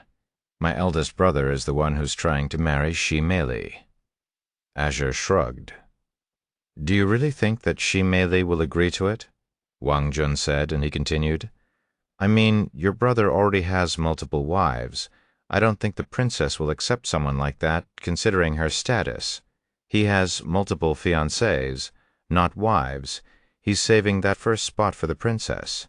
But I get what you're trying to say, Azure corrected him. Speaking of the Ji family, I heard that they had befriended a human. How true do you think that is? Zhu Ling suddenly said. A human? What kind of nonsense is that? There's no way a human can enter this world. Guo Xing sneered with a disdainful expression. Actually, I heard that rumor as well. It happened sometime last year, and rumors have it that this human had awoken all 9 pillars during the Dragon Awakening ritual. Li Na said, Ha ha ha ha. Wang Jun suddenly burst out laughing upon hearing her words. There's no way a mere human could awaken 9 pillars when even the Shi family could only manage 7 pillars at most. I'd eat my own tail if a human could awaken 6 pillars, much less 9. If Wang Jun knew that the rumors were true and the human who awoke all 9 pillars was in the exact same room as him at this moment, not even the heavens would be able to predict his reaction. If a human like that really exists, I'd like to meet him. Azure sighed. Why would you want to meet a human? They're weak and fragile creatures, yet they are arrogant as hell and act as though they're the ultimate race. Guo Xing sneered. I just think it'll be interesting. Azure shrugged. What do you think, Yuan? She suddenly turned to look at him, who had been stuffing food inside his mouth without stopping this entire time. Would you want to meet a human if you had the chance? If I have a reason to meet with them, sure. He responded after quickly swallowing the food in his mouth. Wang Jun smiled at Yuan and said, Looks like you're not lying when you said that you came from an ordinary family. Is this your first time eating good food? Seems like it. Watch your mouth, Wang Jun. Ordinary family or not. He's my friend now, badmouth him again, and this will be our last time hanging out together. Azure glared at him. Wang Jun sneered inwardly, and he proceeded to glare at Yuan like a tiger before its prey. Please don't mind him, Yuan, Azure said to him, who calmly nodded before returning to his food. Meanwhile, Shi Mei just arrived at the Azure Dragon family's residence, Chapter 1200 Azure Dragon Family 2. 1200 Azure Dragon Family 2. Welcome to my Azure Dragon family, Princess Shi. We are delighted to have you today. The patriarch of the Azure Dragon family personally greeted Shi Mei at the door. Shi Mei calmly acknowledged him with a nod before speaking, I have urgent business after this, so let's get this over with. Where's Liang Xuan? Patriarch Liang raised an eyebrow upon being rushed by Shi Mei. What could possibly be more important than the future of their family together? There's no need to be hasty. We have set up a banquet for you, and my son Liang Xuan is waiting for you there. Let us discuss your marriage with him over some tea and food. As much as Shi Mei wanted to reject the marriage on the spot, it would be incredibly rude to the Azure Dragon family. Even if the Azure Dragon family isn't of royal blood, they are a very large and powerful family. While they might not be as influential as the Shi family, they definitely have a slight advantage in terms of overall prowess. If Shi Mei offends the Azure Dragon family too much, they might become an enemy of the Xi family, and that would bring an end to the peace between their family, which has existed for hundreds of thousands of years. Shi Mei silently followed Patriarch Liang to a spacious courtyard where a massive banquet was being held. There were dozens of tables filled with food and drinks, and there were even dancers in the center of the courtyard on a platform. Seeing the banquet made Shi-Mei sneer inwardly. They're already acting as though I am going to accept the proposal. How unpleasant. Everyone in the courtyard stopped their movements when they noticed Shi-Mei in the patriarch's presence. Meanwhile, a group of individuals approached them. These people were all high-standing officials and renowned individuals within the Azure Dragon City. "Welcome to Azure Dragon City, Princess Shi. It's been a while, Princess Shi. You look even better than before. I hope everything will work out between the Shi family and the Azure Dragon family." Once this group of individuals gave their greetings, they quickly left the scene. Then another individual approached them. Shi-Mei turned to look at this person with a nonchalant expression on her face. He was a handsome young man with light blue hair neatly tied into a ponytail and gold eyes, sword-like eyebrows, and a face that gave him a heroic atmosphere.